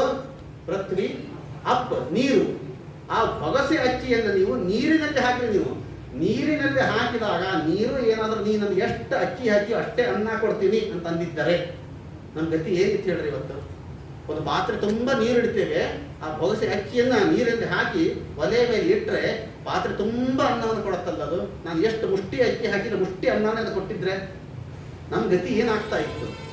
ಪಾತ್ರೆ ತುಂಬ ಅನ್ನವನ್ನು ಕೊಡ್ತಾ ಇದೆ, ಎರಡನೇ ತತ್ವ ನೀರು. ಆ ಪಾತ್ರೆ ತುಂಬ ಕೊಟ್ಟಂತ ಅನ್ನವನ್ನು ನೀವು ಮೂರನೇ ತತ್ವಕ್ಕೆ ಹಾಕ್ರಿ. ಮೂರನೇ ತತ್ವ ಯಾವುದು? ಪೃಥ್ವಿ, ಅಪ್, ತೇಜಸ್ಸು. ಆ ಅಗ್ನಿಯಲ್ಲಿ ಹಾಕ್ರಿ, ವೈಶ್ವರ್ಯವನ್ನು ಮಾಡ್ರಿ, ನೀವು ಹೋಮವನ್ನು ಮಾಡ್ರಿ. ನಾವು ಎಷ್ಟು ತುತ್ತು ಅನ್ನವನ್ನು ಹವಿಸ್ಸನ್ನು ಹಾಕಿರ್ತೇವೆ ಅಷ್ಟೇ ಪುಣ್ಯವನ್ನಲ್ಲ, ಅಪಾರವಾದ ಪುಣ್ಯವನ್ನ ಯಜ್ಞದಿಂದ ಪರಮಾತ್ಮ ನನಗೆ ಕೊಡ್ತಾನೆ. ಆ ಪುಣ್ಯ ಕರ್ಮವನ್ನ ಆ ಮೂರನೇ ತತ್ವ ಕೊಟ್ಟಂತಹ ಅಗ್ನಿದೇವರು ಕೊಟ್ಟಂತಹ ಪುಣ್ಯವನ್ನ ನಾಲ್ಕನೇ ತತ್ವಕ್ಕೆ ಹಾಕ್ರಿ. ಯಾವುದು? ನಾಲ್ಕನೇದ್ದು ವಾಯು. ವಾಯುದೇವರಿಗೆ ಎಲ್ಲಾ ಪುಣ್ಯಗಳನ್ನು ಸಮರ್ಪಣೆಯಿಂದ ವಾಯುದೇವರಿಗೆ ಮಾಡಿದ್ರೆ ತಸ್ಮಿನ್ ನಪೋ ಮಾತರಿಷ್ವ ದದಾತಿ. ಆ ಪರಮಾತ್ಮ ಯಾವ ವಾಯುದೇವರು ಪುಣ್ಯಕರ್ಮವನ್ನು ತೆಗೆದುಕೊಂಡು ಐದನೇ ತತ್ವ ಆಕಾಶ ಮೋಕ್ಷವನ್ನೇ ಆ ವಾಯುದೇವರಿಗೆ ಕೊಡಿಸ್ತಾರಂತೆ. ಇದು ಪಂಚಭೂತಗಳಲ್ಲಿರ್ತಕ್ಕಂಥ ಅದ್ಭುತವಾಗಿರ್ತಕ್ಕಂಥ ಔದಾರ್ಯ. ಆ ಪಂಚಭೂತಗಳ ಔದಾರ್ಯವನ್ನು ನಮಗೆ ತಿಳಿಸಿಕೊಡ್ತಾರೆ. ಅಂತಹ ಪಂಚಭೂತಗಳಿಂದ ಮಿಶ್ರಣವನ್ನು ಮಾಡಿ ಪಾಂಚಭೌತಿಕ ಶರೀರ ಅಂತ ಮಾಡಿ ನಮ್ಮನ್ನು ಪರಮಾತ್ಮ ಭೂಮಿಯ ಮೇಲೆ ಕೊಟ್ಟದ್ದು. ಈ ಪಾಂಚಭೌತಿಕ ಶರೀರ ಪಂಚಭೂತಗಳಲ್ಲಿ ಲೀನವಾಗಬೇಕಾದರೆ ಆ ಪರಮಾತ್ಮ ಸ್ಮರಣೆಯನ್ನು ಮಾಡಬೇಕಲ್ವಾ? ಯಾವಾಗ ಈ ದೇಹಕ್ಕೆ ಮರ್ಯಾದೆ, ಯಾವಾಗ ಈ ದೇಹಕ್ಕೆ ಶುದ್ಧಿ, ಯಾವಾಗ ಈ ದೇಹಕ್ಕೆ ಮಡಿ ಅಂತ ನಾವು ಹಂಚ್ಕೊಳ್ತೀವಿ. ಕತ್ರಾಪದೊಳಗೆ ಬ್ರಾಹ್ಮಣರ ಮಡಿ ಜಾಸ್ತಿ ಮಾಡ್ತೀವಲ್ಲ, ಮಡಿ ಅಂತಂದ್ರೆ ಏನರ್ಥ? ಪಂಚಭೂತಗಳ ಸಂಬಂಧವೇ ಅದನ್ನೇ ನಾವು ಶುದ್ಧಿ, ಮಡಿ ಅಂತ ಹೇಳ್ತೀವಿ. ಇದರ ಒಂದು ಭೂತವನ್ನು ನಾವು ಕಳೆದುಕೊಂಡರೂ ಸಹಿತ ನಾವು ಮಡಿಯಾಗಿರ್ಲಿಕ್ಕೆ ಸಾಧ್ಯ ಇಲ್ಲ, ಶುದ್ಧವಾಗಿರ್ಲಿಕ್ಕೆ ಸಾಧ್ಯ ಇಲ್ಲ. ಮೊದಲೇದ್ದು ಪೃಥ್ವಿ. ನಾವು ಯಾವಾಗ ಮಡಿ ಇರ್ತೇವೆ, ಸುಮ್ಮನೆ ನಾವು ಬಾವಿ ಮೇಲೆ ಸ್ನಾನ ಮಾಡಿ ಬಂದೀವಿ, ನದಿಯಲ್ಲಿ ಮುಳುಗಿ ಬಂದೀವಿ ಅಂತ ಮಾತ್ರಕ್ಕೆ ಮಡಿ ಅಲ್ಲ. ಮಡಿ ಯಾವಾಗ ಅಂದರೆ ಮೊದಲನೇ ಭೂತದ ಸ್ಪರ್ಶ, ಭೂಮಿ ಸ್ಪರ್ಶ ಮಾಡಿದಾಗಲೇ ನಾವು ಮಡಿಯಾಗಿರ್ತೇವೆ. ಭೂಮಿಯನ್ನು ಬಿಟ್ಟರೆ ಹೆಸರೇನು ಭೂಮಿ ಬಿಟ್ಟು ಹೋದ ಅಂತ ಹೇಳ್ತಾರಲ್ಲ, ಅದು ಮಡಿ ಇರೋದಿಲ್ಲ. ಆವಾಗ ಭೂಮಿಯನ್ನ ಮಡಿಯಲ್ಲಿ ಇದ್ದಾಗ ಭೂಮಿಯನ್ನು ಬಿಡಬಾರದು. ಇವತ್ತು ಕಾಲಕ್ಕೆ ಏನು ಆಗ್ತಾ ಇದೆ ಅಂತಂದ್ರೆ, ಕೆಲವರೆಲ್ಲ ವಯಸ್ಸು ಮಡಿ ಮಾಡ್ತಾರೆ, ಪಾಪ ಸ್ನಾನ ಮಾಡಿ ಬರ್ತಾರೆ, ಮಡಿಯಿಂದ ಸ್ನಾನ ಮಾಡಿ ಬರ್ತಾರೆ, ಮೇಲೆ ಮಡಿ ಪಂಚೆ ಹಾಕಿರ್ತಾರಲ್ಲ, ಅವ್ರಿಗೆ ನನ್ನ ವಯಸ್ಸಿದೆ ಅಂತೇಳಿ ಜಂಪ್ ಮಾಡಿ ಪಂಚೆ ಎಳ್ಕೊಳ್ತಾರೆ. ನೀವು ಮಡಿಯಲ್ಲಿ ಇದ್ದಾಗ ಎರಡೂ ಕಾಲನ್ನು ಒಟ್ಟಿಗೆ ಭೂಮಿಯಿಂದ ಮೇಲೆ ಎತ್ತಿದ್ರೆ ಮೈಲಿಗೆ ಹೋಗ್ತೀರಿ. ಮಡಿಯಲ್ಲಿ ಇದ್ದಾಗ ಭೂಮಿಯ ಸ್ಪರ್ಶ ಇರಲೇಬೇಕು ನಮಗೆ. ಎರಡೂ ಕಾಲನ್ನ ಭೂಮಿ ಮೇಲೆ ಊರಿರಲೇಬೇಕು, ಅಥವಾ ಕನಿಷ್ಠ ಪಕ್ಷ ಒಂದು ಕಾಲನ್ನಾದ್ರೂ ಇರಲೇಬೇಕು. ಎರಡೂ ಕಾಲನ್ನು ಒಟ್ಟಿಗೆ ಜಂಪ್ ಮಾಡಿಬಿಟ್ರೆ, ಮೇಲೆ ಎತ್ತಿ ಬಿಟ್ರೆ ಅದು ಮೈಲಿಗೆಯಿಂದ ಹಾಗೆ ಪಂಚೆ ಮುಟ್ತಾನೆ, ಅದು ಮುಂದೆ ಹಾಗೆ ಮೈಲಿಗೆ ಶುರುವಾಗುತ್ತೆ. ಅದಕ್ಕಾಗಿ ಹಿಂದಿನ ಕಾಲದಲ್ಲಿ ಮಡಿ ಕೋಲು ಅಂತ ಎಲ್ಲರ ಹಳೆ ಅಜ್ಜಿ ಮನೇಲಿ ಇರ್ತಾ ಇತ್ತು. ಮಡಿ ಕೋಲ್ ತೊಂಬ ಅಂತ ಹೇಳ್ತಾ ಇದ್ದಾರಲ್ಲ, ಮಡಿ ಕೋಲ್ ಇರೋದೇ ಅದು, ಕೋಲಿನಿಂದಲೇ ಎಳ್ಕೊಳ್ಬೇಕು ಅದನ್ನ. ಭೂಮಿ ಬಿಡಬಾರದು ಅಂತ ಹೇಳ್ತಾರೆ. ಭೂಮಿ ಅಂತಂದ್ರೆ ಭೂದೇವಿ, ವರಹ ದೇವರ ಸ್ಪರ್ಶ ನಮಗೆ ಇರಬೇಕು. ಅದಕ್ಕಾಗಿ ಇವತ್ತು ನಮ್ಮ ಉತ್ತರಾದಿ ಮಠದಲ್ಲಿ ಆ ಸಂಪ್ರದಾಯ ಇದೆ. ಭೂಮಿಯಲ್ಲಿಯೇ ಪೂಜೆಯನ್ನು ಮಾಡ್ತಾರೆ ಸ್ವಾಮಿಗಳು, ಹೊರತಾಗಿ ಆಕಾಶದಲ್ಲಿ ಪೂಜೆಯನ್ನು ಮಾಡೋದು. ಅರ್ಥಾತ್ ಆಕಾಶ ಸೆಕೆಂಡ್ ಫ್ಲೋರ್ ಮನೆ ಇದೆ, ಥರ್ಡ್ ಫ್ಲೋರ್ ಮನೆ ಇದೆ ಅಂತಂದ್ರೆ ಅಲ್ಲಿ ಪೂಜೆ ಆಗೋದಿಲ್ಲ. ಇವತ್ತು ನಮ್ಮ ಮೂಲರಾಮದೇವರ ಮಂಟಪ ಪೂಜೆ ಆಗಬೇಕಂದ್ರೆ ಭೂಸ್ಪರ್ಶವೇ ಇರಬೇಕು. ಭೂಸ್ಪರ್ಶ ಇದ್ರೆ ಮಾತ್ರ ಅದಕ್ಕೆ ಮಡಿ ಅಂತ ಹೇಳ್ತಾರೆ. ಅದು ಸಂಸ್ಥಾನಕ್ಕೆ ಸಂಬಂಧಪಟ್ಟದ್ದು. ಎಲ್ಲರೂ ಅದನ್ನು ವಿಚಾರ ಮಾಡ್ಲಿಕ್ಕೆ ಹೋಗ್ಬೇಡ್ರಿ. ಯಾಕೆಂದ್ರೆ ಎಲ್ಲ ಇವತ್ತು ಸೆಕೆಂಡ್ ಫ್ಲೋರ್ ಥರ್ಡ್ ಫ್ಲೋರ್ ಇರ್ತಕ್ಕಂಥದ್ದು ನಾವೆಲ್ಲ ಇವತ್ತು ನಾವು ಒಟ್ಟು ಭೂಮಿ ಸ್ಪರ್ಶ ಅಂತ ಇದ್ದೇ ಇರುತ್ತೆ. ಅದು ಸಾಕ್ಷಾತ್ ಪರಂಪರಾ. ಹೀಗೆ ಭೂಸ್ಪರ್ಶ ಇರಲೇಬೇಕು, ನಾವು ಮಡಿ ಇರಬೇಕು ಅಂತಾದ್ರೆ. ಇನ್ನು ಎರಡನೇ ತತ್ವ ಪೃಥ್ವಿ, ಅಪ್ ಅಂತಂದ್ರೆ ನೀರು. ನೀರಿನ ಸಂಪರ್ಕವು ಇರಲೇಬೇಕು ಅಂತ ಹೇಳ್ತಾರೆ. ನೀರಿನ ಸಂಪರ್ಕ ಅಂತಂದ್ರೆ ಅದಕ್ಕಾಗಿ ನೋಡಿ, ಯಾರಾದ್ರೂ ಆಚಾರ ಮಡಿಯಲ್ಲಿ ಹೋಗ್ಬೇಕಾದ್ರೆ ಕೈನ ತಮಗೆ ತಂದು ಹಿಡ್ಕೊಂಡೇ ಹೋಗ್ತಾ ಇರ್ತಾರೆ. ಯಾಕೆ ಸುಮ್ಮನೆ ಕೈ ಬಿಸ್ಕೊಂಡು ಹೋಗೋದಲ್ಲ, ಆರಾಮ ಯಾಕೆ ಹೋಗೋದಿಲ್ಲ ಅಂತಂದ್ರೆ ನೀರನ್ನು ಹುಟ್ಕೊಂಡು ಇರಲೇಬೇಕಂತೆ. ನೀರಿನ ಸ್ಪರ್ಶ ಇದ್ರೆ ನಾವು ಮಡಿ. ನೀರು ಬಿಟ್ಟು ಸುಮ್ಮನೆ ಕೈ ಜಾಸ್ತಿ ಹೊಡೋದು ಮಡಿ ಬರೋದಿಲ್ಲ. ಅದು ನೀರು ಇರಲೇಬೇಕು ಅಂತ ಹೇಳ್ತಾರೆ. ಎಲ್ಲಾ ಕಾಲದಲ್ಲೂ ನೀರು ಹಿಡ್ಕೊಂಡು ಹೋಗ್ಲಿಕ್ಕಾಗಲ್ಲ. ಹಾಗೆ ಹೆಣ್ಮಕ್ಳು ಮಡಿಯಲ್ಲಿ ಎಷ್ಟೋ ಕೆಲಸ ಮಾಡಬೇಕಾಗಿರ್ತದೆ, ಓದ್ಬೇಕಾಗಿರ್ತದೆ, ಬರೀಬೇಕಾಗಿರ್ತದೆ ಅಂತ ಎಲ್ಲಿ ನೀರು ಹಿಡ್ಕೊಂಡು ಕೊಡ್ಲಿಕ್ಕೆ ಆಗ್ತದ? ಅದಕ್ಕಾಗಿ ದೇವರು ಏನ್ ಮಾಡಿದ, ನೀರು ಹಿಡ್ಕೊಂಡು ಹೋಗ್ತೀಯೋ ಬಿಡ್ತೀಯೋ ಗೊತ್ತಿಲ್ಲ, ನಿನ್ನಲ್ಲಿ ಅಂತ ನಾನು ಒಂದು ನೀರು ಒದ್ದೆ ಇಟ್ಟಿರ್ತೇನೆ ಅಂತ ನಮ್ಮ ನಾಲಿಗೆಯನ್ನು ಒದ್ದೆ ಇಟ್ಟು ಬಿಟ್ಟವನು. ಮಡಿಲೇ ಇದ್ದಾಗ ನೆಲ ಒರೆಸೋ ಅಂತಂತಾರೆ, ಪಾತ್ರೆ ಒರೆಸೋ ಅಂತಾರೆ. ನಿಮ್ ನಾಲಿಗೆ ಯಾರು ಒರೆಸೋದು? ಅದನ್ನ ಬಡಿಯಿಂದ ಸ್ನಾನ ಮಾಡಿ ಬಂದು ಹಾಗೆ ಇರುತ್ತಲ್ಲ, ನಾಲಿಗೆ ಎಲ್ಲಿಯವರೆಗೂ ಕೂಡ ಹಸಿಯಾಗಿರುತ್ತೋ ಅಲ್ಲಿಯವರೆಗೂ ಕೂಡ ನಾವು ಮಡಿಯಾಗಿ ಇರ್ತೀವಿ. ನಾಲಿಗೆ ಒಣಿತೋ ಕೃಷ್ಣಾರ್ಪಣ ಅಲ್ಲಿ ಒಂದು ಮಡಿ ಉಳಿಲಿಕ್ಕೆ ಆಗೋದಿಲ್ಲ ಅವನು. ಅದಕ್ಕಾಗಿ ನೀರು ಅಂತಂದ್ರೆ ಹೆಸರು ಏನು ಗೊತ್ತಾ? ನೀರು ಅಂತಂದ್ರೆ ನಾರಾಯಣ ಅಂತ ಆಪೋನಾರ ಇದು ಪ್ರೋಕ್ತ. ನೀರು ಅಂತಂದ್ರೆ ಬೇರೆ ಅಲ್ಲ, ನಾರಾಯಣ ಅಂತಂದ್ರೆ ಬೇರೆ ಅಲ್ಲ. ನಾರಾಯಣನ ನಾಮಸ್ಮರಣ ಸದಾ ಇದ್ದಾಗ ಅವನು ಮಡಿ ಅಂತ ಆಗ್ತಾನ ಅವನು. ನಾರಾಯಣ ನಾರಾಯಣ ಮಾಡ್ತಾ ಇರ್ಬೇಕಂತ.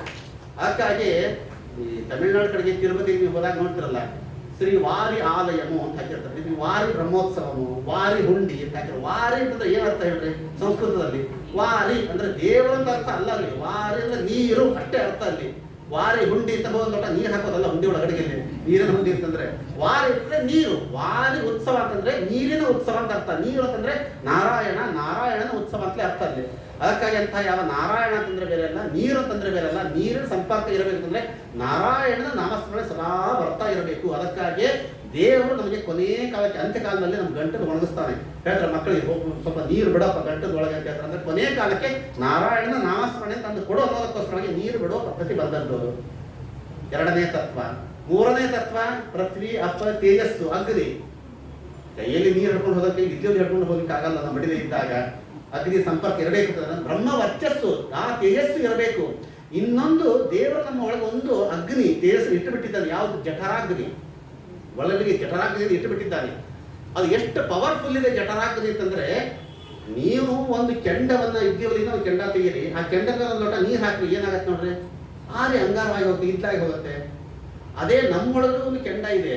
ಆ ಕೆಂಡಕ್ಕೆ ನಾವು ಎಷ್ಟು ನೀರು ಹಾಕ್ತೀವಿ ಗೊತ್ತಾ? ಡೈಲಿ ಈ ಬ್ಯಾಸಿಗೆ ಮಾತ್ರ ದಿವಸಕ್ಕೆ ಒಂದೊಂದು ಕೊಡ ನೀರೊಳಗೆ ಹಾಕಿದ್ರು ಕೂಡ ಅದು ಆರ್ತಾ ಇಲ್ಲ, ಅಂಗಾರವಾಗ್ತಾ ಇಲ್ಲ. ಅಕಸ್ಮಾತ್ ಅದು ಏನಾದ್ರೂ ಆರಿ ಅಂಗಾರವಾದರೆ ನಾವು ಮೈಗೆ ಎಲ್ಲ ನಮ್ಮ ಜೊತೆ ಒಡ ಹುಟ್ಟಿದವರು 10 ದಿವಸ ಮೈಗೆಲ್ಲಿ ಕೊಡ್ಬೇಕು. ಆಮೇಲೆ ಅವರು ಅಷ್ಟು ಪವರ್ಫುಲ್ ಆಗಿದ್ದದ್ದು ಅಂತಂದ್ರೆ ಯಾವ ಅಗ್ನಿ. ಅಂತಹ ಮಡಿಯಾಗಿ ಪರಮಾತ್ಮ ನಮ್ಮನ್ನು ಇಟ್ಟಿದ್ದ, ಶುದ್ಧವಾಗಿ ನಮ್ಮನ್ನು ಇಟ್ಟಿದ್ದಾನೆ. ಅಂತಹ ಅಗ್ನಿ ನಮ್ಮ ಹತ್ರ ಇದೆ ಅಲ್ಲ, ಆ ಅಗ್ನಿ ತೇಜಸ್ಸು ಮೂರನೇ ತತ್ವ ನಮ್ಮ ಒಳಗೆ ಇರುವ ತನಕ ನಾವು ಪಾಂಚಭೌತಿಕ ಶರೀರವನ್ನು ಹೊತ್ತುಕೊಂಡ ನಾವು ಮಡಿಯಾಗಿ ಇರ್ತೇವೆ. ಅರ್ಧ ನಾಲ್ಕನೇ ತತ್ವ ಪೃಥ್ವಿ ಅಪ್ಪ ತೇಜಸ್ಸು ವಾಯು. ವಾಯು ಅಂತಂದ್ರೆ ನಮ್ಮ ಒಳಗಿರ್ತಕ್ಕಂತಹ ವಾಯುದೇವರು ನಮ್ಮೊಳಗೆ ಇರುವ ತನಕ ನಾವು ಮಡಿಯಾಗಿ ಇರ್ತೇವೆ. ಶ್ವಾಸೋಚ್ಛ್ವಾಸ. ಯಾವಾಗ ನಮ್ಮ ವಾಯುದೇವರು ಹೊರಟು ಹೋಗ್ತಾರೋ ಆವಾಗ ಮತ್ತೆ ಹೆಣವೆಂದು ಬೇಡುವರು ಜನ. ನಾವು ಮಡಿಯಾಗಿ ಇರ್ಲಿಕ್ಕೆ ಸಾಧ್ಯವಾಗಿ ಮೈಲಿಯ ಆಚರಿಸಿರುವಾಗ ನಮಗೆಲ್ಲವೂ ಕೂಡ. ಅದಕ್ಕಾಗಿ ನಮ್ಮಲ್ಲಿ ವಾಯುದೇವರು ಇದ್ದಾರಲ್ಲ, ಎಷ್ಟು ದೇವರು ವಿಚಿತ್ರ ಅಂತಂದ್ರೆ, ಇವತ್ತು ನಮಗೆಲ್ಲ ಇಷ್ಟೆಲ್ಲ ಅಂಗಾಂಗ ಅವಯವಗಳನ್ನು ಕೊಟ್ಟಲ್ಲ, ಎಲ್ಲ ಕೊಟ್ಟಿದ್ದಾರೆ. ಎಲ್ಲರ ಒಳಗೆ ಪರಮಾತ್ಮ ಆಯಾಸ ನಾಮನಾಗಿ ಪ್ರವೇಶ ಮಾಡಿದ.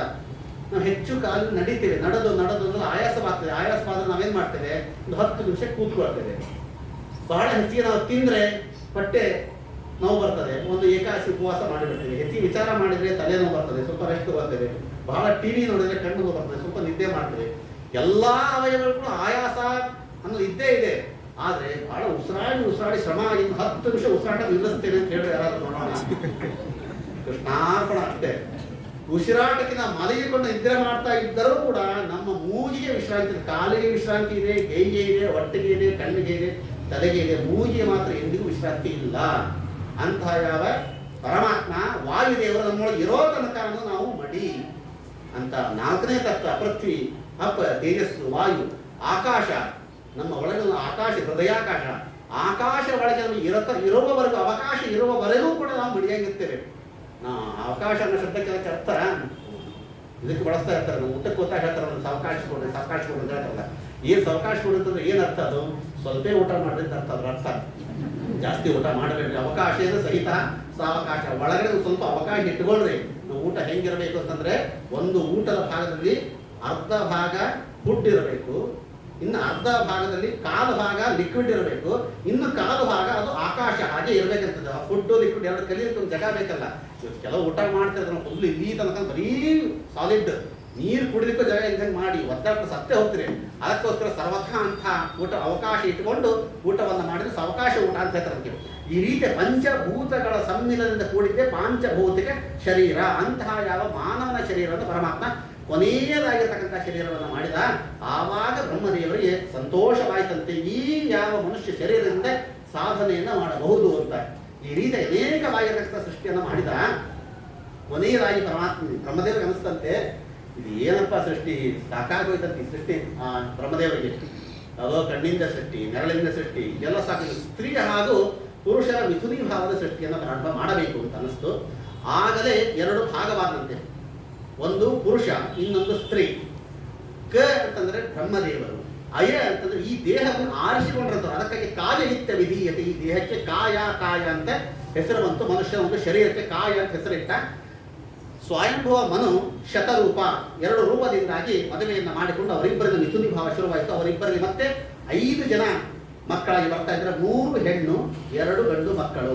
ಪ್ರಿಯವ್ರತ ಹಾಗೂ ಉತ್ತಾನಪಾದ ಅಂತ 2 ಗಂಡು ಮಕ್ಕಳು ಬರ್ತಾ ಇದ್ದಾರೆ. ಹೆಣ್ಣು ಮಕ್ಕಳು ದೇವಹೂತಿ, ಆಕೂತಿ, ಪ್ರಸೂತಿ ಅಂತೇಳಿ 3 ಜನ ಹೆಣ್ಣು ಮಕ್ಕಳು. 5 ಜನರಿಂದ ಅವರ ಸಂಸಾರ ಪ್ರಾರಂಭವಾಯಿತು. ಸ್ವಯಂಭವ ಮನು ಅಂದ್ಕೊಂಡ, ನಮ್ಮ ಸಂಸಾರ ಶುರುವಾಯಿತು, ನಾನು ಎಲ್ಲಿ ಮನೆ ಕಟ್ಕೊಳ್ಬೇಕು, ಎಲ್ಲಿ ವಾಸ ಮಾಡಿಕೊಂಡಿರಬೇಕು. ಅಪ್ಪ ಬ್ರಹ್ಮದೇವರ ಹತ್ರ ಹೋಗಿ ಕೇಳಿದ, ಅಪ್ಪ ನನಗೆ ಎಲ್ಲಿ ಜಾಗ, ನನ್ನೊಂದು ಜಾಗ ಕೊಡು. ಬ್ರಹ್ಮದೇವರು ಹೇಳಿದ್ರು, ನೋಡಪ್ಪ ಭೂಲೋಕ ಖಾಲಿ ಇದೆ, ಯಾರೂ ಇಲ್ಲ, ಆ ಭೂಲೋಕ ಪೂರ್ತಿ ನೀನೇ ತಗೋ, ನಾವು ಆಸ್ತಿ ಹಂಚಿಕೆ ಮಾಡ್ತಿಲ್ಲ, ಆ ಮನೆ ನೀ ತಗೋ, ಈ ಸೈಟ್ ನೀ ತಗೋ ಅಂತ ಹೇಳಿದಾಗ ಲೋಕನೇ ಕೊಡ್ಲಿಕ್ಕೆ ಬ್ರಹ್ಮ, ಭೂಲೋಕ ಖಾಲಿ ಇದೆ, ನೀನೇ ತಗೋ. ಕೆಳಗೆ ಬಗ್ಗಿ ನೋಡಿದ್ರೆ ಭೂಲೋಕವೇ ಕಾಣ್ತದೆ, ಎಲ್ಲಿದೆ ಅಪ್ಪ ಭೂಲೋಕ ಅಂತಂದವ. ಬ್ರಹ್ಮದೇವ್ರ ಅರೆ ಈಗಿನ ಇಲ್ಲೇ ಇರ್ತದ, ಎಲ್ಲೋ ಚಂಬು ಇಟ್ಟಂಗೆ ಇರ್ತದೆ, ಎಲ್ಲ ತಂಗಿ ಥಾಲಿ ನೋಡಿದ್ವಲ್ಲ, ಇಲ್ಲೇ ಇರ್ತದೆ, ಎಲ್ಲಿ ಹೋಯ್ತು ಅಂತ. ಭೂಲೋಕ ನೋಡ್ಲಿಕ್ಕೆ ಬ್ರಹ್ಮದೇವರು, ಇಲ್ಲೇ ಇರ್ತದ ಭೂಲೋಕ ಎಲ್ಲಿ ಹೋಯ್ತು ಅಂತ ವಿಚಾರ ಮಾಡಿ ಒಂದೇ ಒಂದು ಉಸಿರು ಬಿಟ್ಟಂತೆ ಬ್ರಹ್ಮದೇವರು ನಾಸಾಪಟದಲ್ಲಿ ಸಾಕ್ಷಾತ್ ಶ್ವೇತ ವರಾಹದೇವರ ಅವತಾರದಲ್ಲಿ ಆಗ್ತಾ ಇದೆ ಅಂತೆ. ಸಾಕ್ಷಾತ್ ವರಾಹದೇವರು ಎಂದು ಬರ್ತಾ ಇದ್ದಾರೆ. ಅಂದ್ರೆ ಬ್ರಹ್ಮದೇವರ ಉಸಿರು ಬಿಟ್ಟಾಗ ಒಂದು ಪರಮಾತ್ಮ ಯಜ್ಞ ವರಾಹ ಅವತಾರವಾಗ್ತದೆ ಅಂತಂದ್ರೆ ಬ್ರಹ್ಮದೇವರ ಒಂದು ಉಸಿರು ಕೂಡ ಒಂದು ಯಜ್ಞ ಅಂತ ಅನುಸಂಧಾನ ಮಾಡ್ಕೊಳ್ತಾರೆ ಅವರು ಬ್ರಹ್ಮದೇವರು. ನಾವು ಇವತ್ತು ಬ್ರಹ್ಮಯಜ್ಞ ಮಾಡಿದ್ರೆ ಒಂದು ಉಸಿರು ಬಿಡ್ತೀವಿ, ಹಬ್ಬ ಅಂತ ಮುಗಿತಲ್ಲ ಅಂತೇಳಿ. ಅಂತ ನಮ್ಮ ಪರಿಸ್ಥಿತಿ. ಅಂತ ಒಂದು ಉಸಿರು ಬಿಟ್ಟಾಗ ಸಾಕ್ಷಾತ್ ವರಾಹರೂಪಿ ಪರಮಾತ್ಮ ಬರ್ತಾ ಇದ್ದಾನೆ. ಘನೋದಕದಲ್ಲಿ ಆ ಯಾವ ಭೂಲೋಕ ಅಲ್ಲಿ ಹಿರಣ್ಯಾಕ್ಷ ಕದ್ದುಕೊಂಡು ಹೋಗಿ ಚಾಪೆ ಅಂತ ಸುತ್ತಿಕೊಂಡು ಹೋಗಿ ಮುಳುಗಿಸಿದ್ದ, ಹೋಗಿ ಅವನ ಜೊತೆಗೆ ಯುದ್ಧವನ್ನು ಮಾಡಿ ಆ ಹಿರಣ್ಯಾಕ್ಷ ಸಂಹಾರವನ್ನು ಮಾಡಿ ಮತ್ತೆ ಭೂಮಿಯನ್ನು ರಕ್ಷಣೆಯನ್ನು ಮಾಡಿದ್ರು ಸ್ವಯಂಭವ ಮನು ಅದರಲ್ಲಿ ಮತ್ತೆ ವಾಸ ಮಾಡಲಿಕ್ಕೆ ಪ್ರಾರಂಭ ಮಾಡಿದ. ಈ ಹಿರಣ್ಯಾಕ್ಷನ ಕಥೆಯನ್ನು ಹೇಳ್ತಾರೆ. ಹಿರಣ್ಯಾಕ್ಷ ಅಂತಂದ್ರೆ ಒಟ್ಟು ಆದಿ ಹಿರಣ್ಯಾಕ್ಷ, ದ್ವಿತೀಯ ಮಗ ಹಿರಣ್ಯಾಕ್ಷ, ಇಬ್ಬರು ಹಿರಣ್ಯಾಕ್ಷ. ಅಂದ್ರೆ ಒಬ್ಬನೇ ಇವನು ಆದಿ ಹಿರಣ್ಯಾಕ್ಷ. ಇವನು ಬ್ರಹ್ಮದೇವರಿಂದ ಹುಟ್ಟಿದವನು ಆದಿ ಹಿರಣ್ಯಾಕ್ಷ. ಇವನು ಭೂಮಿಯನ್ನು ಕದ್ದುಕೊಂಡು ಹೋದದ್ದಲ್ಲ, ತಾನಾಗೇ ಭೂಮಿ ಮೊದಲು ಘನೋದಕದಲ್ಲಿ ಮುಳುಗಿ ಹೋಗಿತ್ತು. ಮುಳುಗಿ ಹೋದಂತಹ ಯಾವ ಭೂಮಿಯನ್ನ ವರಾಹರೂಪಿ ಪರಮಾತ್ಮ ಅವನು ರಕ್ಷಣೆ ಮಾಡೋದಕ್ಕೆ ಹೋದಾಗ ಯುದ್ಧಕ್ಕೆ ಬಂದ, ಅಡ್ಡ ಬಂದ ಆದಿ ಹಿರಣ್ಯಾಕ್ಷ. ಆಗ ಅವನನ್ನ ತನ್ನ ಕೋರೆ ಹಲ್ಲಿನಿಂದ ಕೊಂಡಂತವನನ್ನು ಪ್ರಥಮಂ ದ್ರೌಷ್ಟ್ರಯ ಹತಃ ದ್ವಿತೀಯ ಕರ್ಣತಾಡನ, ಕೋರೆ ಹಲ್ಲಿನಿಂದ ಕೊಂದು ದ್ವಿತೀಯ ಆದಿ ಹಿರಣ್ಯಾಕ್ಷ ಸಂಹಾರವನ್ನು ಮಾಡಿದ. ಅದು ಸ್ವಯಂಭವ ಮನ್ವಂತರದಲ್ಲಿ ಮೊದಲಿಗೆ. ಈ ಯಾವ ವೈವಸ್ವತ ಮನ್ವಂತರದಲ್ಲಿ ದ್ವಿತೀಯ ಮಗನಾಗಿರತಕ್ಕಂಥ ಯಾವ ಹಿರಣ್ಯಾಕ್ಷ ಇಲ್ಲಿ ಬಂದಾಗ, ಆಗ ತಾನೇ ಭೂಮಿಯನ್ನು ಕದ್ದುಕೊಂಡು ಹೋದಾಗ ಇವನ್ನ ಕಿವಿಯ ಕೆಳಗಡೆ ಕೈಯಿಂದ ಹೊಡೆದು ಅವನನ್ನ ಸಂಹಾರವನ್ನು ಮಾಡಿದ. ಹೀಗೆ ಭೂಮಿಯ ರಕ್ಷಣೆಯನ್ನು ಮಾಡಿದ.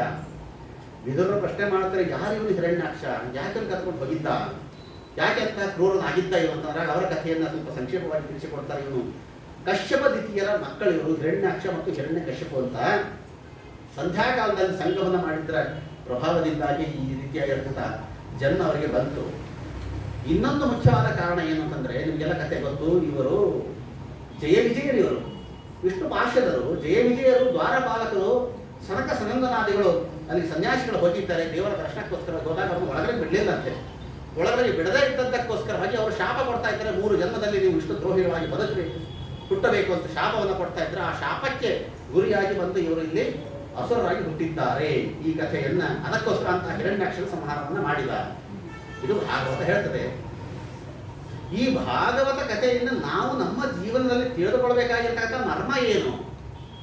ಅಂದು ವೈಕುಂಠಕ್ಕೆ ದ್ವಾರಪಾಲಕರಾಗಿ ಎಡಕ್ಕೆ ಬಲಕ್ಕೆ ನಿಂತಿದ್ರು ಜಯ ವಿಜಯರು. ಸನಕಾದಿಗಳ ಸನ್ಯಾಸಿಗಳು ಬಂದರು, ಅವರನ್ನು ಒಳಗಡೆಗೆ ಬಿಡಲಿಲ್ಲ. ಹೀಗಾಗಿ ಅವರಿಗೆ ಜನ್ಮ ಯಾವುದು? ಅಸುರ ಜನ್ಮ ಬಂತು. 3 ಜನ್ಮ. ನಮ್ಮ ಪರಿಸ್ಥಿತಿಯು ಹಾಗೆ ಇದೆ ಇವತ್ತು. ಈ ದೇಹವೇ ಒಂದು ವೈಕುಂಠ ಅಂತ ಚಿಂತನೆ ಮಾಡ್ರಿ. ನಮ್ಮ ಹೃದಯಾಕಾಶ ಇದೊಂದು ವೈಕುಂಠ. ಇದರ ಒಳಗಡೆ ಲಕ್ಷ್ಮೀನಾರಾಯಣರು ಪವಡಿಸಿದ್ದಾರೆ, ಮಲಗಿದ್ದಾರೆ. ಇವದಕ್ಕೋಸ್ಕರವಾಗಿ ಜಯ ವಿಜಯರಾಗಿ ಎಡಕ್ಕೆ ಬಲಕ್ಕೆ ನಿಂತಿದ್ದಾರೆ. ಯಾರು? 2 ಕಿವಿಗಳು ಜಯ ವಿಜಯರಂತೆ ನಿಂತಿದ್ದಾರೆ. ಈ ಜಯ ವಿಜಯರ ಹತ್ತಿರ, ಕಿವಿ ಹತ್ತಿರ ಸನಕಾದಿಗಳ ಒಂದು ಸನ್ಯಾಸಿಗಳು, ಸ್ವಾಮಿಗಳು, ಶ್ರೀಮದ್ ಆಚಾರ ಶಾಸ್ತ್ರಗಳು ನಮ್ಮ ಕಿವಿಯ ಹತ್ತಿರ ಬರ್ತಾ ಇದೆ. ನಾವು ಅವರನ್ನು ಒಳಗಡೆ ಬಿಡ್ತಾ ಇದ್ದೇವೆ. ಇವತ್ತು ಅಲ್ಲಿ ಅವರು ಒಳಗೆ ಬಿಡಲಿಲ್ಲ.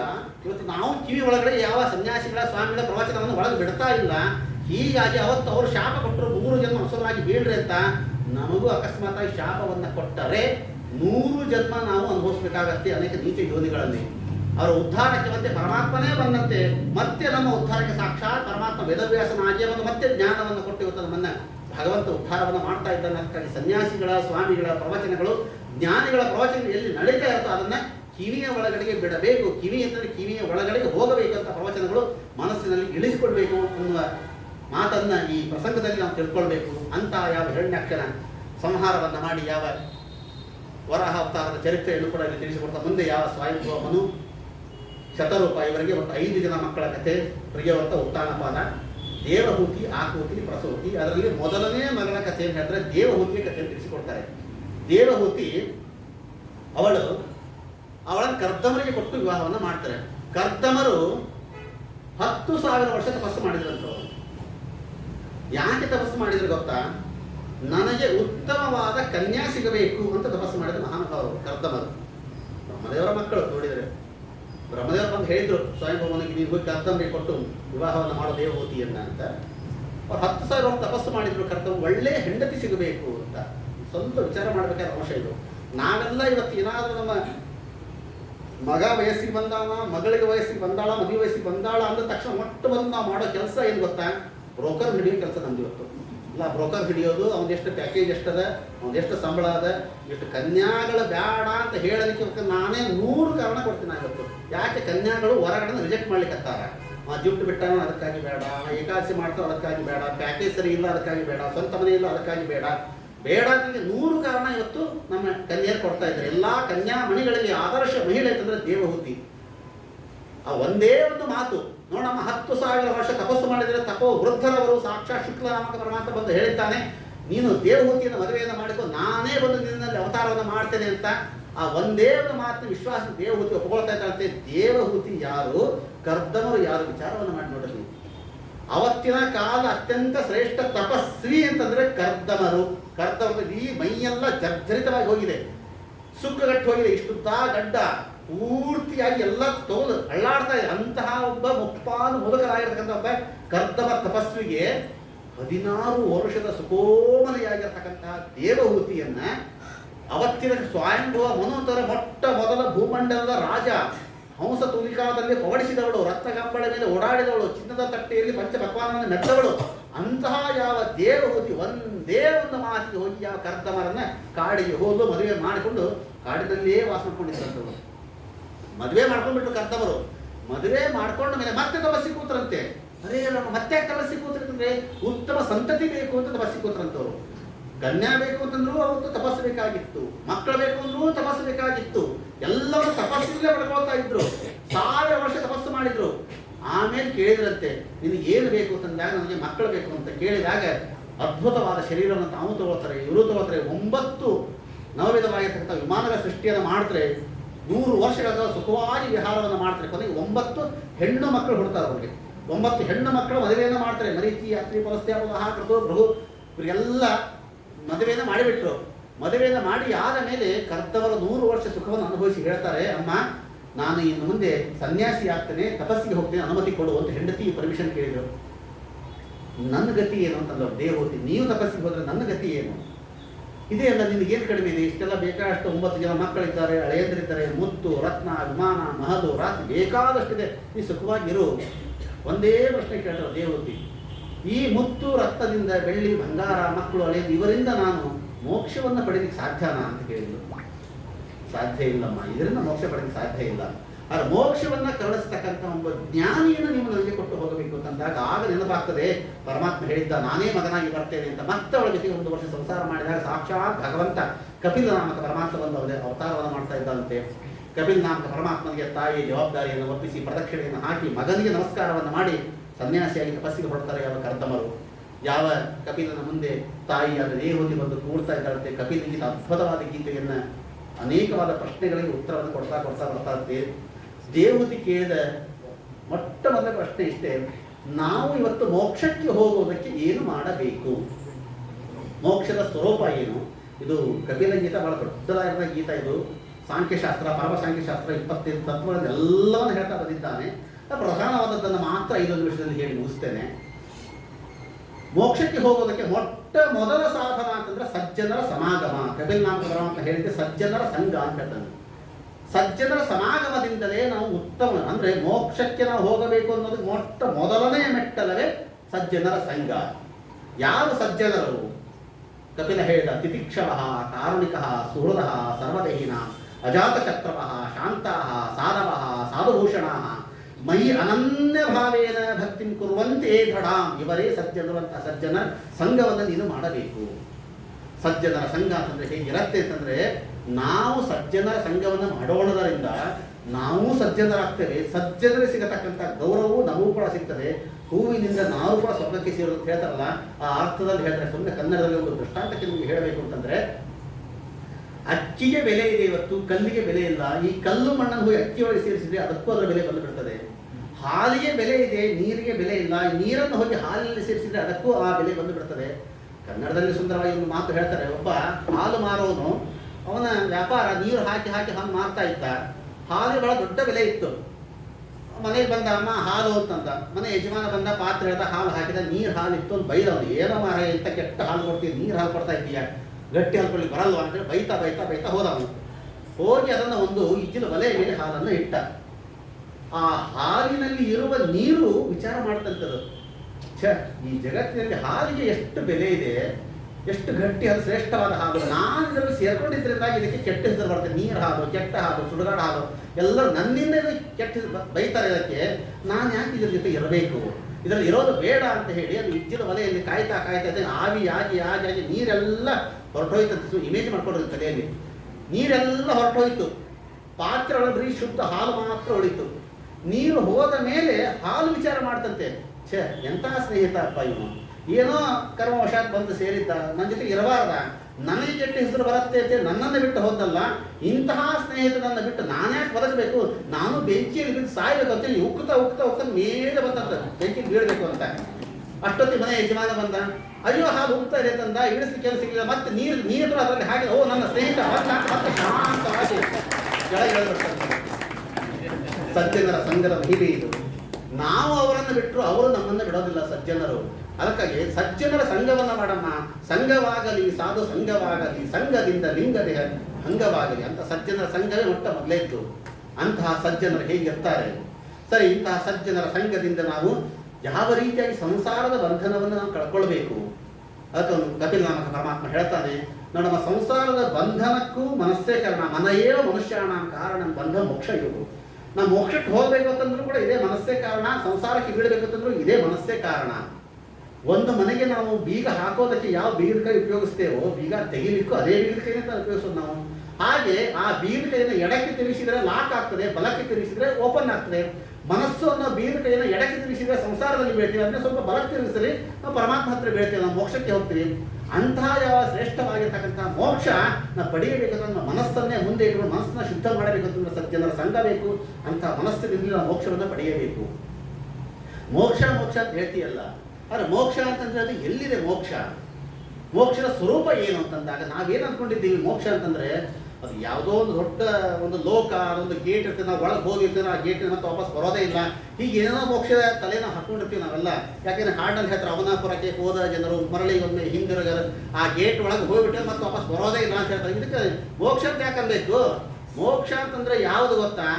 ನಿಜವಾದ ಆನಂದವನ್ನು ಅನುಭವಿಸುವುದೇ ಮೋಕ್ಷ. ನಿಜವಾದ ಆನಂದ ಯಾವುದು, ಎಲ್ಲಿದೆ ಅಂತಂದ್ರೆ ಅದು ಭಗವಂತ ಹೇಳಿದ ಬೇರೆ ಎಲ್ಲೂ ಇಲ್ಲಮ್ಮ, ನಮ್ಮ ಒಳಗೆ ಇದೆ ಅದು ಮೋಕ್ಷ. ಆನಂದದ ಆವಿರ್ಭಾವ. ನಮ್ಮ ಒಳಗೆ ಇದ್ದ ಆನಂದವನ್ನು ನಾವು ಅನುಭವಿಸುವುದೇ ಮೋಕ್ಷ. ಮತ್ತು ನಮ್ಮ ಒಳಗೆ ಮೋಕ್ಷ ಇದೆ ಅಂತ ಹೇಳ್ತೀಯ, ನಮಗೆ ಯಾಕೆ ಸಿಗ್ತಾ ಇಲ್ಲ, ಅದು ನಾವು ಯಾಕೆ ಅನುಭವಿಸ್ತಾ ಇಲ್ಲ?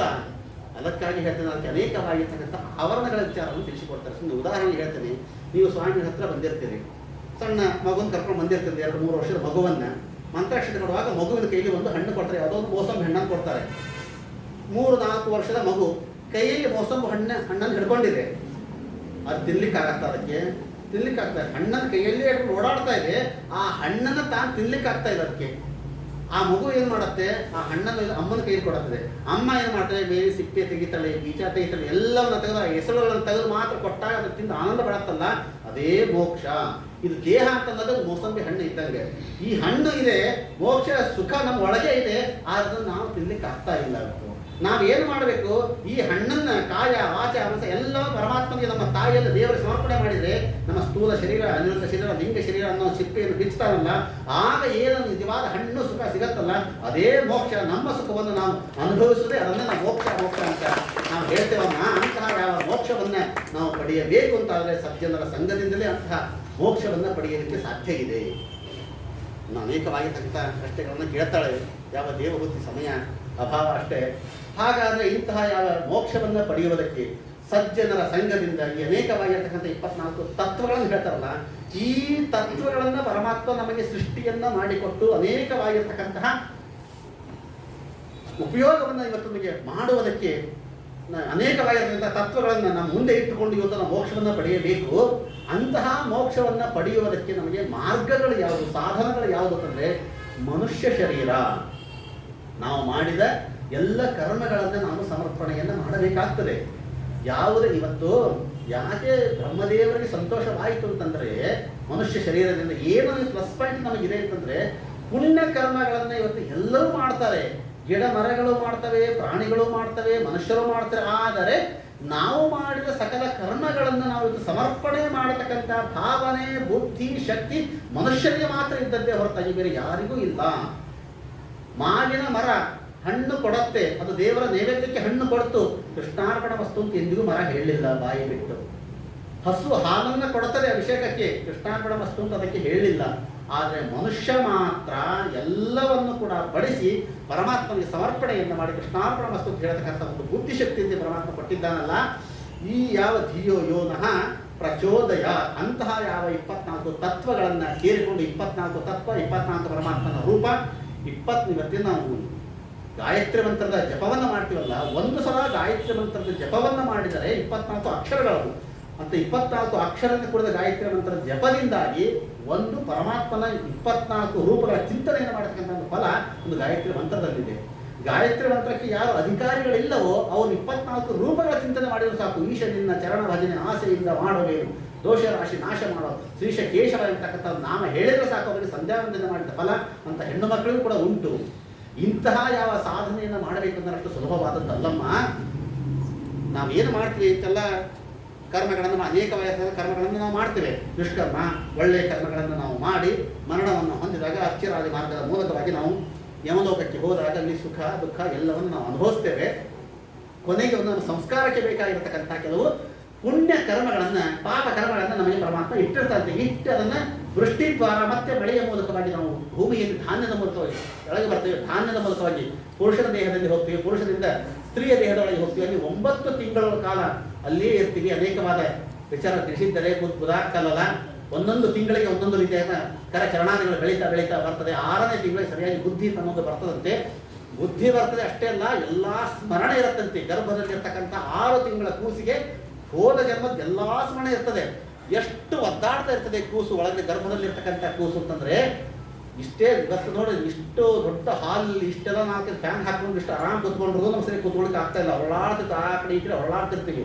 ಆ ಗರ್ಭದ ಒಳಗೆ ಯಾರು AC ಹಾಕ್ಯಾರ, ಫ್ಯಾನ್ ಹಾಕ್ಯಾರ, ಆ ಗರ್ಭದ ಒಳಗೆ ಕೂಡಬೇಕು, ಹೀಗೇ ಮಲ್ಕೊಂಡಿರ್ಬೇಕು. ಕೈ ಚಾಚಿದ ಜಾಗ ಇಲ್ಲ, ಕಾಲು ಚಾಚಿದ ಜಾಗ ಇಲ್ಲ, ಮಲ ಮೂತ್ರ ಕೀಮ ರಕ್ತ ಅದರಲ್ಲೇ ಒದ್ದಾಡ್ಕೊಂಡಿರ್ಬೇಕು. ಏನೋ ಬಸ್ರೆ ಅಂತೇಳಿ ಪಾರ್ಟಿ ಕರೀತಿರ್ತಾರೆ, ಏನೋ ಕೂಸ ಅಂತ ಮಾಡಿಬಿಡ್ತಾರೆ. ಹೆಣ್ಮಕ್ಳಿಗೆ ಕರ್ಕೊಂಡು ಒಳ್ಳೆ ಬಿಸಿ ಬಿಸಿ ಬಿಸಿ ಪಾಯಸ ಕುಡಿಸ್ಬಿಡ್ತಾರೆ, ಕುಡಿದು ಬರ್ತಾಳೆ. ಒಳ್ಳೆ ಸುಡ್ತಾ ಇರ್ತದೆ ಮೈ. ಯಾರ ಹತ್ರ ಹೇಳ್ಬೇಕಂತ ಮಗು ಮೈ ಸುಳ್ಳಿಕ್ಕೆ ಹತ್ತದ ಅಂತ ಕುಡಿಸ್ತಾ ಇರ್ತಾರೆ, ಕುಡಿತಾ ಇರ್ತಾಳೆ.